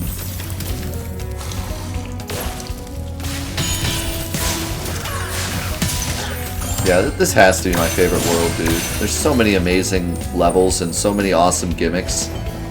I love how there's like, you have to take out the lantern guys first. Oh man, the devils. These guys are so cool. Ugh.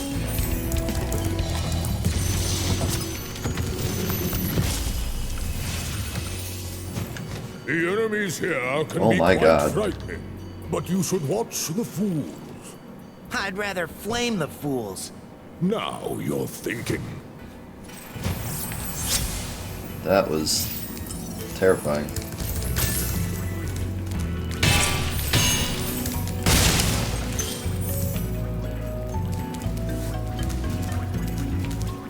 God, look at how awesome this cave looks. Like, seriously. They did such a cool job on this level.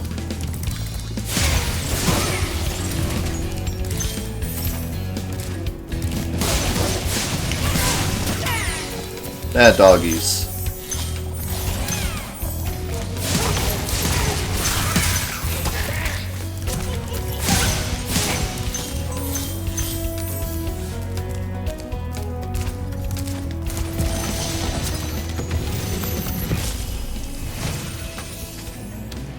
Thank thank you for releasing me. Oh my god, look at those sunglasses.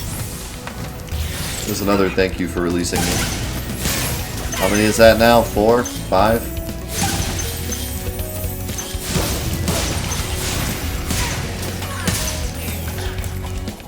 They gave that guy some sweet sunglasses though, so it's totally worth.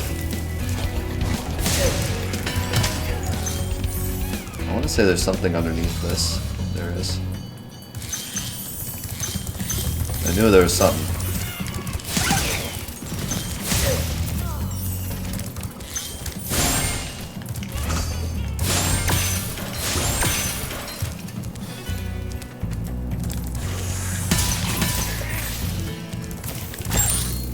This might actually be the way you're supposed to go, though. Something crazy.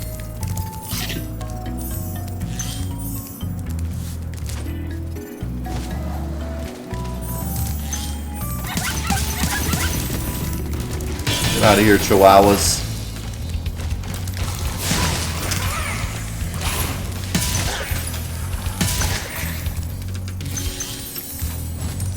Yo, what's up, Forsaken? Good to see you, dude.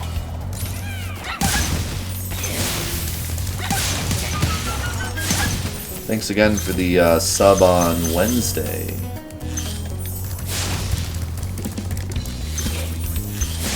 The puppy punisher.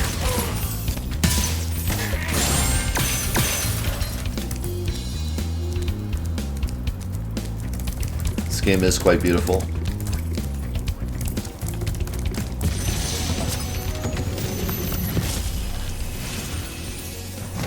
Thanks, Spyro. I'd love to help you catch Gnasty, but I'd really hate to be trapped in Crystal again. Don't worry. The only one that's gonna be trapped is him. God dang it, Spyro, you're so amazing.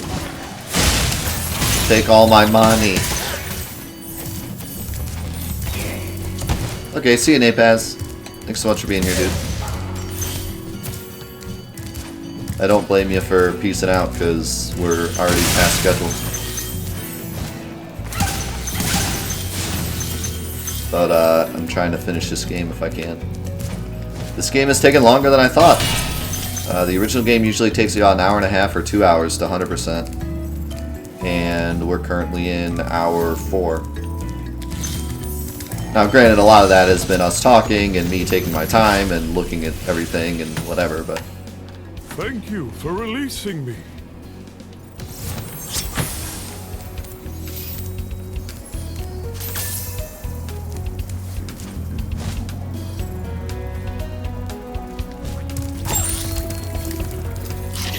Yeah, you know, now that you mention it, it does seem like 2 hours is really fast. Maybe I'm remembering incorrectly, but when we did Spyroathon, I know we did Spyro 1 and like all of Spyro 2 in the first day, I think. And I could have swore I remembered Spyro 1 taking about 2 hours. I could probably go on the memory card and check. I think it has a time stamp.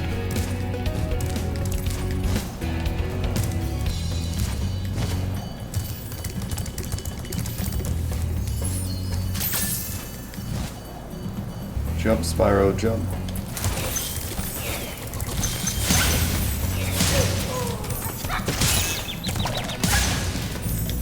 Yeah, I mean, the only reason I'm doubting myself is because this game isn't much different. You know, when it comes to how long it should take you to finish this versus how long it should take you to finish the first one, it should be about the same, because all the levels are the same, and all the placements are the same. So, like I said, I've been taking my time for sure, but still, it shouldn't be like double the length.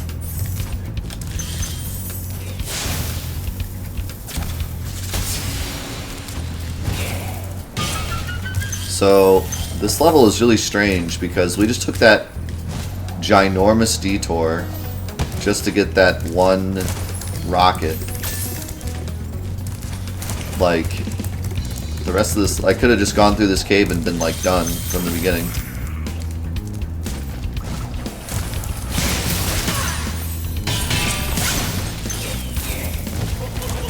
This level could have been like 2 minutes long had I just like gone forward, but then I went into that secret area, and that's like where the whole level is.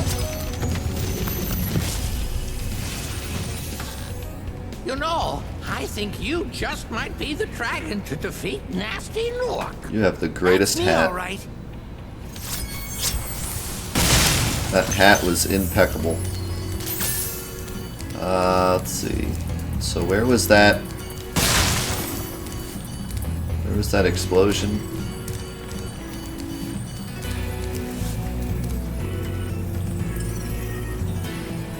That way?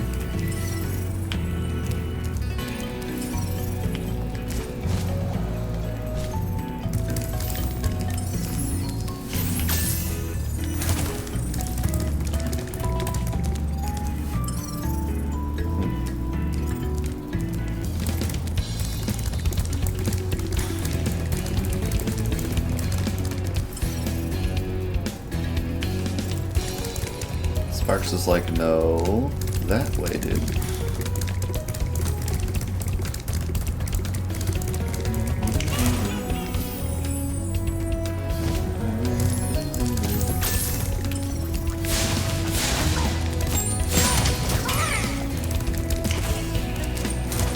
Okay, I just fired like 2 sheep and he didn't grab any of the fireflies.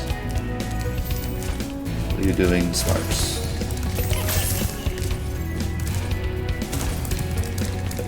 There's gotta be something up there, right? Am I crazy?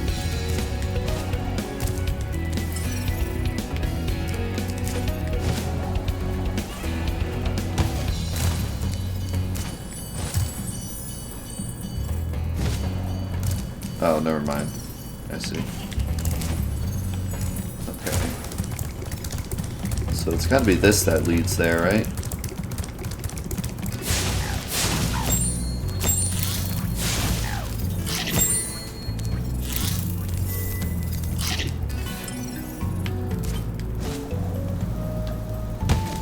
Oh! I did not expect that.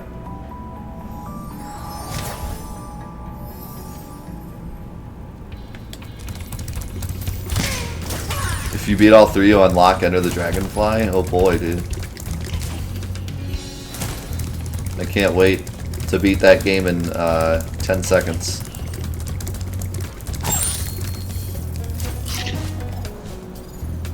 I believe the current world record for that game is under a minute. That's how well programmed that one is. Oh, really? That, you know, that would happen.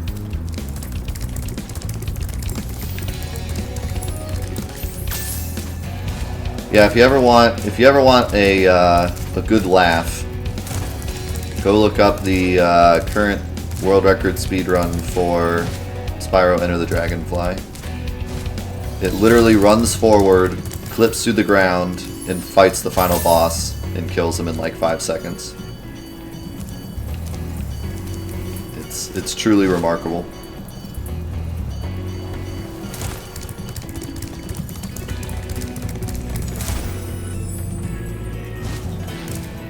It's not just the lag, it's everything. Everything about that game is incredibly unplayable. It's truly one of the worst games to ever be made. Especially for the time it was made in. I mean, you can say Deadly Castles is, or Dark Castle, or Deadly Towers is worse, but like, for the time period it was made, that game is absolute trash.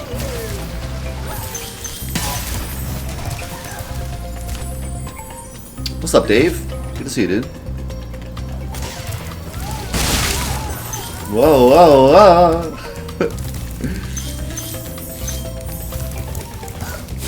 Just got a switch? Dude, nice. You are gonna love that thing.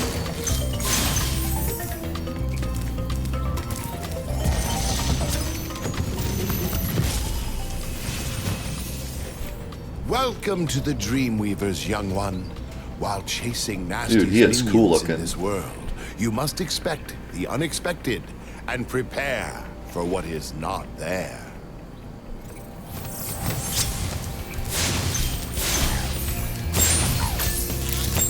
Oh, Lofty Castle.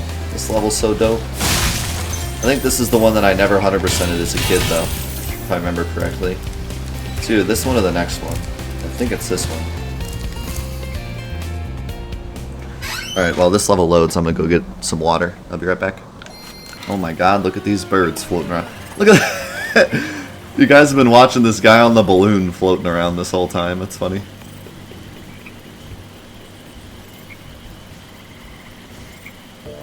When I get a chance, check the 4.8 in Discord. Okay, I will. We gotta hurry up and finish this game because I'm already behind.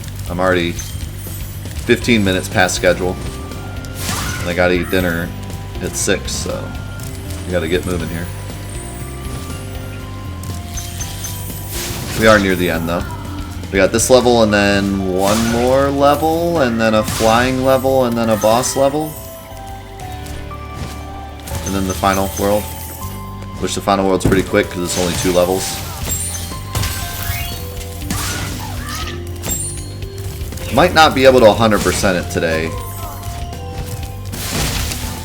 Although, well, I don't know. If we 100% up to that point, then all we gotta do is, yikes. All we gotta do is the final, like, bonus level, which doesn't take that long, so.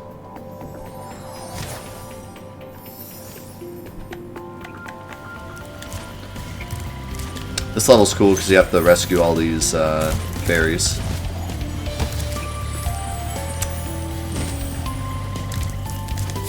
Yo, dropped on. How's it going, dude?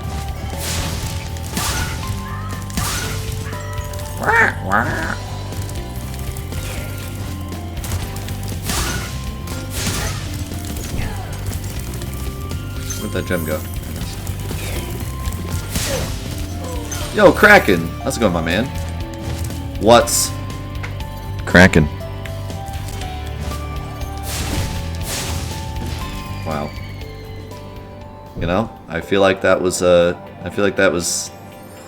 punishment for that terrible pun.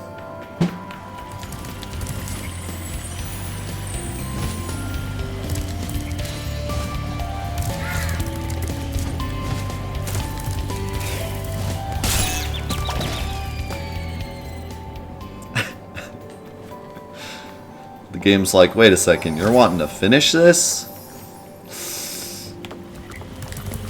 We got something to say about that.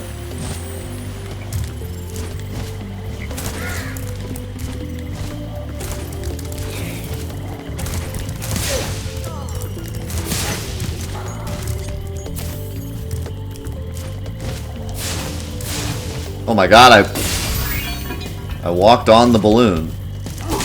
Ow. That was magical. Let's see, I gotta go this way. Oh yeah, and the fairies like power up the whirlwinds as you go, which is cool.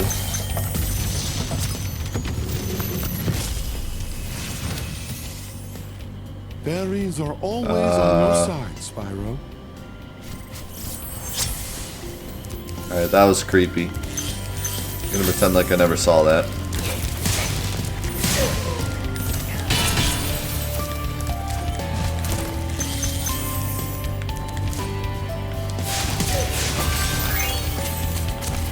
Yep, that's the creepiest dragon.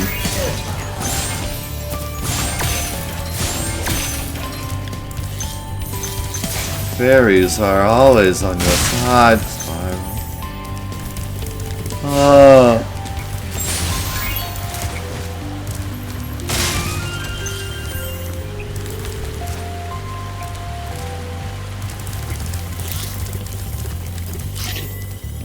These fairies look exactly like Tinkerbell. I mean, we're talking green dress and all.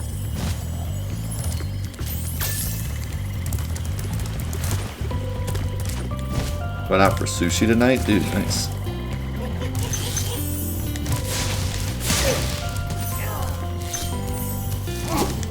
Sweet.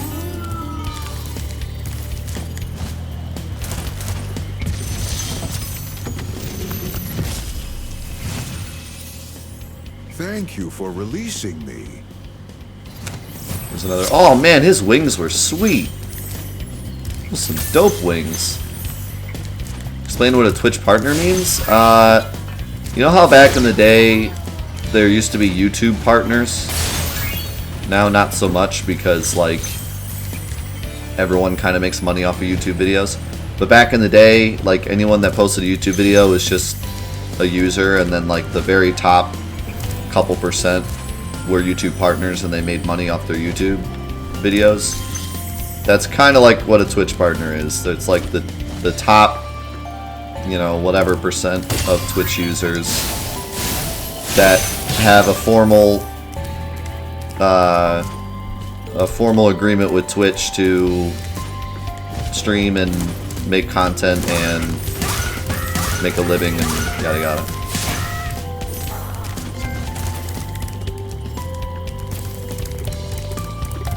It's kind of the short of it.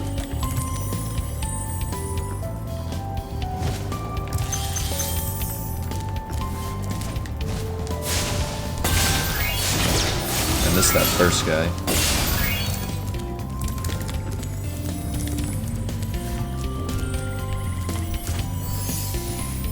What's up, Grim Tides?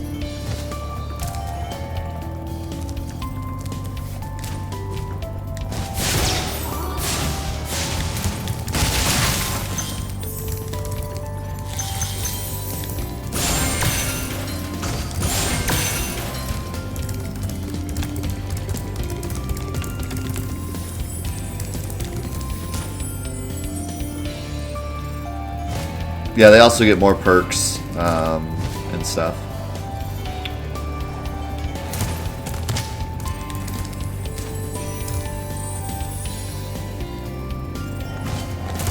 But I didn't figure he was asking like what they get. I figured he was asking like what they actually are. Ah, Spyro, thanks. Supercharge will get you to new places here in Lofty Castle too. See where it takes you. Alright. No, Twitch part you make money off of Twitch off of subs, which affiliates can also do. But Twitch partners are more like, I don't know, it's hard to explain really. It's hard to like put into words, but Twitch partners can run ads and they can do merch sales, and they're more like directly affiliated with Twitch. Like Twitch actually watches them particularly and does stuff with them, and they go to cons and yada yada.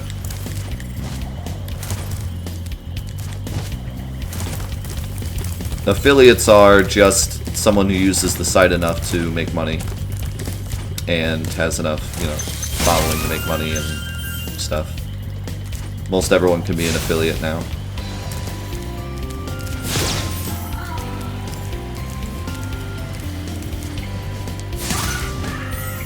In fact, most of the viewers around here are affiliates and are all really cool and have cool channels. You should check them out.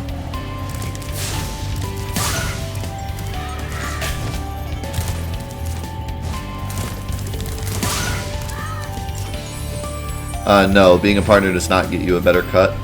If you have enough subs, you get a better cut. I don't know how that works, but it's like the very top echelon of Twitch people get better cut from their subs, otherwise everyone else gets 50-50.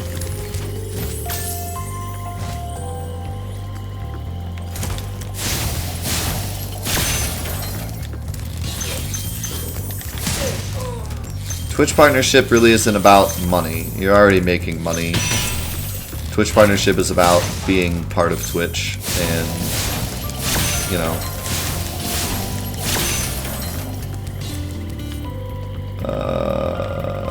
do I want to go that way?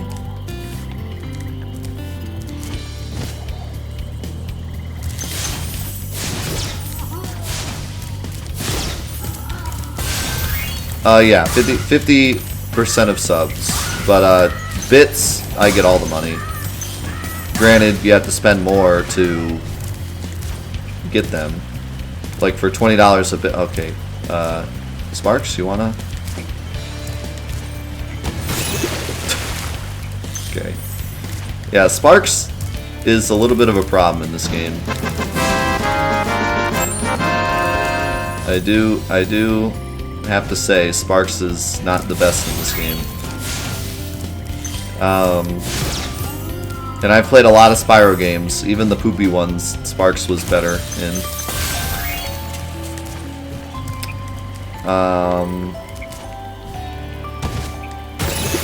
Yeah, so like for $20 in bits, you might spend $25, but I get all $20 of it when you spend it on me.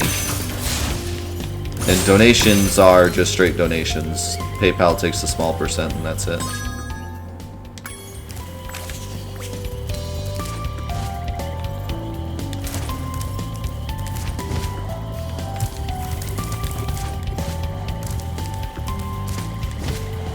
Guess I just never went to this corner. Or no, I did. I just didn't pick these up.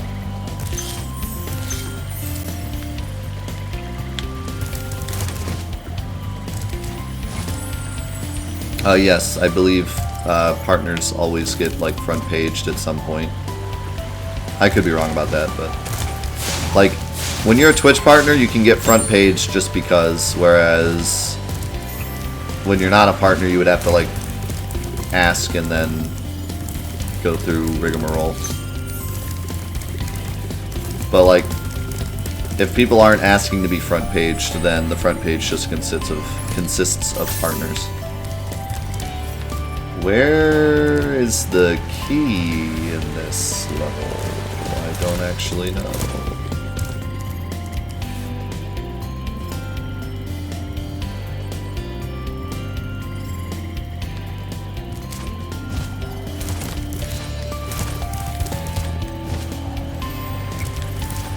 To give bits, you can click the bit icon by the face in the chat, the emoticon face in the chat.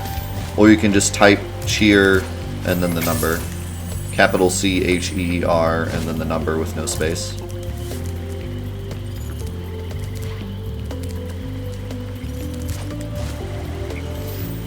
This game sucks! Hey, thank you for the 48 bits, Twiggy. And Kraken, thank you for the 500 bits, my man.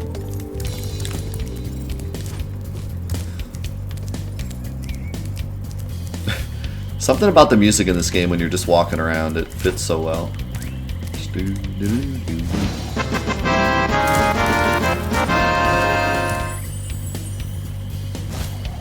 Thank you so much for that, Kraken. I really appreciate it. Can I get some foam fingers in the chat for Kraken's very first bits on the channel? Always appreciate it, man. I see shiny things, but I don't think they're gems.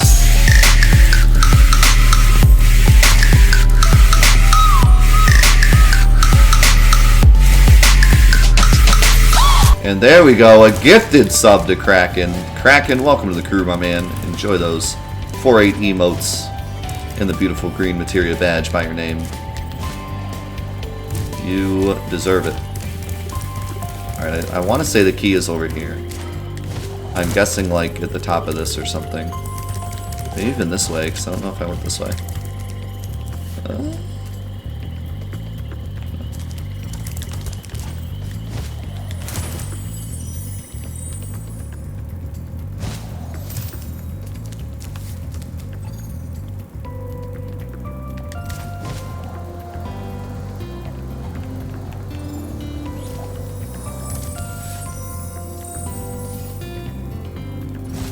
Oh, there it is. How did I not pick that up? Or maybe I died and it reset.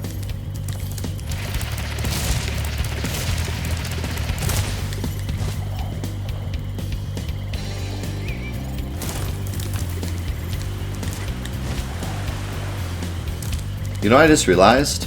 In the original Spyro, once you get 100% of a level, you can just exit level.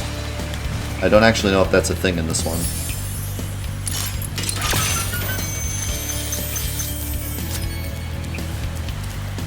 But we could try it.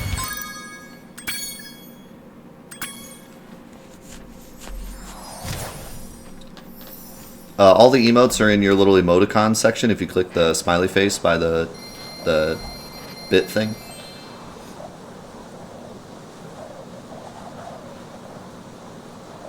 The foam finger is DEATHU.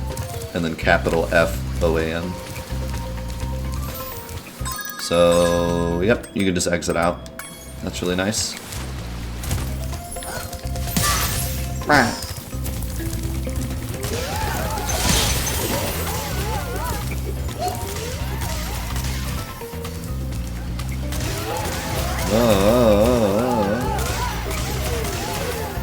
Oh, these guys are so funny. Alrighty, well I think what I'll do, instead of trying to rush the rest of the game and not really paying attention to you know, as much as I should be, I think I'll stop here and we'll just pick it up again next week or this weekend, and then I can just put the two together. But thoughts so far, I'm really enjoying this game. I really feel like they didn't just take Spyro and change the graphics.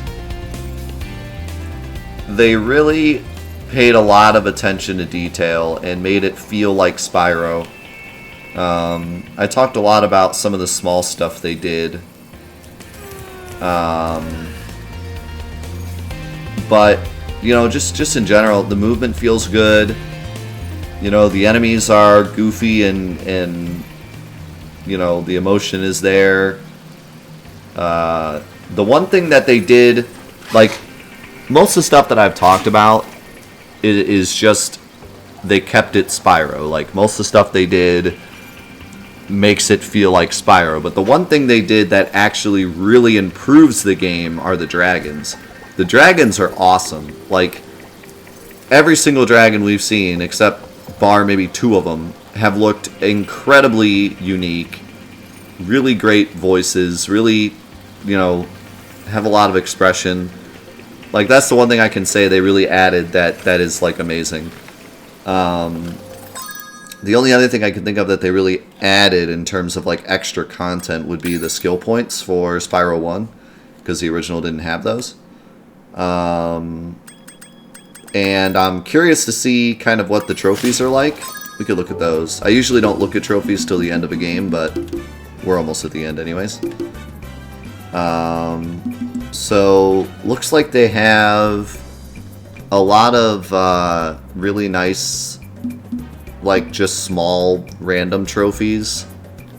Do a loop around an arc, charge a vulture, defeat all 3 ski Gnorcs, like, just really tiny, funny stuff.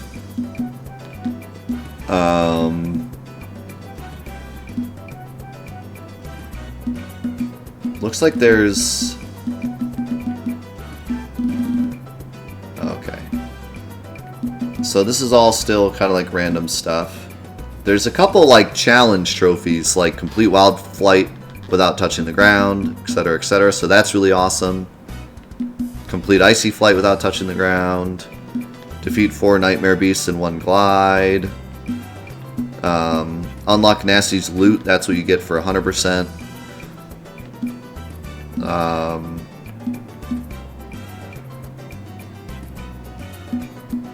So yeah, like, I really like this Platinum. I give them, like, a round of applause. Somebody made a trophy list for one of my favorite games, and it's not complete trash. Congratulations, way to go, Activision, you finally did something right. I have really no complaints about this trophy whatsoever. It's unique, it's good, like, there's a lot of unique challenges. It makes you get 100%, actually 120%, because collect all gems and Gnasty's loot is part of it. The only thing they don't make you do is the skill points, which is okay. Like, I think the skill points are supposed to be extra, just like they are in the other games. Skill points have always been extra in the Spyro games, not something that, you know, they expect you to do to get that 100%. So,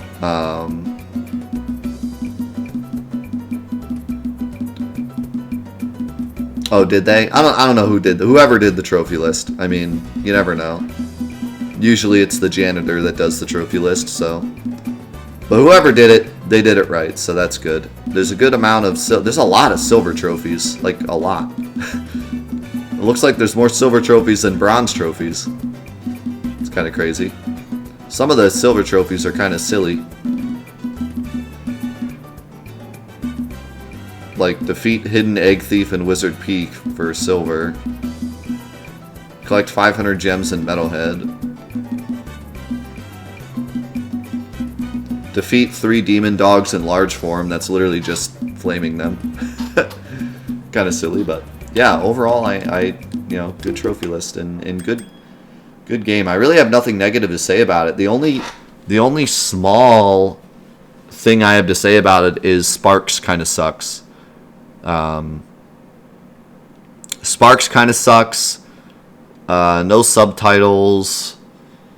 Some of the jumps, and when I say some, I mean like literally like 2 of the jumps seem to be stretched a little far. That's most likely just a result of them wanting to keep the movement the same and also keep the map the same, but those slight differences by upgrading the graphics and everything make it a little further than it should be, and then it's just kind of harder to hit.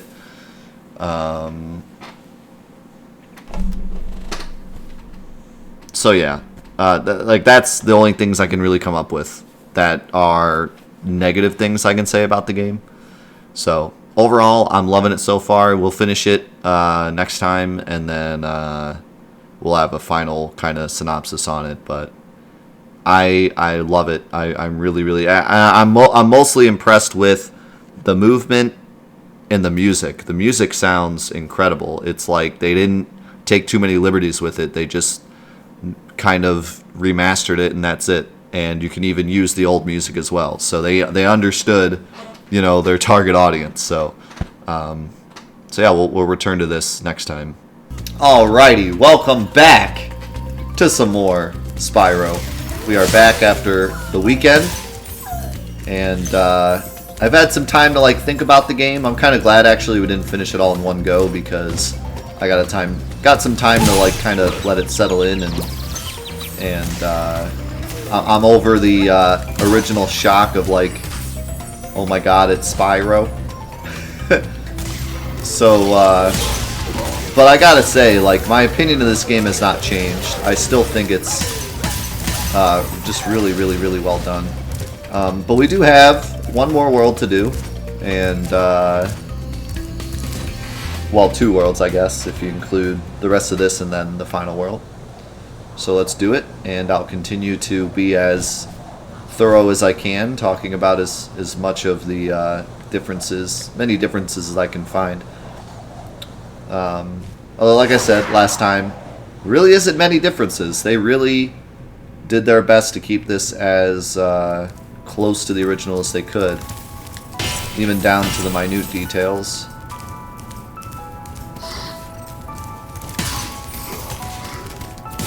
These guys are always really weird. This is the level with all these time things. This is something I just thought about.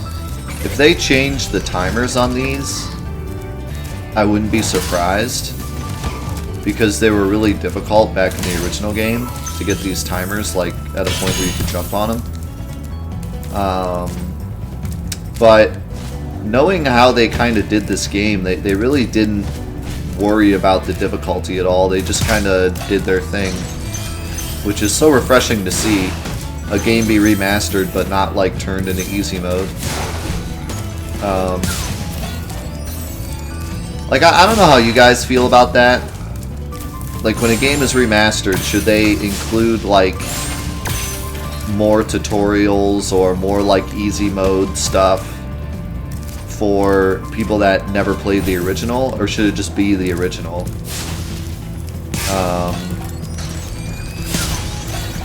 And I don't know. It's not like I feel like the game is bad if they put in some tutorial kind of stuff.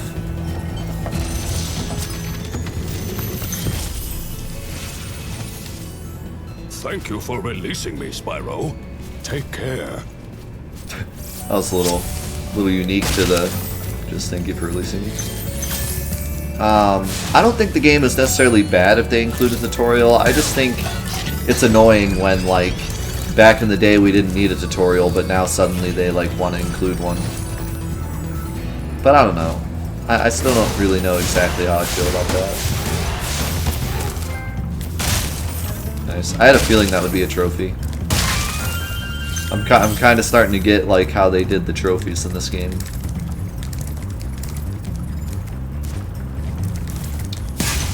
But I don't know, like, maybe I'm just a purist, but to me, Spyro in the day was pick up the game and figure it out as you go, so that's the way the remake should be. Just because you can put in a tutorial to make it easier on people, doesn't mean that you should. I think that's a big part of the charm. Same thing with Crash. Let's see, it looked like there was something there. I mean, even as an optional thing, I know like a lot of people will say, well, just include the option to have a tutorial and then everyone's happy, but I don't know. Am I really happy with that? Maybe not. I feel like maybe there shouldn't be one. I feel like that's part of the experience, is not having a tutorial. If you can't beat Spyro without a tutorial, then it's just not the game for you, I guess. Wow.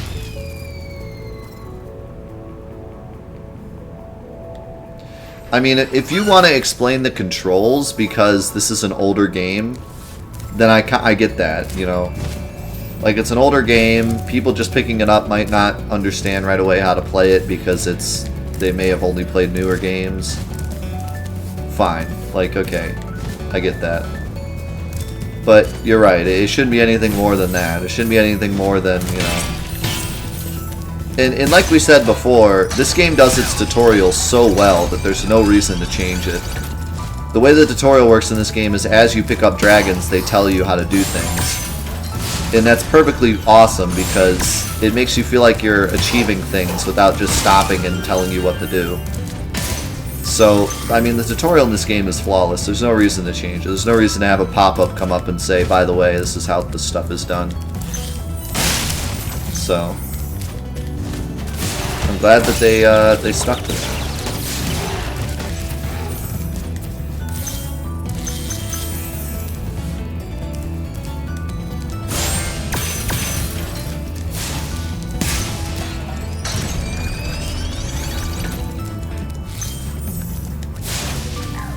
Let's see.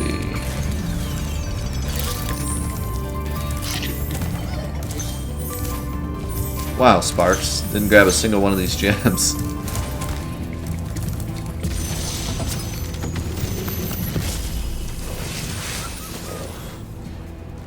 Any advice before this battle? Advice? A wise dragon once told me aim high in life, but watch out for flying boxes. Huh? Huh?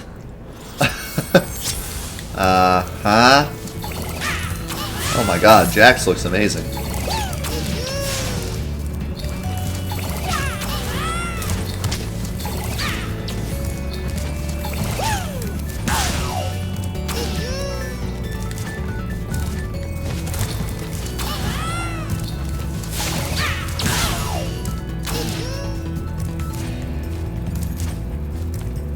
The voice actor for Spyro is 10 of 10. I absolutely love it. I love all the dragons, Spyro and the other ones. They're all like amazing. Oh no. I got the thing for perfect shock. How do you say that, by the way? If you say it like the French way, isn't the J pronounced differently? I always just called him Jax because I was a kid and didn't care. Anyways, I got the perfect boss and then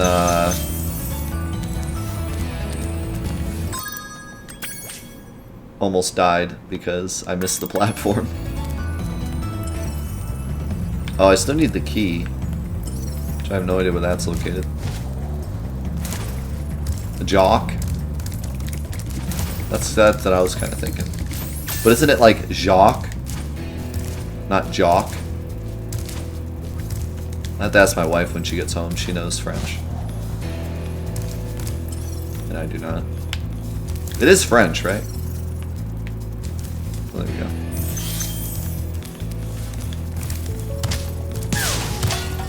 I don't claim to know any French. I'm not gonna sit here and be like, oh, I know. I don't know any French. Nor do I claim to. I know Spanish somewhat. I do not know any French. I don't even know like how French words should sound.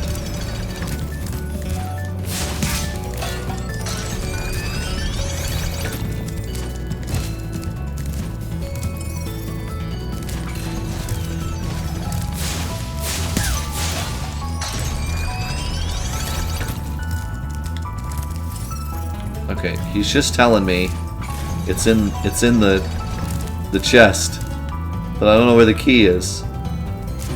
Oh, is it in there? I bet you it's in there.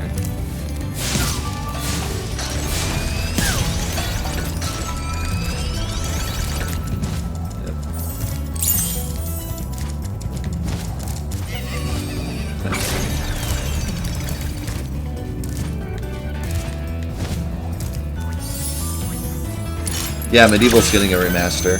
Should be pretty cool. I still need to beat the original. We started it during Hollow Month 2 years ago, and I never finished it. But I still have it on PSN. I have the PS3 port. I want to say I had the original when I was a kid, but I don't have it now. I never beat it as a kid, that's for sure. Maybe I just played it at a friend's house or something. You're a cheesecake.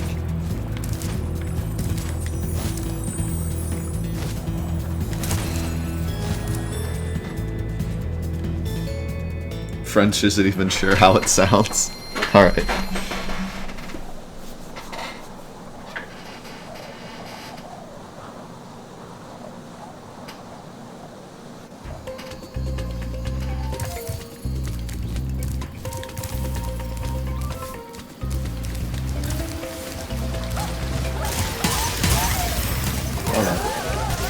Whoa, whoa, whoa, whoa.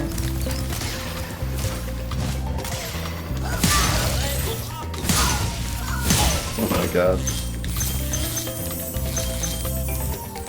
I love Dreamweaver so much.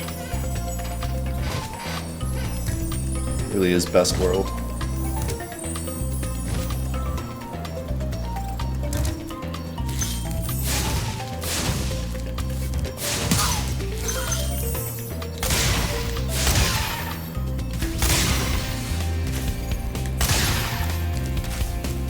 There's anything else you want to do except maybe just these two guys.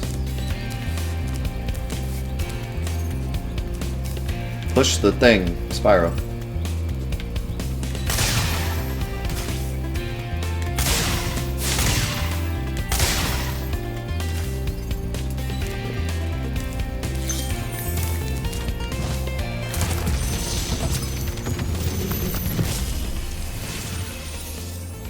Hello, Spyro.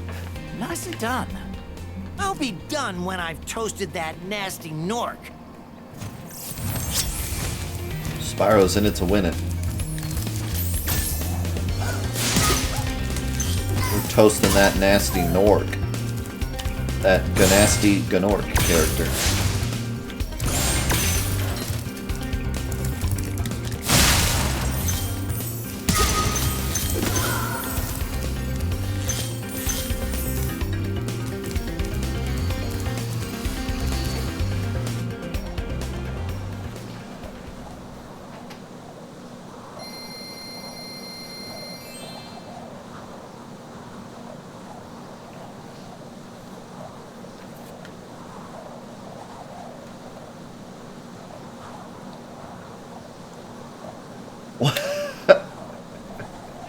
That's interesting.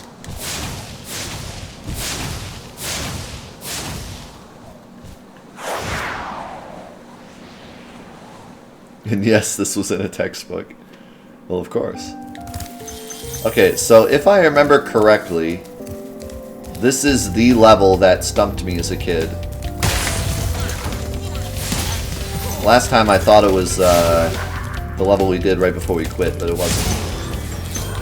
I believe it's this level. Like, 98% sure it's this level.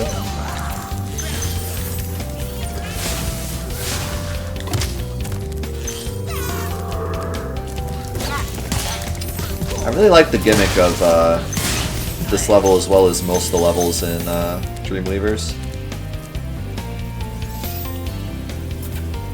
Oh yeah, give me the kiss.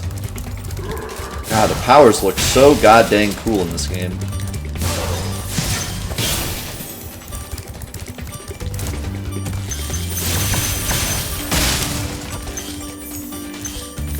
I would have never imagined the powers looking cooler, and then they did it. They made them look even cooler.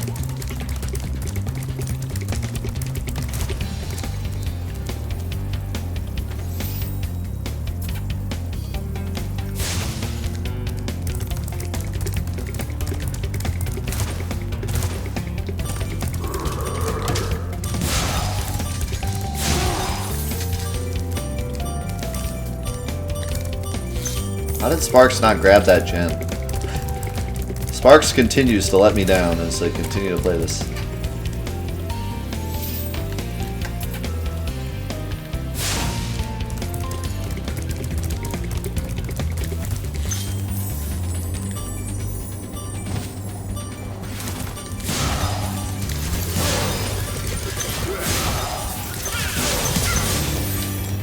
We got everyone here.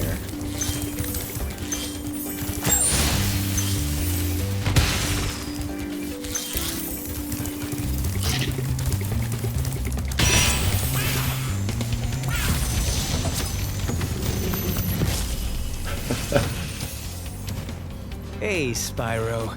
All dragons know there's magic in a fairy's kiss. See what it can do to your power of flame. It's kind of weird the way he said that. Also, a little annoying that he's there after you've already done it. But that's not a problem with the remake, that's a problem with the original. Same thing in the original. You use this fairy's kiss twice now. One in a previous level and one in this level, and then he tells you, hey, the fairy's kiss does stuff. Like, yeah, no crap, dude.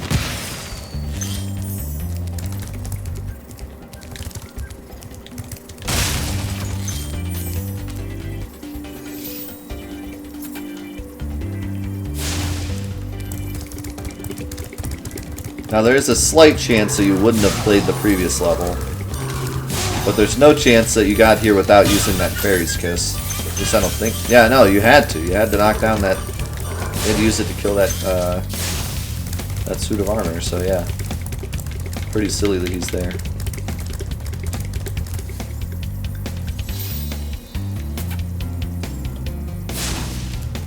Your Daxter never lets you down.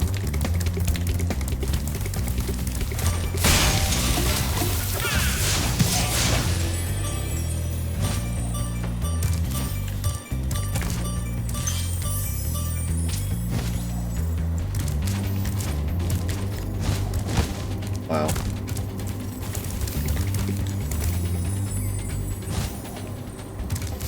No, this is Spyro 1, Platonic. So, this room down here is the room that destroyed my childhood.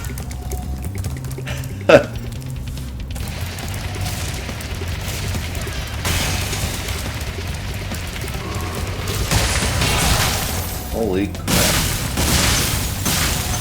So, as a kid, I got 100% in Spyro 2 and 100% in Spyro 3, but I never got 100% in Spyro 1, and I never saw what was behind that giant face at the end of the game. Hold your horns, here comes Spyro. Patience, little one. You'll soon have the opportunity to battle the one who matters most. Gnasty Gnorc. But the only reason I ever didn't 100% Spyro 1 is because of this room. There's gems up there through that hole, and I never figured out as a kid how to get up there. I tried and I tried and I tried, and I could never figure it out. And it haunted me until I became older and figured it out. And I believe the answer is right here, I think. Except that's not how you do it. You either jump from the top or you jump from the whirlwind. I don't remember which. Or neither. Actually, I think you go backwards on the supercharge. Maybe.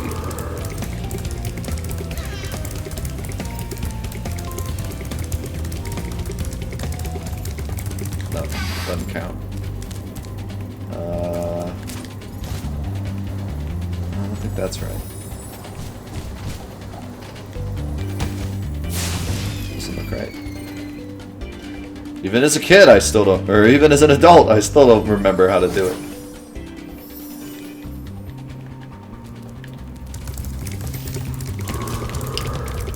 I'm pretty sure it's here.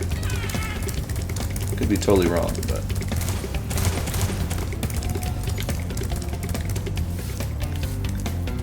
Try the whirlwind. It doesn't put you high enough.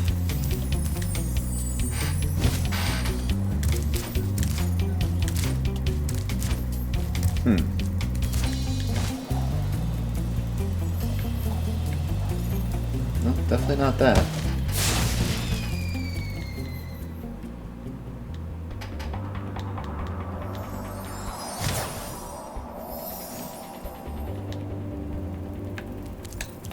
Biscuits and gravy or biscuits and sausage gravy?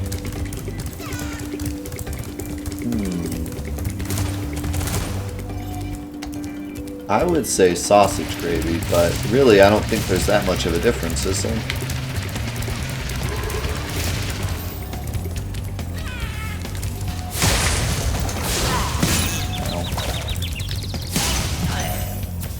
There's a fairy in here, I could just use the wall of fire. Like, does regular gravy really taste that much different than, Oh, here we go. I think this is it.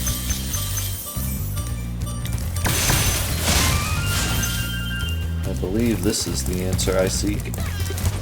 So if I remember correctly, you need to use this outside area to turn around.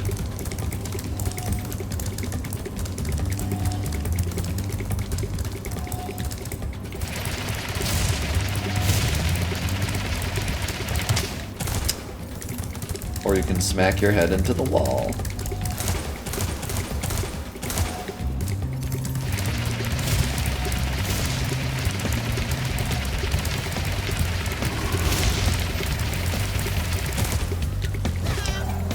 That was too fast.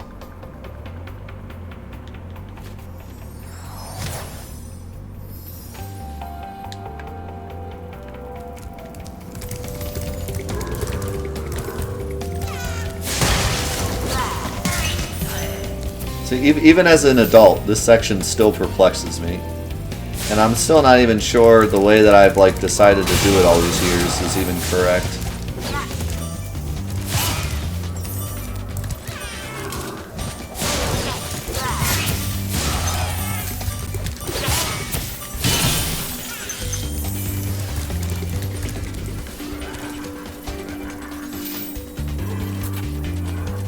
I think sausage gravy definitely tastes better than regular gravy though. It's definitely my preference.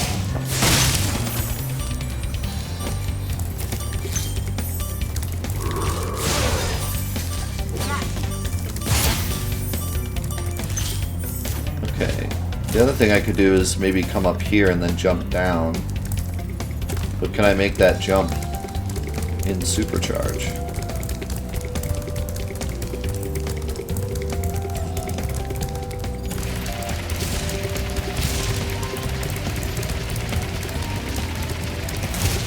Oh, just barely not.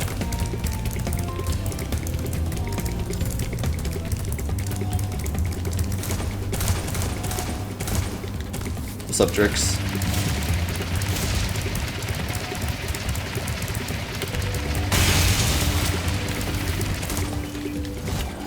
Okay. I shouldn't jump. Jumping is not ideal.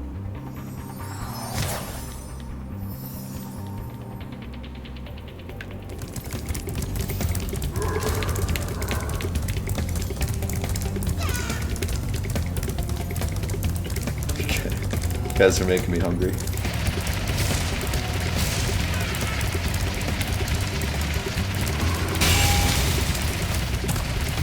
Oh man. How do you make this turn? I think I need to exit out to the left more and then make a more wide turn.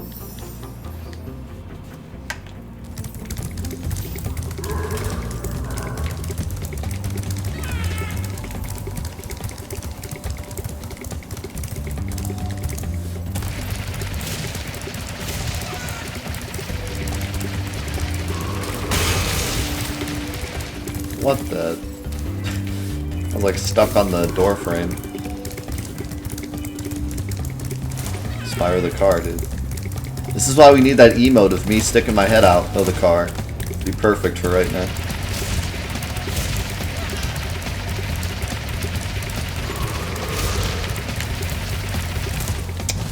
God, I can't. I don't know if that's how you're supposed to do it, but it's not going well. What if I went? I don't know. I don't see how that could be better. I was thinking, what if I went from right to left, but I don't see how that could be better. Maybe because there's more clearance over there.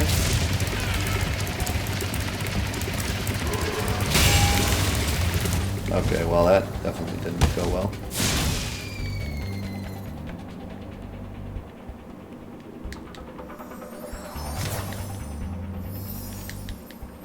How did you do it, Blackheart? Out of curiosity.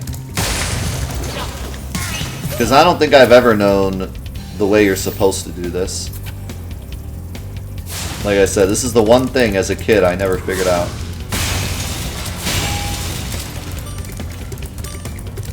I want to say you go from right to left.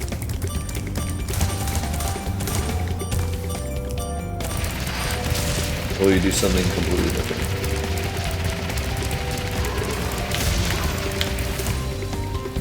Oh, so close!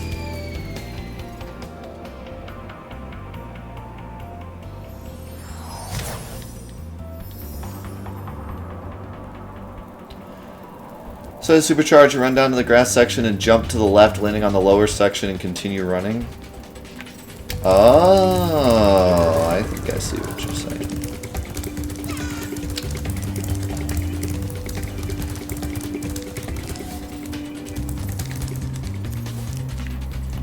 Ah. Yeah, that is a ramp. Alright. Yeah, that's 1,000 times easier than what I'm doing. Granted, what I'm doing would work, but yeah. 1,000 times easier.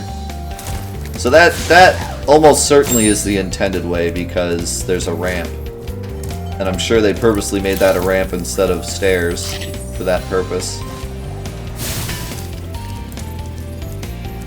Oh, nice. There's a freaking... I gotta get fire breath all the way down there, too. You've become a master of the supercharge. He's got some tea. Great work. I like how that guy says that. There was someone else last time that we were talking about does that, too. Where you complete something and the dragon actually says, like, good job, you mastered that thing. It was like, that's cool how the dragon actually, like, rewards you. Okay, so I think you need to bring fire breath all the way up here, right?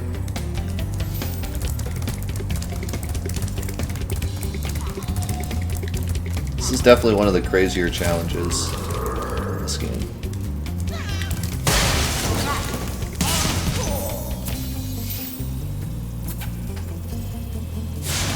Really last that long though? I don't think so. No. All three of your friends got stuck on this level? That's funny. Yeah, like I said, that was the one thing I could not figure out as a kid. It drove me crazy. Oh, you know what? I think I'm stupid. I mean, I know I'm stupid, but I think I'm even stupider than stupid. I think the fire breath's actually up at the top, and you need to just go past the guys.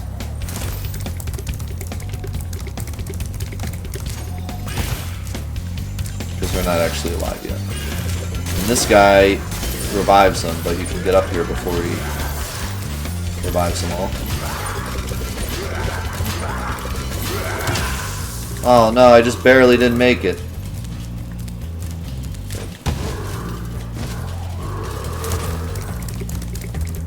I'm not sure if they reset or what. Yeah, they do.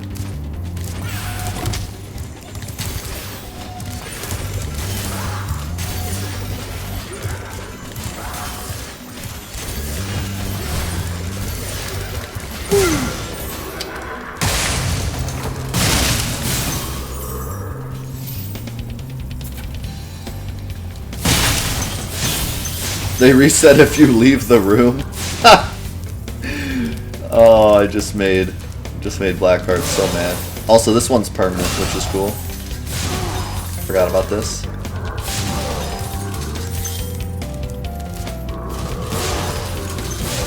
That's so funny. You always get one that's like, now wait just a second.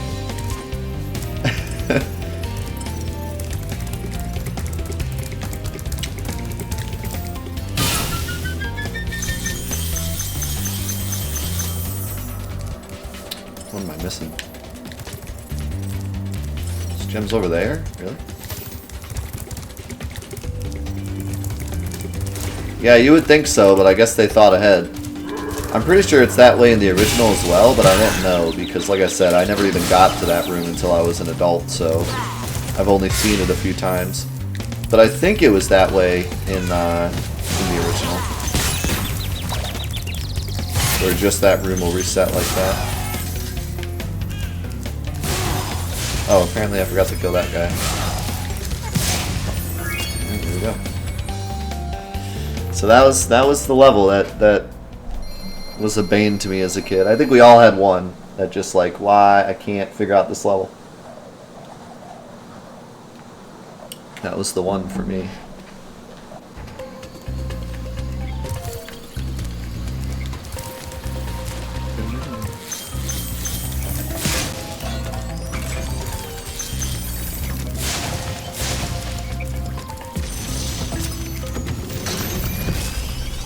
Blackheart was today years old. The fools you see in this world are invincible, but that does not mean they shouldn't be attacked. Sounds all right to me. I like attacking things. I love how the fool walks over the water. He like floats over the water.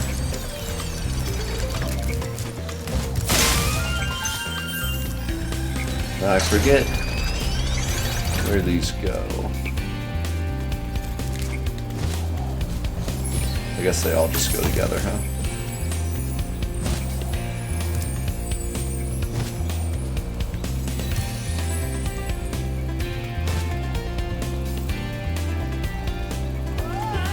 Whoa, whoa, whoa. Alright. Did I go? Did I go in Dark Passage? Yeah. I think we're done with Dreamweavers. But I am missing some gems somewhere. At the end of the level, I guess. Oh yeah, because I haven't gone through this doorway yet. Gotta go take out the dude again. Whoa!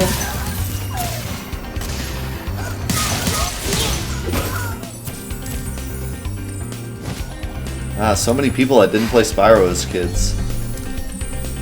Where was your childhood, man? Spyro was the one.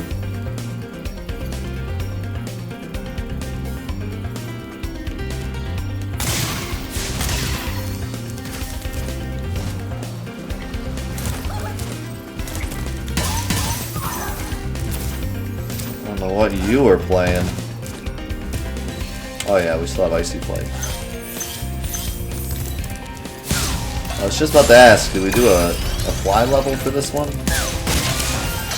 That's my answer.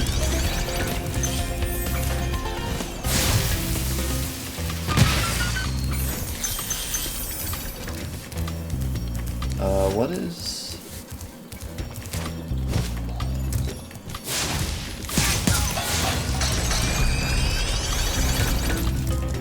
Oh, okay. I didn't realize what the first gesture did.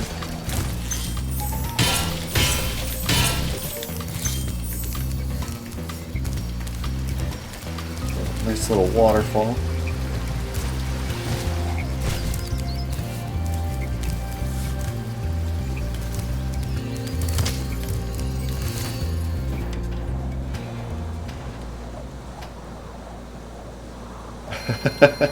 That's good you're determined.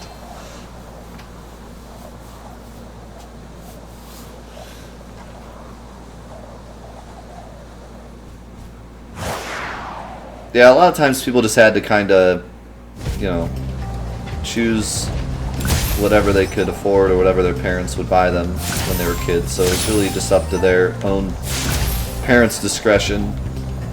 Some people only had the PC, so they played like Doom and all that stuff. Some people only had Nintendo, so they really just played like Mario. Some people had PlayStation, they played Crash and Spyro. Final Fantasy. I was fortunate enough to be able to play pretty much all three when I was little. It was after that that money became tight, and so I had to skip out on some of the other things. And I also, what I missed out on was the Super Nintendo. The Super Nintendo is the greatest missing link of my childhood. Final Fantasy VI, Chrono Trigger, Super Mario RPG. I missed out on all those games. But I was fortunate enough afterwards to be able to buy like N64, PlayStation 2, and have a PC. So I was able to be a Doom kid, a Spyro kid, and a Mario kid.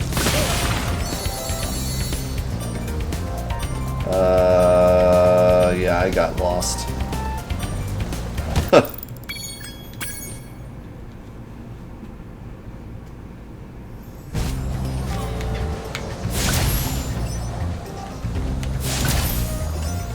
And then once, after PS2, that's when I like started buying stuff for myself. So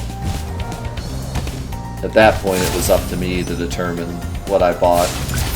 And luckily for me, I skipped out on the Microsoft consoles, so I got to experience everything that the PS2 and the GameCube had to offer. I guess I didn't waste a bunch of money on Halo. Now granted, a lot of people loved Halo, but I probably wouldn't have enjoyed it as much, so I'm glad that I didn't go down that route. I don't know, I might have though, since I was a big Call of Duty kid for a while. But I was fine with Call of Duty instead of Halo. Just kinda did that. I'm going down the wrong way, aren't I? Yes I am. Might be able to salvage this. If I'm really lucky with these guys. That's not really lucky. That's very unlucky.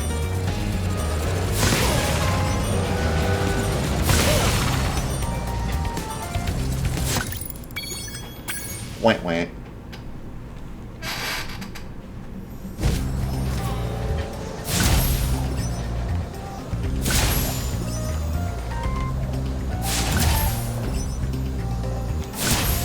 Yeah, I mean, like I said, I was very fortunate because my family had a lot of money issues at the time when I wasn't even into gaming very much at all anyways. Back in the NES days, I was fine just having an NES. I didn't really, I wasn't that much into gaming, so I was like, whatever, I'll play Mario sometimes. And so I skipped out on, my brother had a Genesis, so I got to play that. But I never owned a Genesis. I never got to play Super Nintendo. Or anything in between NES and PlayStation. So there's a big gap where I just didn't play or really care much about gaming, and then I got a PlayStation and that changed everything. And I was very fortunate that after it changed everything, my parents were able to at least eventually get me consoles. I usually did the whole, like, ask for a console every Christmas. So, like, I'd get a new console every year. I wouldn't be able to, like, get GameCube when it first came out. I'd usually get the Sony console right when it came out, and then get the Nintendo console a year after it's already been out. But having said that, I never got a Wii. I literally got a GameCube and I was set with Nintendo consoles. I was like, this is fine. The Wii is fantastic. Or the GameCube is fantastic, I don't need the Wii. I missed the chest and it kind of blew this whole thing. If I hadn't missed that chest, I would have been fine. I am an only child, but I have a half-brother and a stepbrother. My stepfather had a son before I met him, and my father had a second son after divorcing my mom. So I have a half-brother and a stepbrother. And many cousins. But no direct. Now granted, me and my stepbrother grew up together, so I rarely call him my stepbrother. I call him my brother. That's why I didn't say stepbrother, I said brother. Because we grew up together, so I mean, we were brothers. I missed another chest. And a lamp. Like usually when I talk about him, you'll hear me just say brother. But technically he's my stepbrother. We're not as close anymore as brothers would be. Like, I think brothers are pretty much always close no matter what. Whereas we were really close when we were growing up and then not as close now. But... oh god, that was really scary.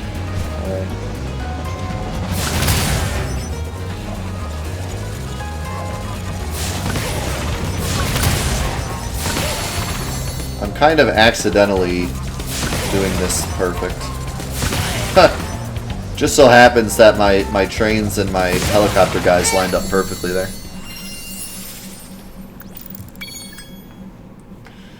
I am younger than my stepbrother, but older than my half-brother. Because my half-brother, obviously, my father broke up with my mom and then had another child, so he's younger than me. Oh, I didn't mean to retry. But my stepbrother is significantly older than me. A couple years.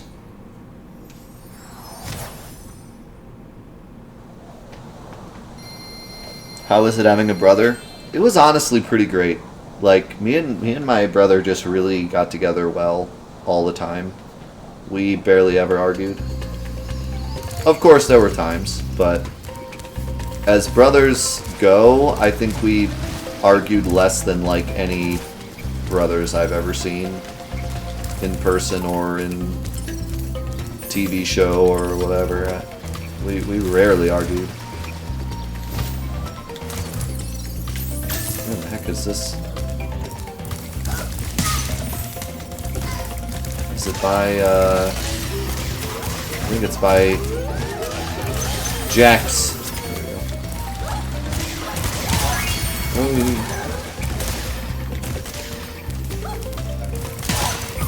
I'm glad he didn't make them big again.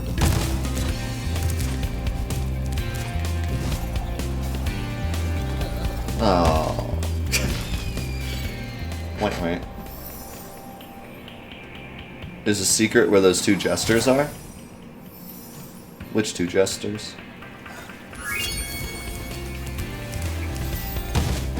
Hold on, let me fall off the map real quick. It's important. I gotta fall off the map really quick.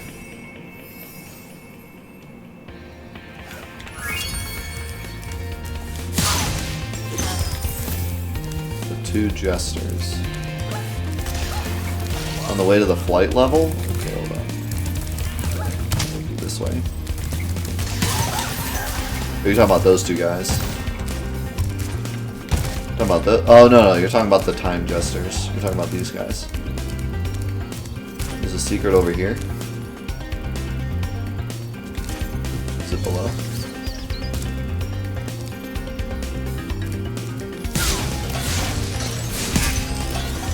Oh, thanks, Crixie. I forgot to change the game. Oh no, I forgot to change the title too. Shoot. What am I doing with my life? Is it this? Oh, it is this. Skill point. So is this new? I think this is new. That's actually really cool.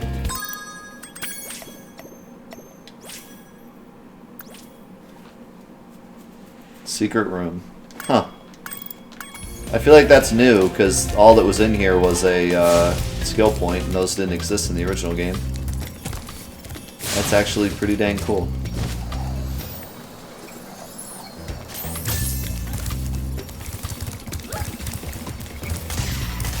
Yeah, it's no big deal. It's not like we'll be playing this for super long. We're just finishing Spyro 1. This way.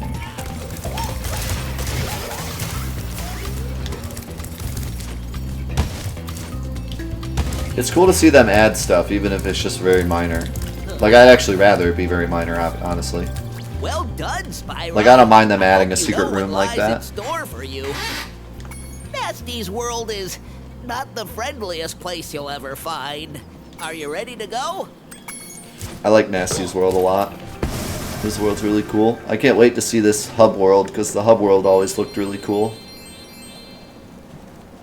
Bling, bling, bling, bling, bling. Just 5 gems.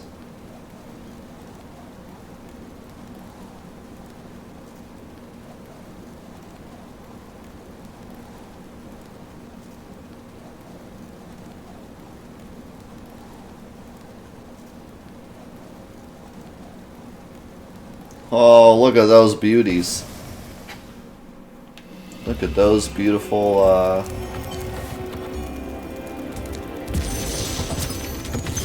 dragon heads.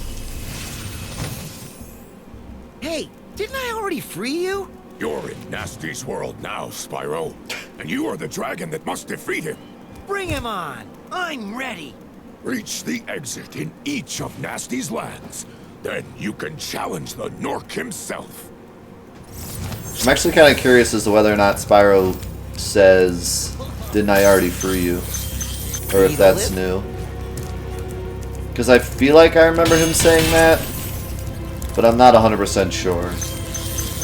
And that would actually be a really hilarious addition if they were like, if before they didn't say that, but now they're like, hey, didn't I rescue you before?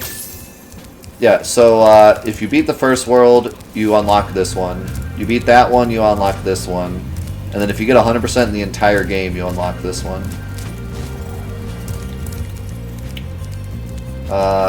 Also, this world looks a lot different. I feel like it looks a lot different. Maybe I'm crazy, but...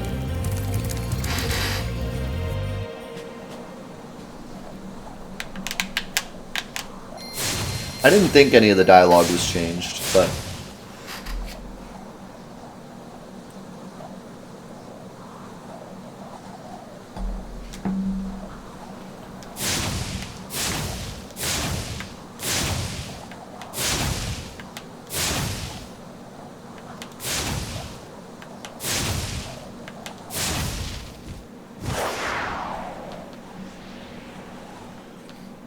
I believe all 3 games are just like their PS1 games, so they didn't like add anything to the 3rd game.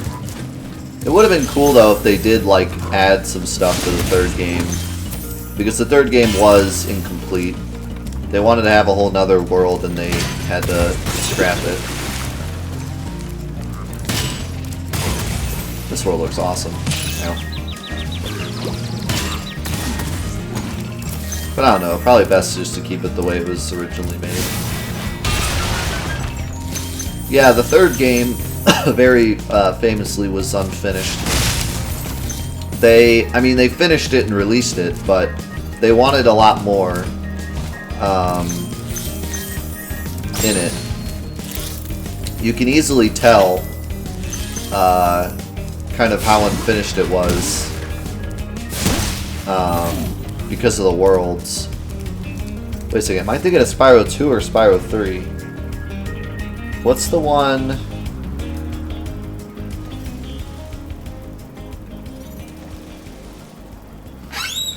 Now I gotta look it up.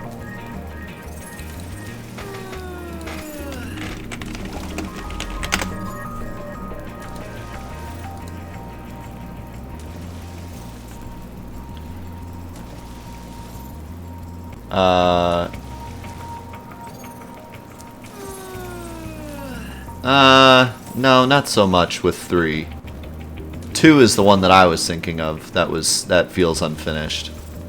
I'm not so sure about 3. I was getting 2 and 3 mixed up. But Spyro 2 was famously kind of like unfinished.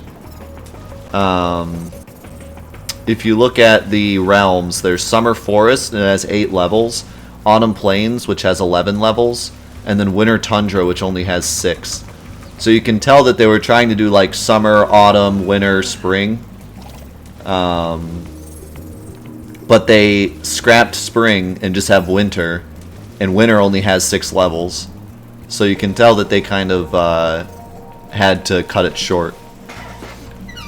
But then in 3, they had 4 complete worlds that are based on the time of day. It's like morning, evening, midday, evening, night. Now granted, the final bosses and some of the final levels seemed like it, but it was still a more finished and polished game, I think.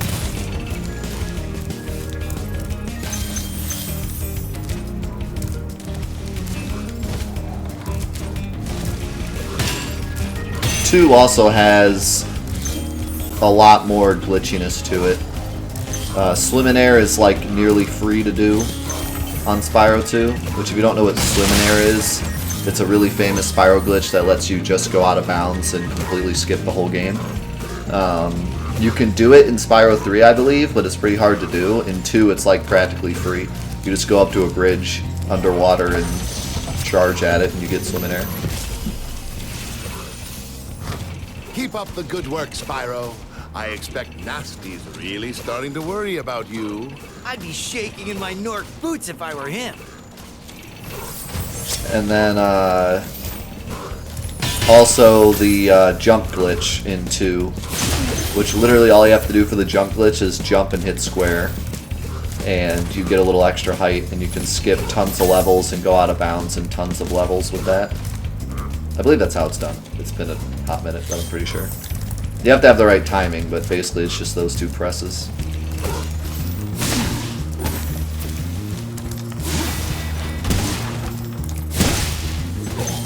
Oh, in his underwear and everything.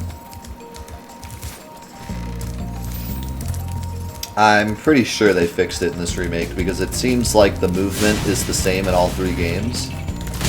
Other than having like the new movesets, like the downward smack that he gets, and the hover. But I think like the regular movement, like the charge and the fire, are all the same in the 3 games.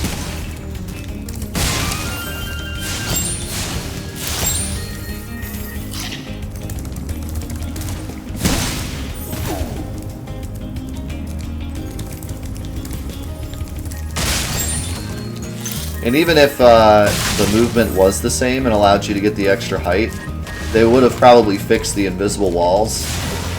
Because like I talked about before, in Spyro 2, they made all the invisible walls just barely out of your reach because they didn't think you would get high enough to reach them. And then they realized after the fact, oh shoot, they can reach them, but it was too late. So like, all the invisible walls are just barely out of reach for you. So it's super easy to just use that glitch and go out of bounds wherever you want.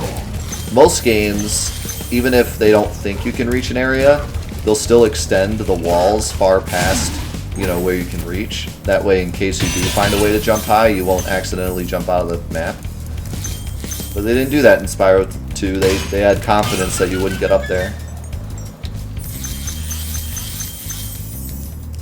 They even have some of the level design reflect that. A good example is Aquaria Towers or whatever it's called.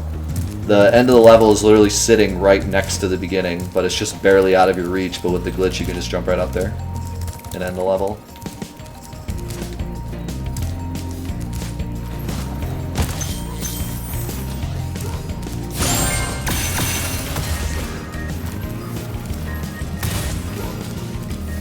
If you want to go out of bounds in the Chocobo farm, it's actually ridiculously easy. And in fact, you don't even need to go out of bounds, just walk up there. You can walk way farther back than you think you can in the Chocobo farm. You just literally walk back there, it lets you walk back all the way back there.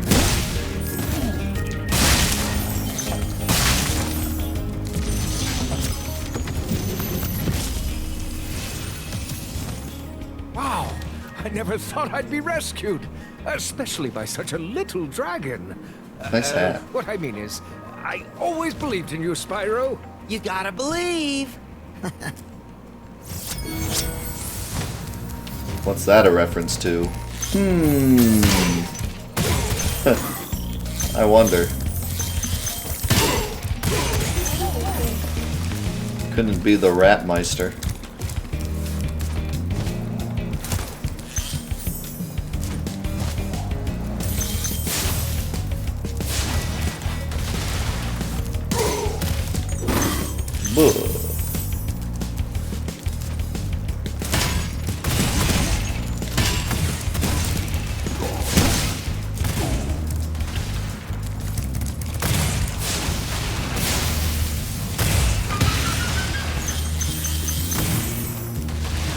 Grab the gem, Sparks. God dang.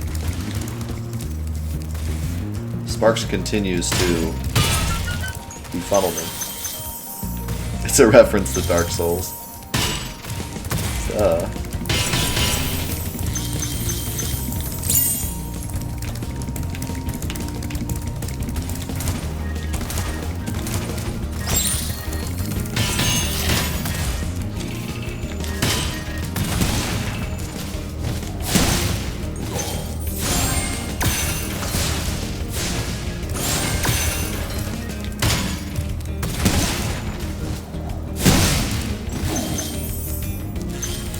I believe I went to the end of the level on accident. I meant to go the other way.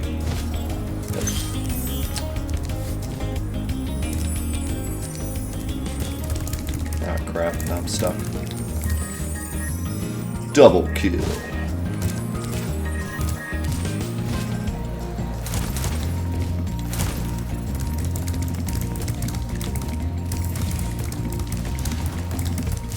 This way.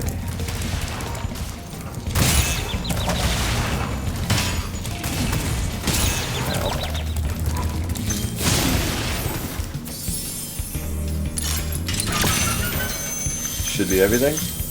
Nice. I still got it.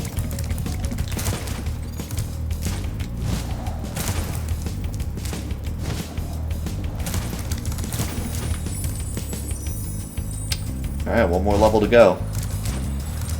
Then Gnasty, and then Gnasty's loot. And then that's the end of that.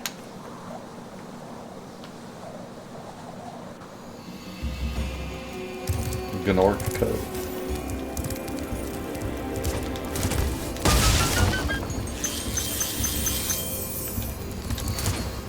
Twilight Harbor is a pretty fantastic level.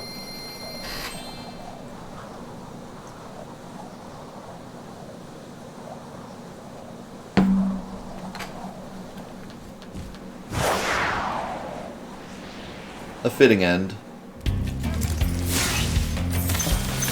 The Gnorcs in this level also have machine guns. Which is pretty awesome. Well, that was extremely violent. What'd they rate this game again?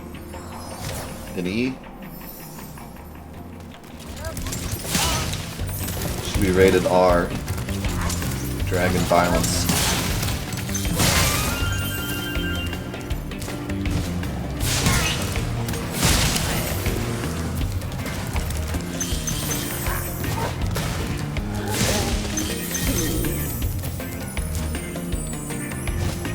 That was Dragon Pinball. I'm actually pretty surprised I remembered that. I actually remembered this little thing here, because I always miss it. I have to come back and get it.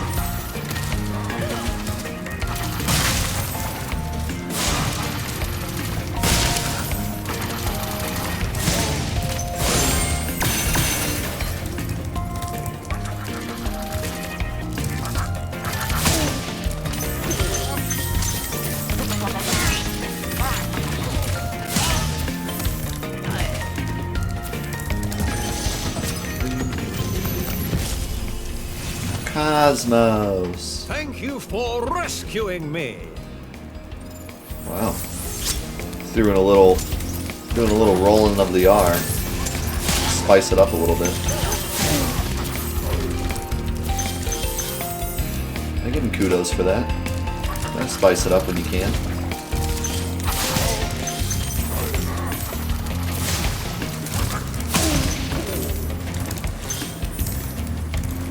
Welcome back, Squid. Wow.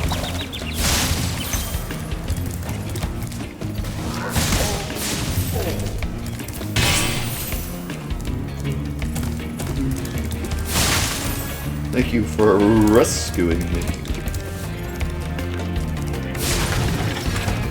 Oh god, I forgot about these.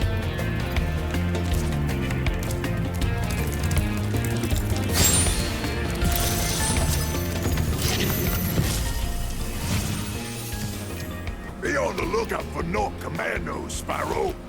They better be on the lookout for me. I mean, he's just being honest. They probably should look out for me. I'm not gonna have a good time if they don't.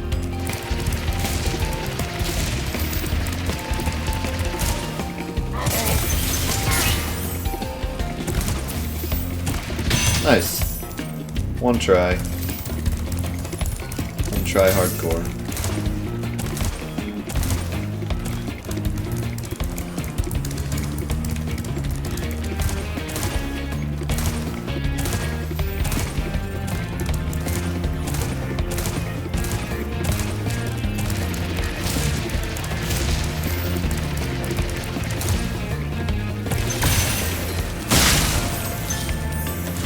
All those goods.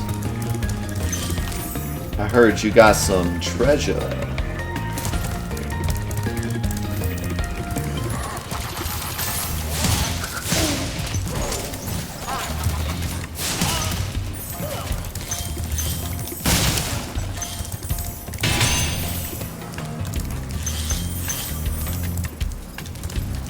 Did we miss something?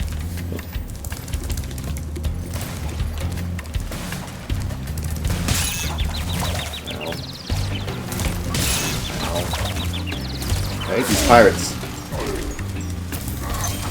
I can deal with the commandos all day, it's the friggin' pirates.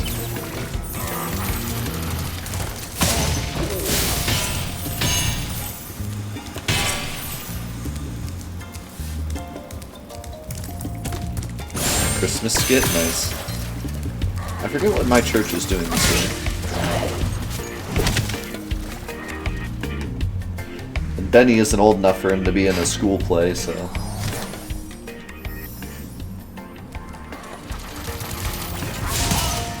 The only Christmas play that I could go see would be my church's Christmas play. I forget what they're doing this year. Something I've already seen them do.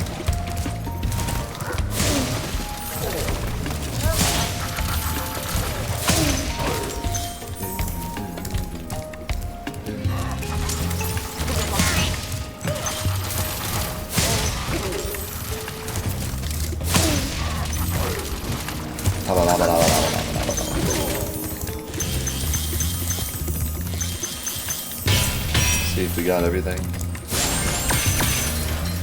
Nope. I missed something way back there, probably. Oh. I looked at chat for like 2 seconds and forgot there was a big gap right there. You're gonna be up this way again for the new year? Nice. Celebrating New Year's in Cleveland. Probably a bad place to celebrate it.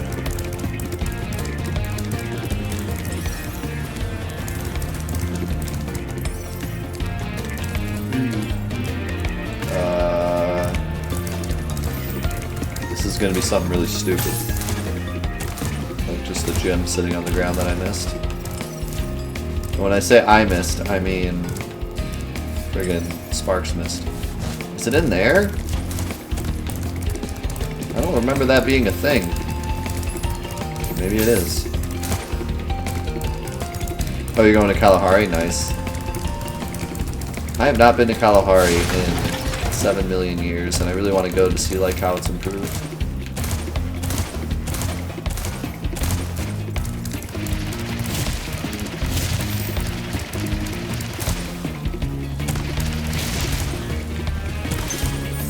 Okay, Spyro didn't stop doing things. I didn't see any gems up there though.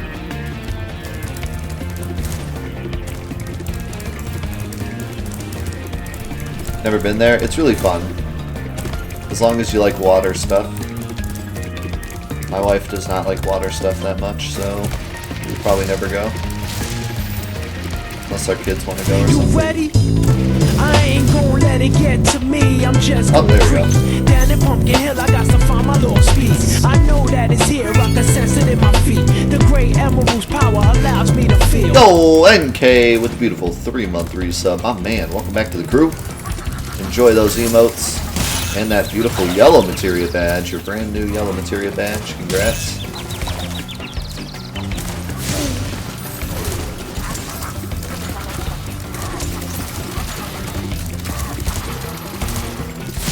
Now a Spyro speedrun. That was actually pretty fancy.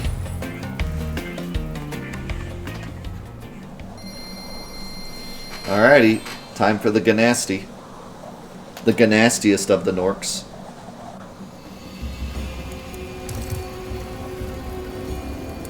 I'm sad they don't show the heads opening. I feel like in the original they did. If you look over fast enough, you could see it opening.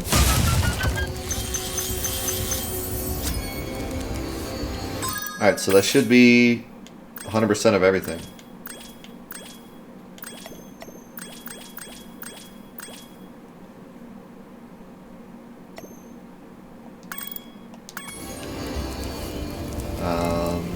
So yeah, once we do this, his thing should open up. No, this is Spyro 1. Not sure why everyone thinks this is Spyro 2. I mean, they all look similar, so I wouldn't expect you to know either way, but it's funny that everyone says 2 for some reason. Like, if I had never played Spyro before, or hadn't played it in a very long time, I wouldn't be able to tell the difference between 1, 2, and 3, at least not in this collection. But for some reason, everyone thinks it's 2.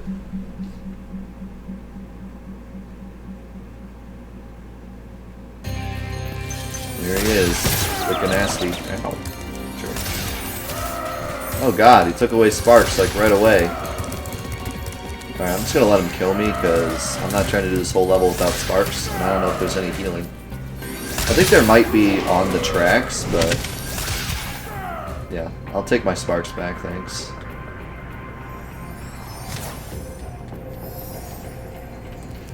Yes, I will be platinuming all the games. For those of you that don't know, I played through every single Spyro game ever made and 100%ed all of them. So of course, I'll be 100%ing this one as well. Thanks, Panda.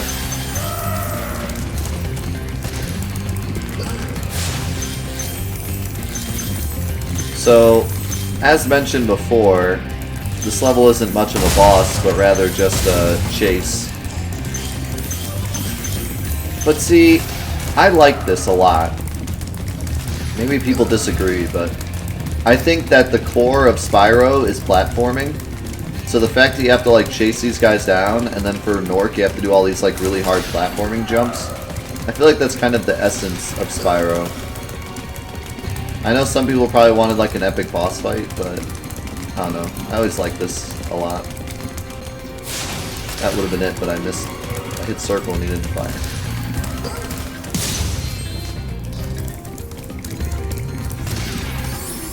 What's up, Drop Don? Good to see you, dude.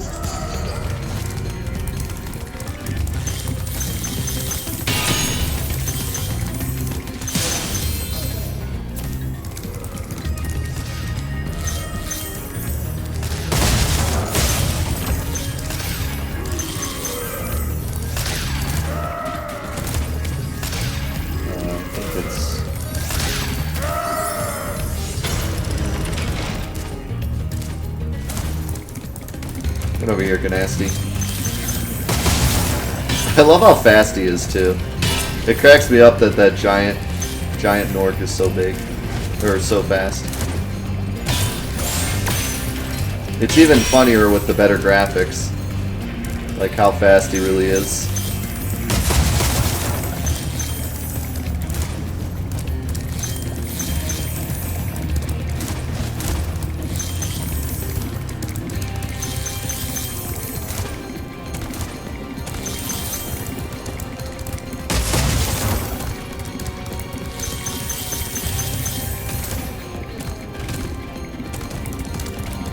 Look at him go, dude.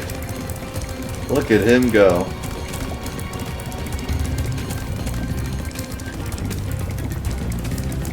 He is booking it.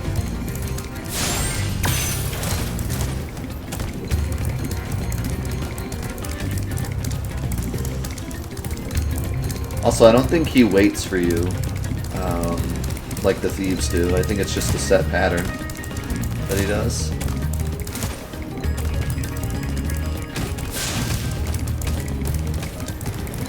I also don't remember if you can flame him or if you have to charge him. I think you flame him, pretty sure. Because then he jumps away with like fire on his butt. It's like, ow.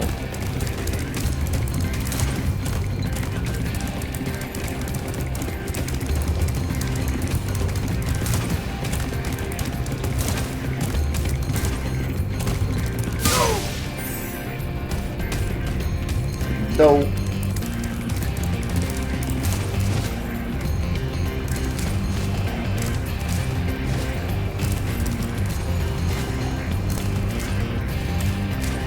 For some reason, this section was like super hard for me as a kid.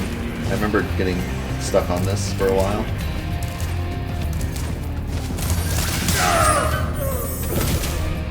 Luckily, I've improved my skills. You're toast, Gnorc.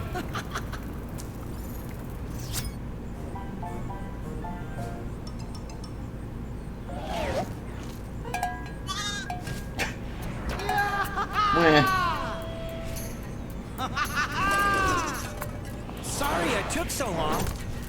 Almost forgot about you guys. What about Gnasty Gnorc? Gnasty Gnorc is toast.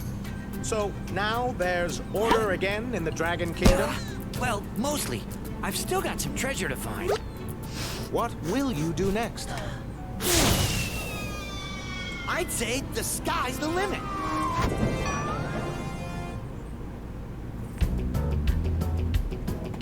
There you go, Spyro 1. We still have a little more to collect though.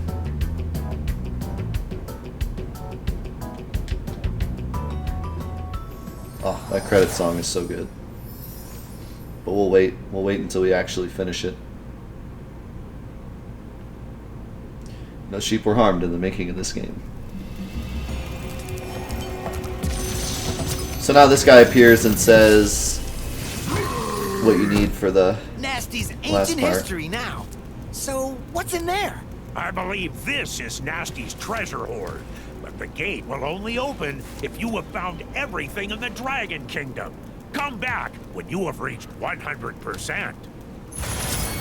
Hey look, I reached 100%.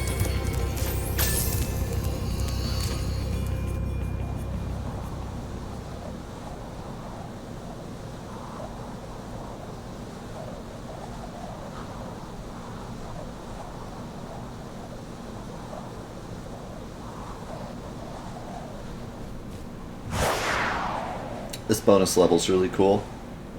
I like it a lot. So in this level you can fly. but the cool gimmick is you can only fly certain heights until you take out the thieves on each part. Take out the thief, open the door, and then you can fly higher until you're allowed to fly pretty much over the whole level. There's also like an absolute metric ton of gems here.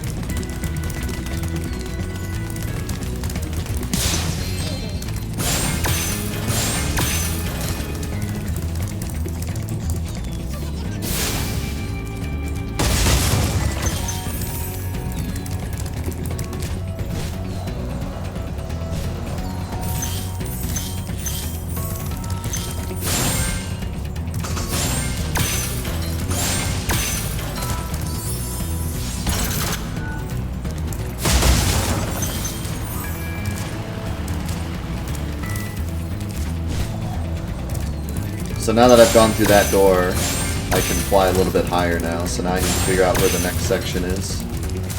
Oh, there's a thief waiting for me. Might be up here.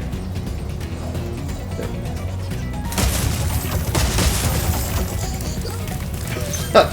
He ran like right at me.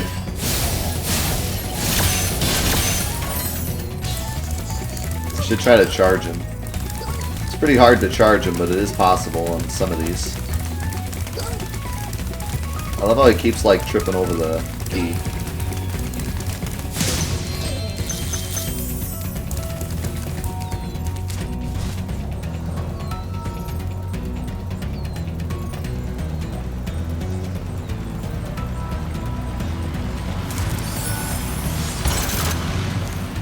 Now the next thief is in a plane, which is pretty funny.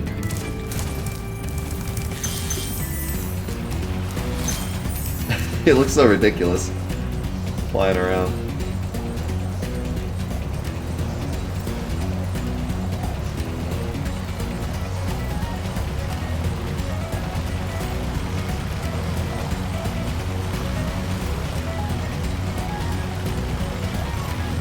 Get back here. Hey. Get back here with my treasure! You son of a...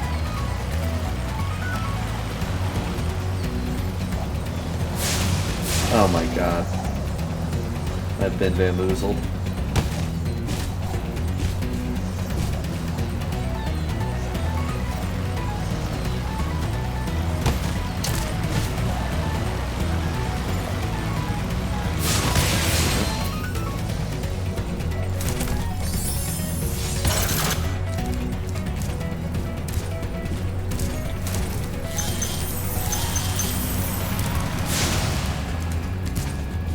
I believe this is the last one. The key to the final vault. This guy's not giving it up without a fight. Without a lava fight. Oh, I just fell in lava and didn't die, don't worry about it.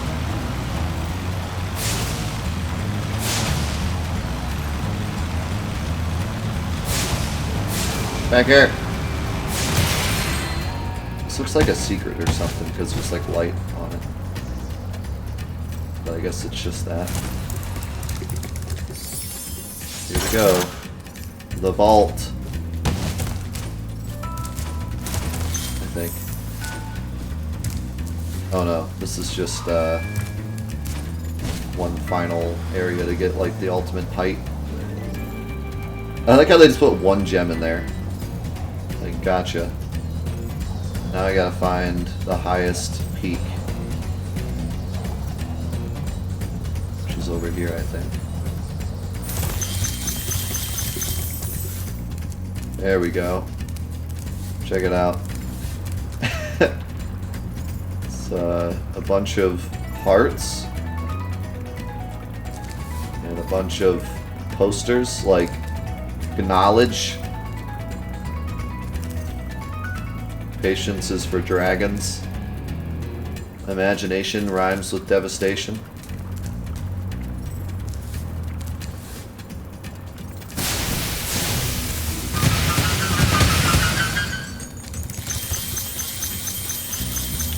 I I believe this is where the intro is filmed, yeah. Although his couch is missing. His couch and his TV.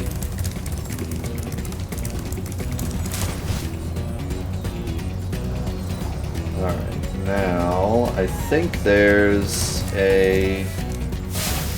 Oh no, there's just a bunch of fireworks. I gotta break all these boxes.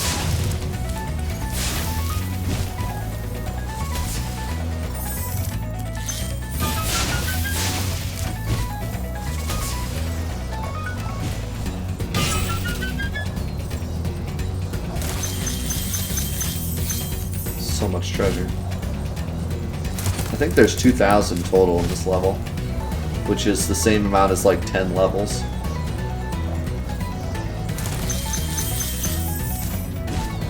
Should be at least one more firework somewhere. There it is.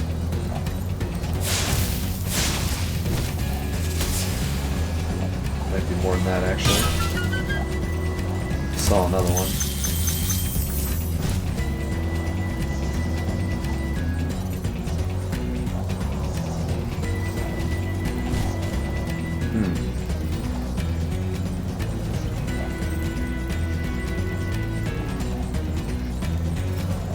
Where's this firework at?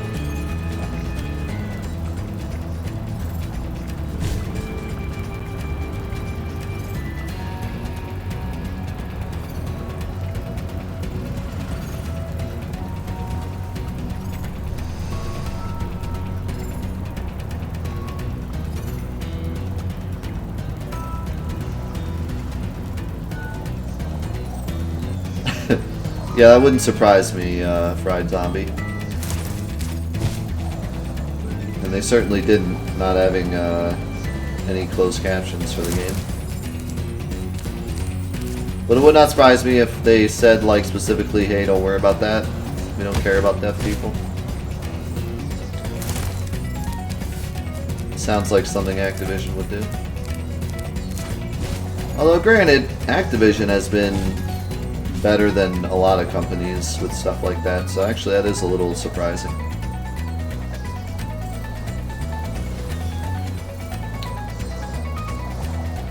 I don't know where this last firework is. This doesn't even look like a firework chest, it looks like a key chest, but I think even those are blown up with fireworks sometimes.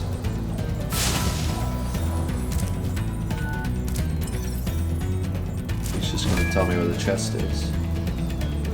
Is it over here?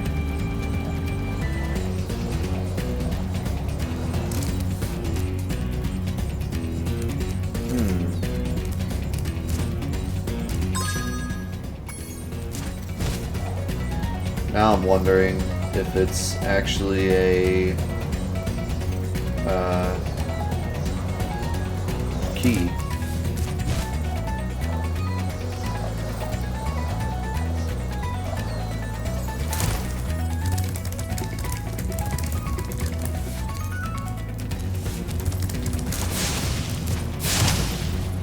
It'd be funny if you could like burn down his thing. There's a little vault. I want in. Maybe he has the plans for Spyro 4 in there. He probably has his plans to take over the world in, what was it? Legend of Spyro, right? No, not Legend of Spyro. What was the one where Gnasty Gnorc comes back? Can't remember. It was Hero's Tale. That's what it was. Yeah. Hero's Tale. Gnorc comes back and he works with the other dragon guy, the red dragon, which I don't remember his name because he was really boring. He was just like, I'm also a dragon. It's a plot twist. Because there's dragons, you're against dragons now. Plot twist. Exciting. Oh yeah, that's right, his name was literally Red. What's the name of that red dragon? Oh yeah, red. What a fantastic name they came up for that villain. Okay, I don't know how to open this goddamn chest.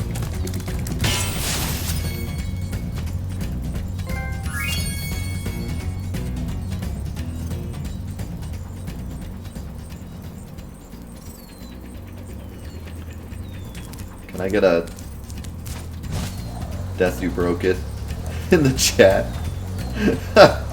Maybe like 1,000 of them. Okay, but it had like a picture of a key on the front, okay? Spyro the Dragon, you defeated Gnasty Gnorc, collected the dragon eggs, saved all the dragons, and recovered every bit of treasure in the Dragon Kingdom. How do you feel? I feel fired up, Bob. And I'm happy for the dragon world, of course. I certainly wouldn't want to spend the rest of my dragon days butting heads with Gnasty Gnorc and his weird minions. What's a minion? Never mind. You know what they say. For every good battle, you need a good adversary. And I felt that Gnasty, in spite of his misguided nature, was a worthy opponent. Uh-oh. Here we go again.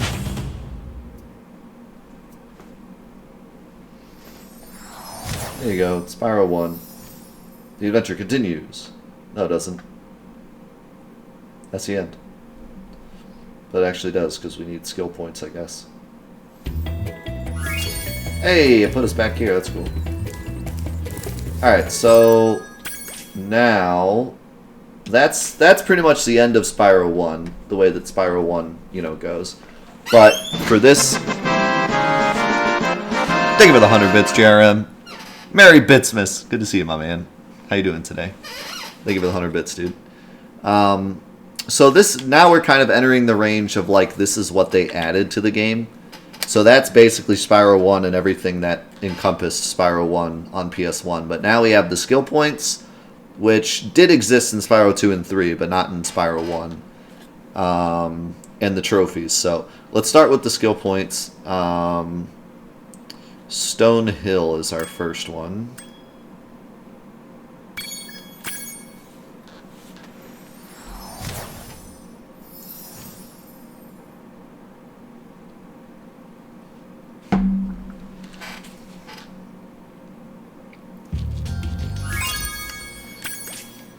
And it says, burn the hidden pink tulip. Where in God's name would there be a hidden pink tulip?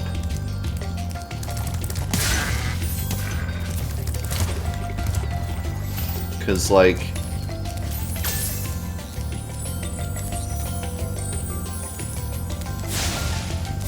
what's hidden about it? I feel like, think of the 100 bits, Fried. For Rip 2 to Rush hype. Let's do it, dude.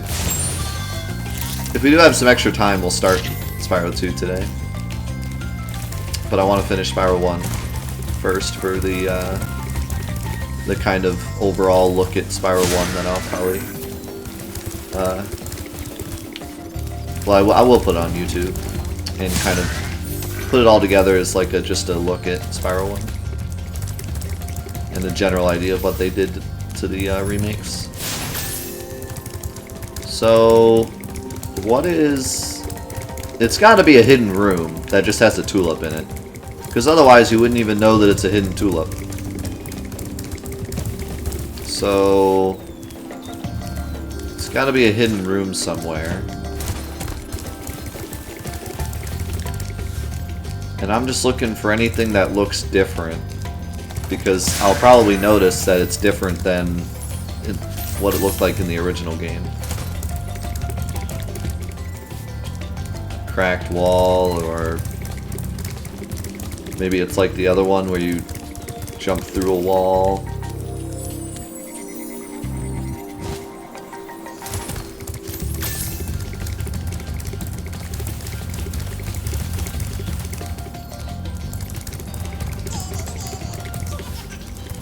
That?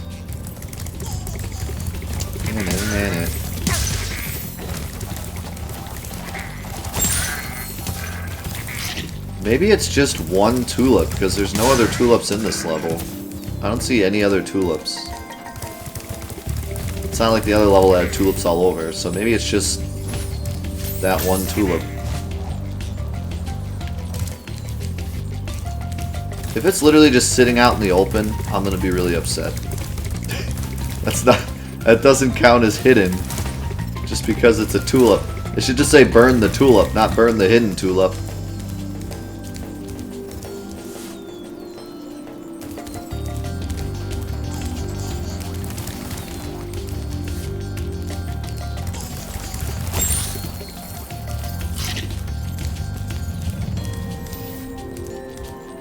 It's not over here, is it?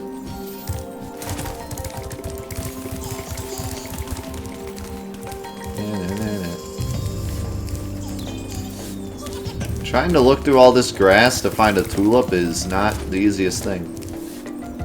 Maybe I can see it from up here. I don't see nothing.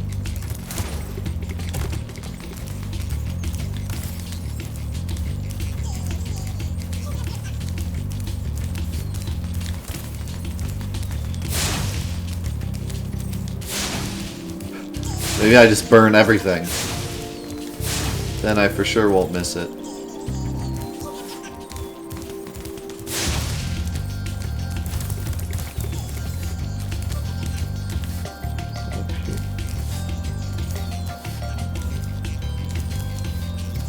How many times have I already walked past it?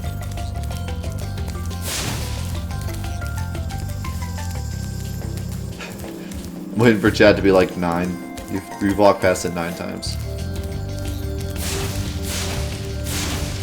Yeah, please don't give me hints unless I ask for it, but if I'm here for like 20 minutes looking for a goddamn flower, then I'll probably ask for a hint. But I prefer not to if I don't have to. Probably twice. Great.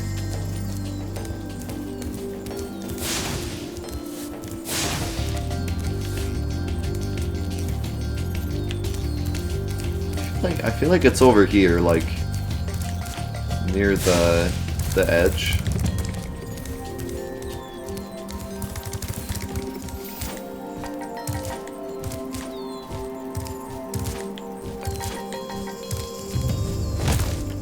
Ow.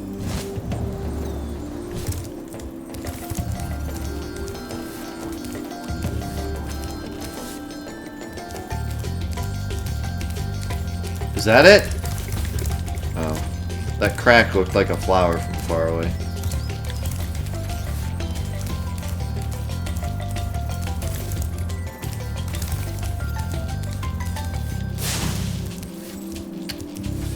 This is some BS. Wow.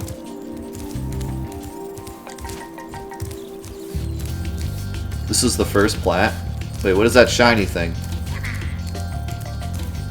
Oh, that's just the orb, right? Is that an orb?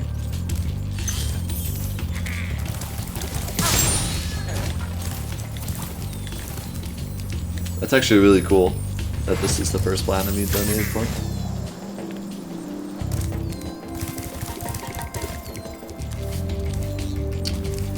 Alright, this is some BS. Where the heck is it? I like how Sparks just flies around in a circle when you ask him to find gems that don't exist. Oh, there it is. Wow. Yeah, hidden. Yeah, okay. Town square, all bulls stuck. At the same time? Do I have to get them all stuck at the same time?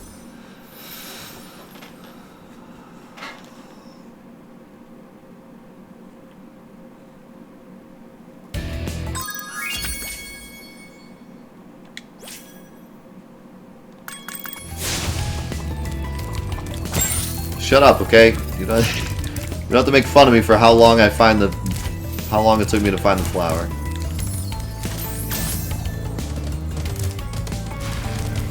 See, Arco didn't even find it. I have to charge him, right? Yeah. So I guess I just charge him and leave him.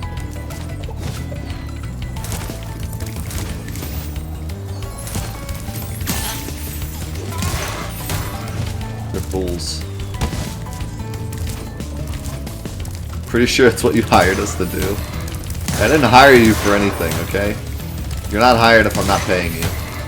I would not pay someone to make fun of me. Okay, maybe I would, but only on weekends.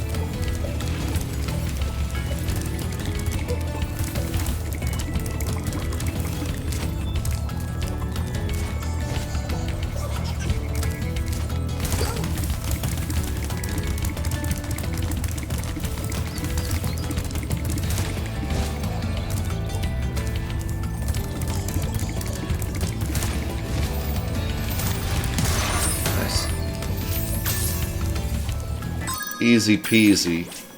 What's next? Burn hidden painting in high caves.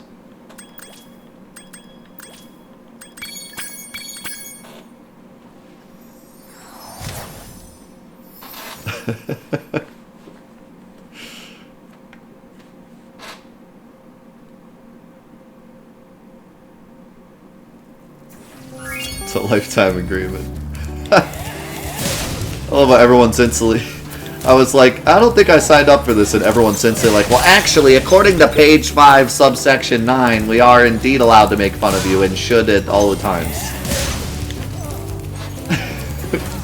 Like, everybody jumped on it immediately. Well, actually... I love you guys.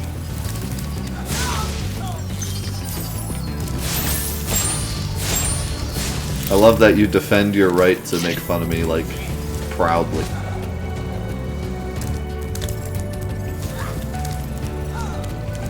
It's a very important thing to you. You would not give it up easily.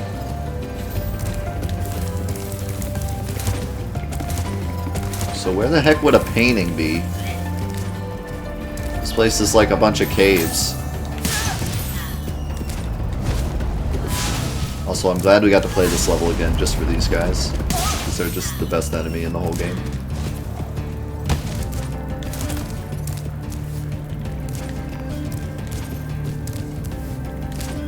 Yeah, we were talking about the menu before. I dislike how it's just a regular menu now and not like an open guidebook, because I always just thought that was really cool. But at the same time, I have to give them credit for their menu because it's really responsive. Like, I can, like...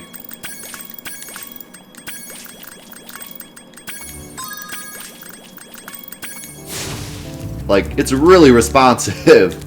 It's a really nice menu, so I have to give them credit for that. I guess maybe their thought process was, instead of making it like slow and opening up as a book, they just wanted it to be like fast and streamlined. So, I don't know. I guess it makes sense. Oh my god, I overshot that. Still not seeing any paintings. You guys seeing any paintings? Maybe it's up here. Maybe in there. Or in here. What if the painting looks like a normal wall, but then it's like a painting of a wall? That makes sense, right? It's got to be in this area with the thief, because it's like a big area with like a bunch of... Like it's in like a building.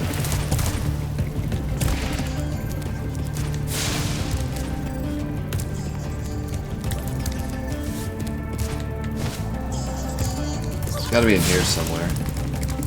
Well, actually, no, a lot of this is caves.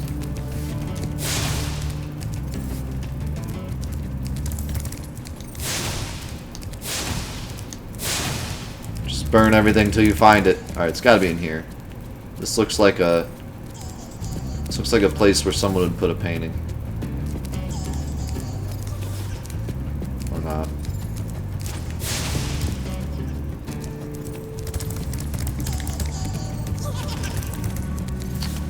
Huh.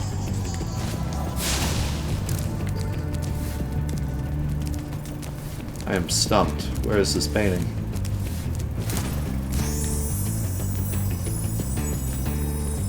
Maybe fit. Oh my goodness. Subs! Thank you so much for the host, my man. How you doing? Well, the only place I haven't really looked is the spider cave, which, like, I did not expect it to be in the spider cave, but who knows? Maybe it's in the spider cave. Why is this window lit up, but this one isn't? That bothers me. I am bothered.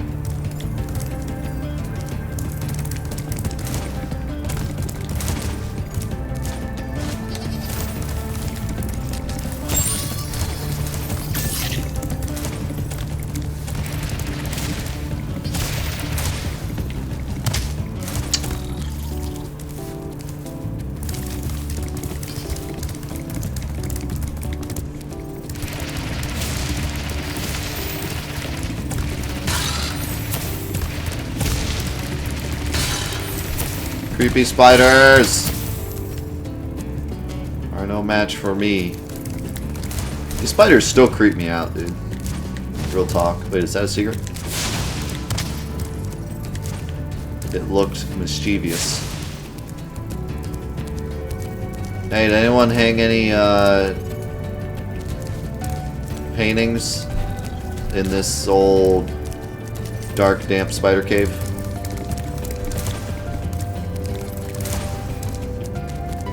You know this is your favorite spot for paintings, right?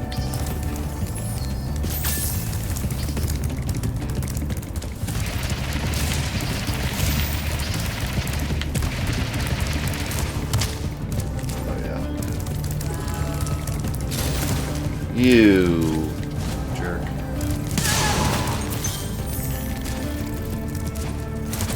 Stay away from me, creepy spider.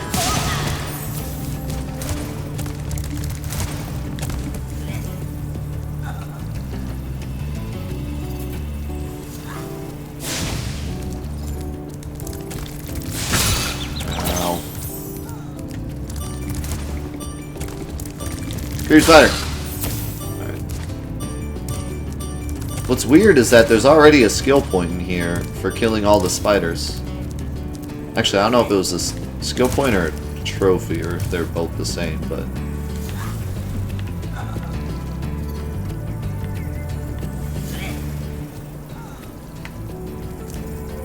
Where in the heck?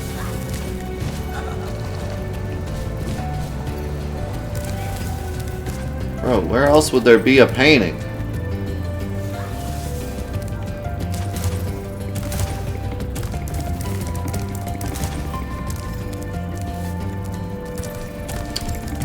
I don't know where this painting is.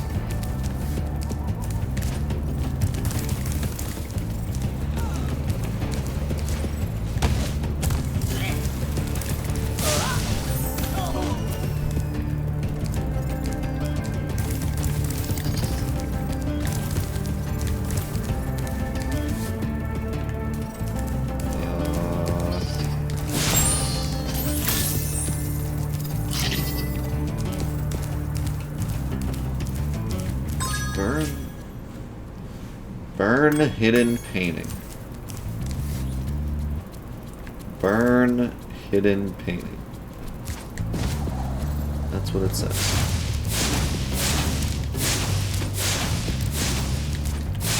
To me, it seems like I would know exactly what it is when I see it. Like, it would look like a straight up square painting. So my thought is that it's actually in a secret area. Like, the painting isn't what I should be looking for. It's actually in, like, a completely secret area.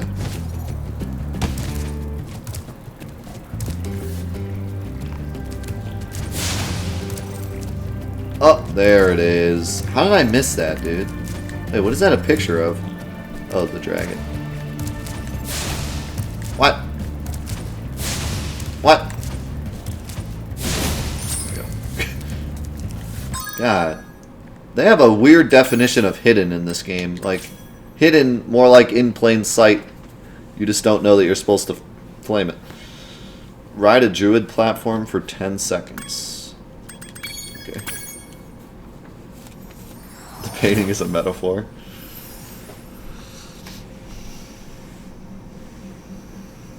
You gotta play the old ones, subs. You missed out, man. You missed out on Spyro, for sure.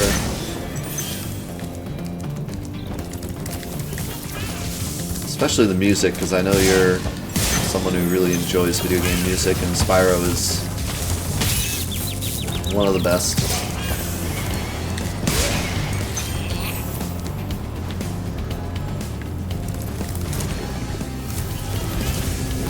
So I just gotta ride this for 10 seconds. Oh, you did play 1, but not 2 or 3.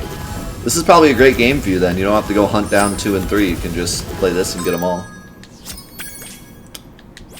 Alright. No electric floor damage in Terrace Village. So I gotta beat the level without electric floor damage?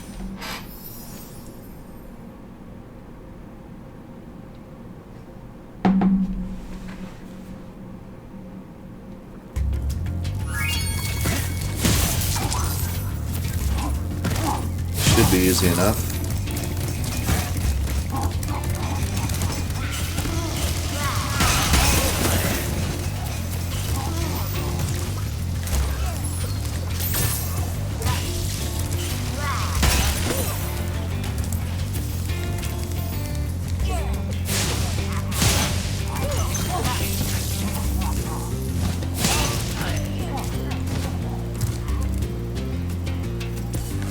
Oh, he almost debated me.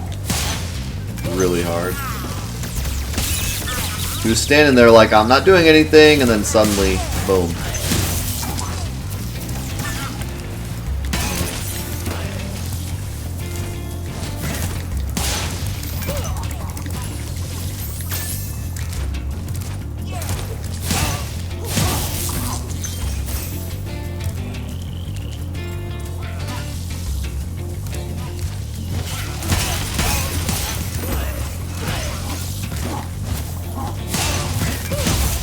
Easy peasy.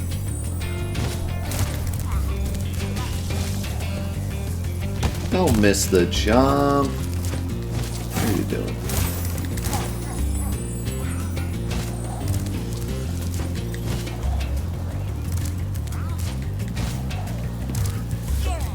How much of a troll would it be if this guy hit me?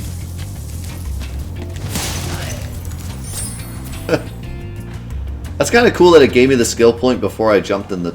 I could have actually just went to the menu there. I didn't have to jump in the portal. That's actually really nice.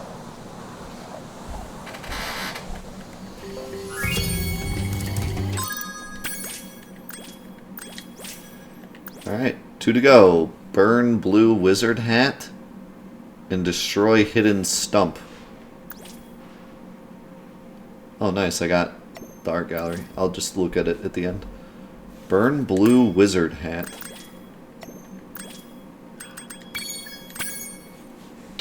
What blue wizard hat? There's a blue wizard hat. I do kind of like these skill points. I like how it's like a scavenger hunt. It's just something a little extra without, like, you know, changing the formula or anything. Doing something ridiculous.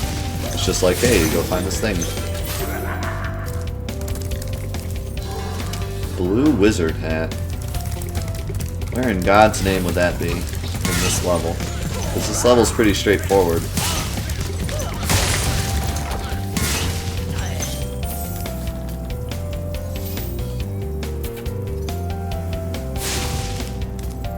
The hidden stump is actually hidden? Okay. Yeah, I might call in for some help on that one. I'll give it a shot though. Just because I only have 30 minutes left and I don't want to be looking for a stump for half an hour and then have to extend this into a yet another day.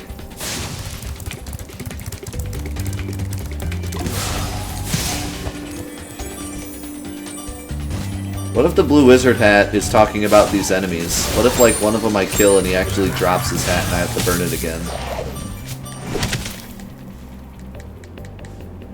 You have to catch Jump Dumbledore.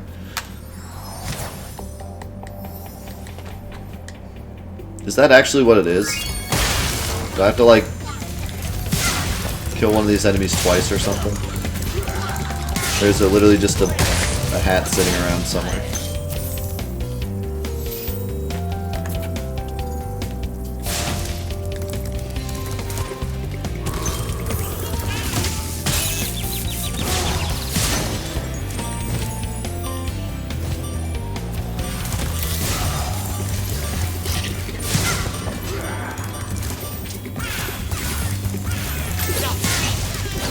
You're mine.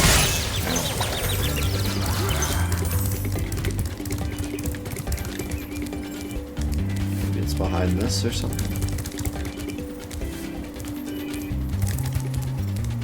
Back here.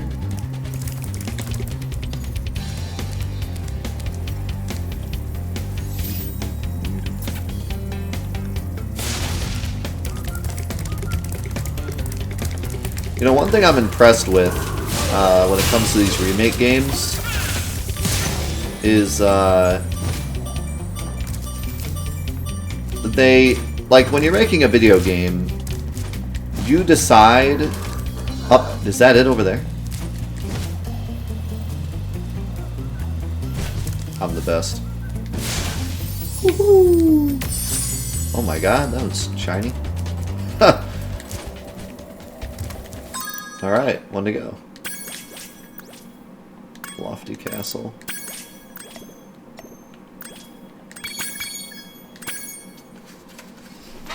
Yeah, I caught it. I caught it in the corner of my eye. I was like, is that something over there? I was lucky. Alright, apparently this one is awful. You said. Said the hidden stump is like super hard to find. What even is a hidden stump? That's my first question. I don't even know what I'm looking for. What the heck is a hidden stump? Like a tree stump? It just looks like a tree stump?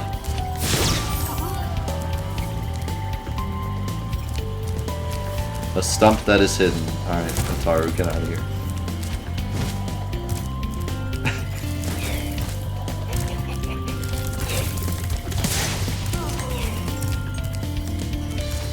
Tree stump. Well, how is a tree stump hidden? It's a tree stump. What? Who would hide a tree stump? That's a weird thing to hide. There's trees up there. Do they count?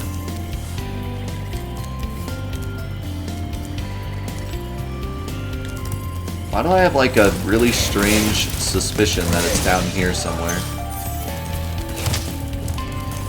I don't know what it is. Something's telling me, look down here.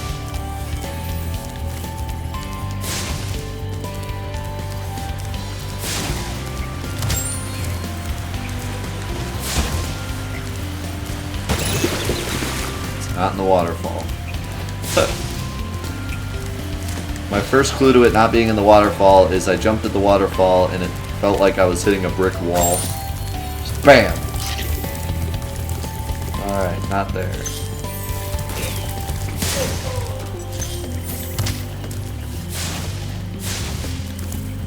Oh, this looks weird.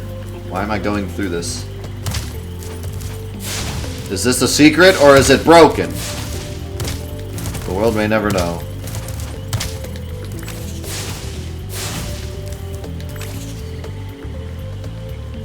I think it's just broken.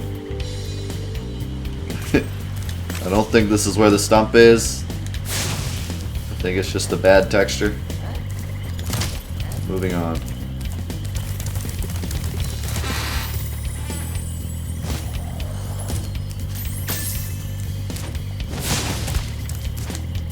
Not that, huh?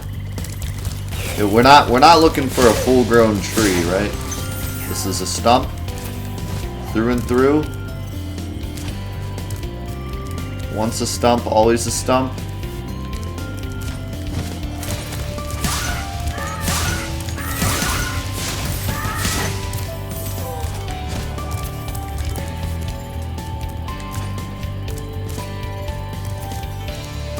It's under the grass.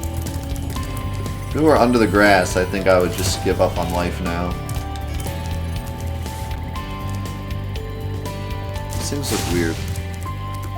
Like they mean something, but I don't think they do.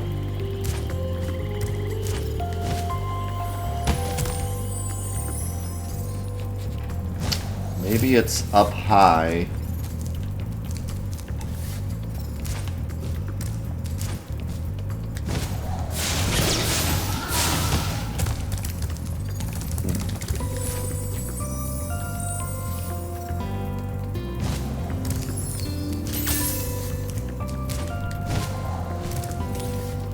Hidden stump. Is it up there? I mean, I don't see any way up there anyways. So that I can up... Why do I feel like it's up here?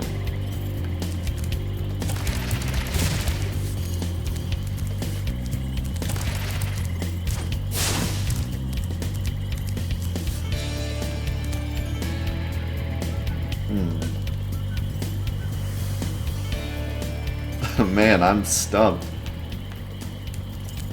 I have a feeling you need to use the supercharge to reach it. Because that would be, you know, quite hidden.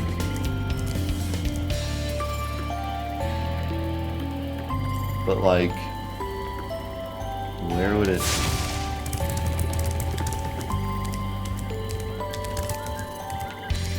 If that were the case, where would it be?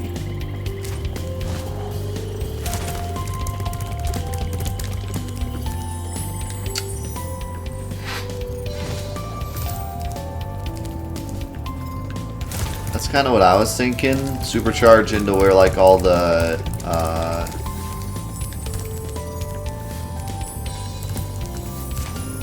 supercharge into where all the trees are.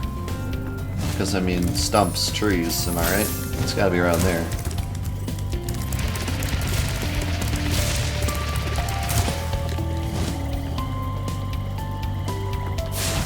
God, I didn't even reach high enough, though.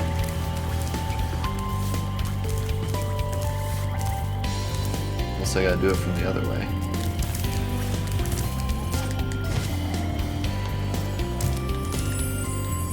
I'm gonna laugh when this stump is like nowhere near here and I'm just not even close.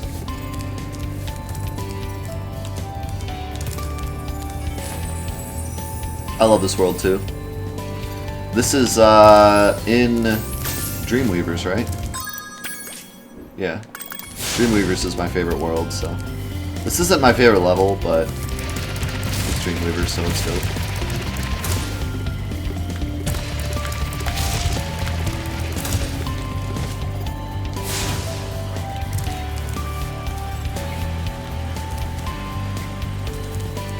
Okay, just so we're not here forever. Wait, is that it? I don't think so. Okay, just so that we're not here forever, is this stump by any of these trees? Like on any of these platforms in the middle? Like there, there, there, there, there, there. It is? Okay. See that? I felt like that's where it was. But I didn't want to keep jumping at this in vain if it wasn't even up there. So that's why it's hard to find, because you need the supercharge. So that's why everyone was saying like it's a toughie. Alright. So now that I know where it is, how do I get enough speed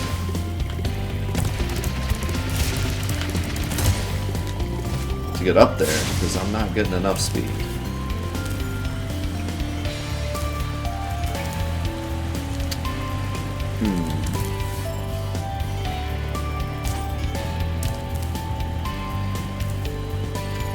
Am I sure about the supercharge? No. But it seems to be the only way to go high enough.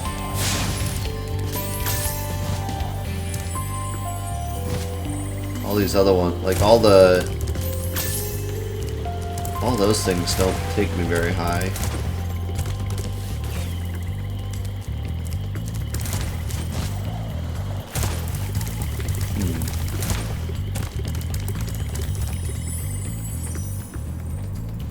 I just love that supercharge.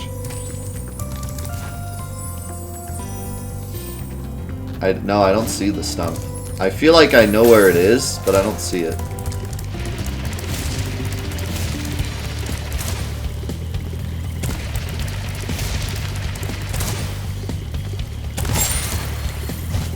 Aha! Found it.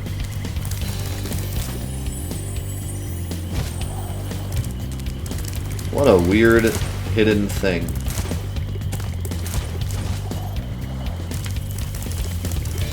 Alright, so I did find it all on my own. I'm impressed. I thought I'd have to throw in the flag. Thought I'd have to throw in the towel on this one. But we figured out Blue's Clues.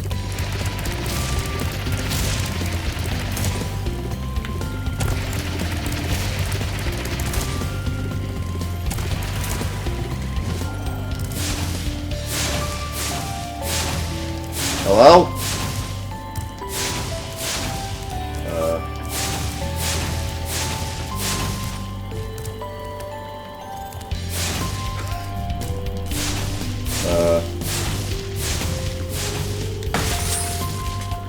Oh. Did it not say burn?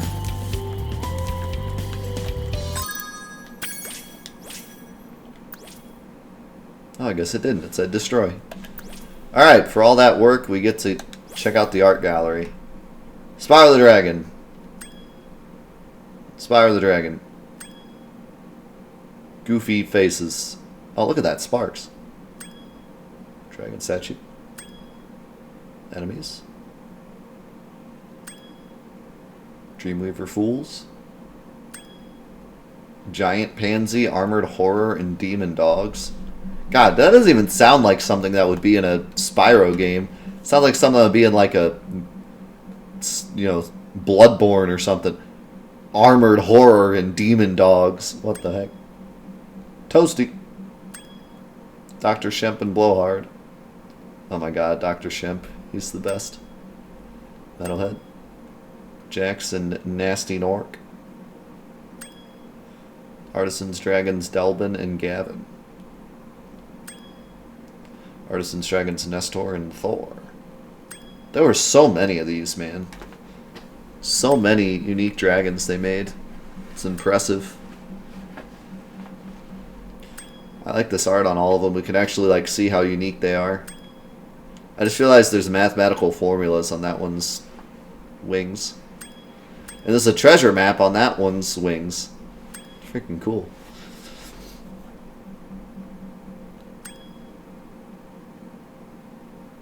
I mean, not only did they give the dragons a unique look, I feel like these dragons are the most unique dragons I've ever seen in, like, any game, to be honest. Like, I mean, look at that one. That one is knitting its own tail. There's a yarn ball on its head, and its wings are made of yarn. Like, is that not the coolest idea for a frickin' dragon? There's that one that was holding that doll and a little magic wand. Sweet. So that's it for the game in terms of 120% plus skill points. But I don't believe we have the platinum yet, so there must be some extra challenges in store for us. 60%? Holy cow, there's a lot more to do. Flame 10 sheep in Stone Hill. Well, that's easy. Do a loop around an arc. Not even sure what that means. Use a cannon to dispatch a taunting Gnorc. Charge a vulture. Flame all fairies in Night Flight. Flame all fairies in Crystal Flight. Flame 5 glowing mushrooms in Beast Makers. Light 3 fireworks in 15 seconds.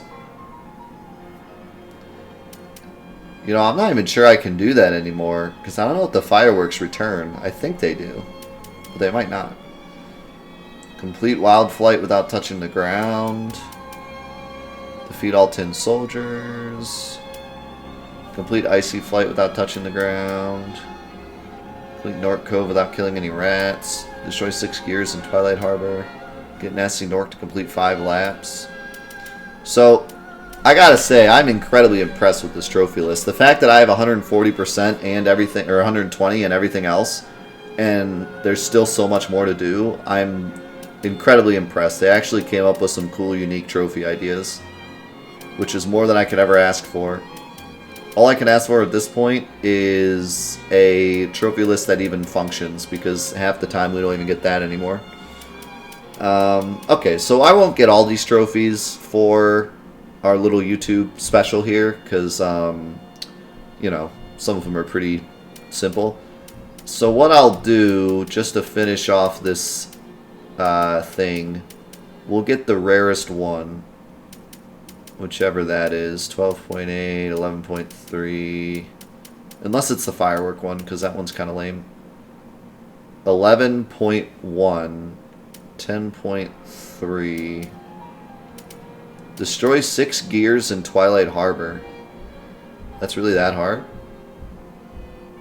That doesn't seem as exciting, though. Let's do complete Gnorc Cove without killing any rats, because I'm interested in why that's 11%. Like, why that's difficult.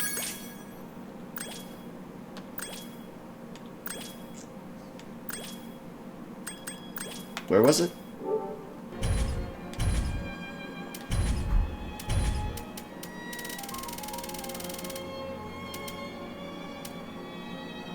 Gnorc Cove. Oh, yeah, because it's one of the last levels.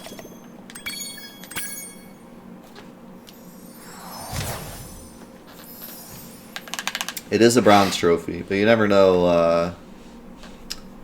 You never know what they'll make bronze and ends up being difficult. Okay, so I'm allowed to kill Gnorcs, just not rats. Where be all the rats?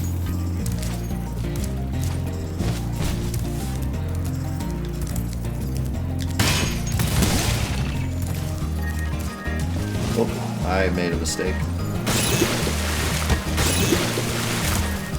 Don't worry about that.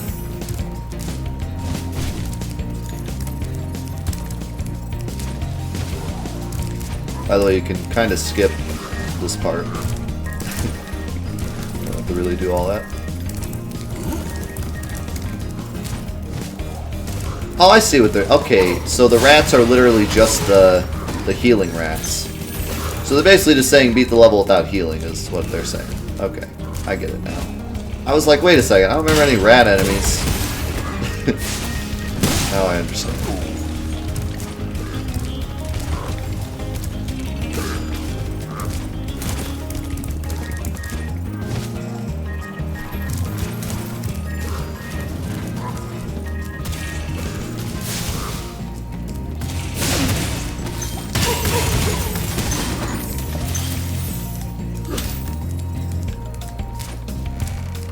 I believe, if I'm not mistaken, you can skip this part. Just do this.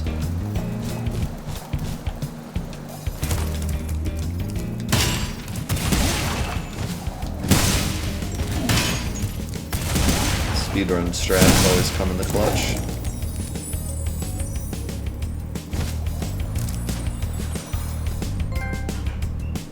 So that wasn't too bad. Let's do one more. I was looking at this one because I was kind of wondering why it's a gold. So let's do this one. Which is which? Icy Flight?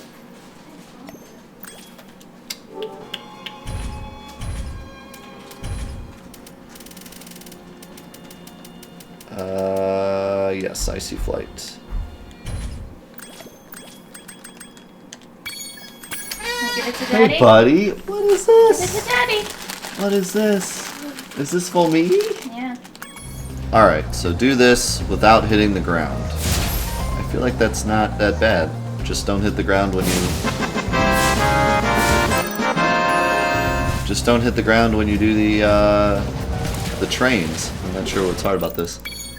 Miss Maggie, thank you so much for the 665 bits. Holy cow. Twitch wouldn't give you that 1 bit. Wow, rip. Rip the 666.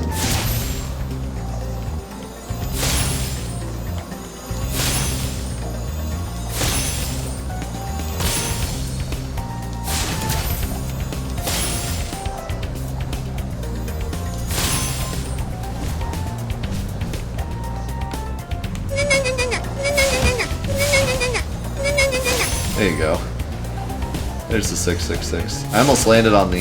come on, I can't hit that lantern. What is going on? I can't hit any of the lanterns. I flamed them like right in the middle. And they said, nope. Alright, hopefully hitting that wall doesn't count as hitting the ground. I wouldn't think so. Oh my god, now the cat's down here. Nova's about to like destroy the entire planet. In front of everybody. I should have done those other ones first, but... ah, crap, I missed that train. Be able to get it on the way.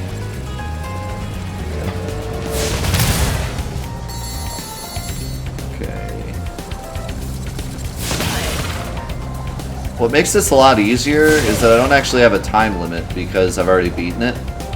Once you've beaten it once, it gets rid of the time limit and just tells you what your time is. So if you're going for this trophy, just remember you don't have to do it until, like, on the time limit. You could just do the time limit first and then do it. Nice. Okay, that wasn't that bad. So, the extra trophies aren't really hard. They're just kind of a bonus thing to do, which is fine. I like that. So, that'll be it for this playthrough of Spyro. We'll come back later and get the platinum, but I just wanted to experience the game. I wanted to experience everything that they added to it, and wanted to see, you know, what the similarities and differences were. My final synopsis of this is going to be is not going to be too much different than what I was saying before. It's a fantastic game. Like, seriously.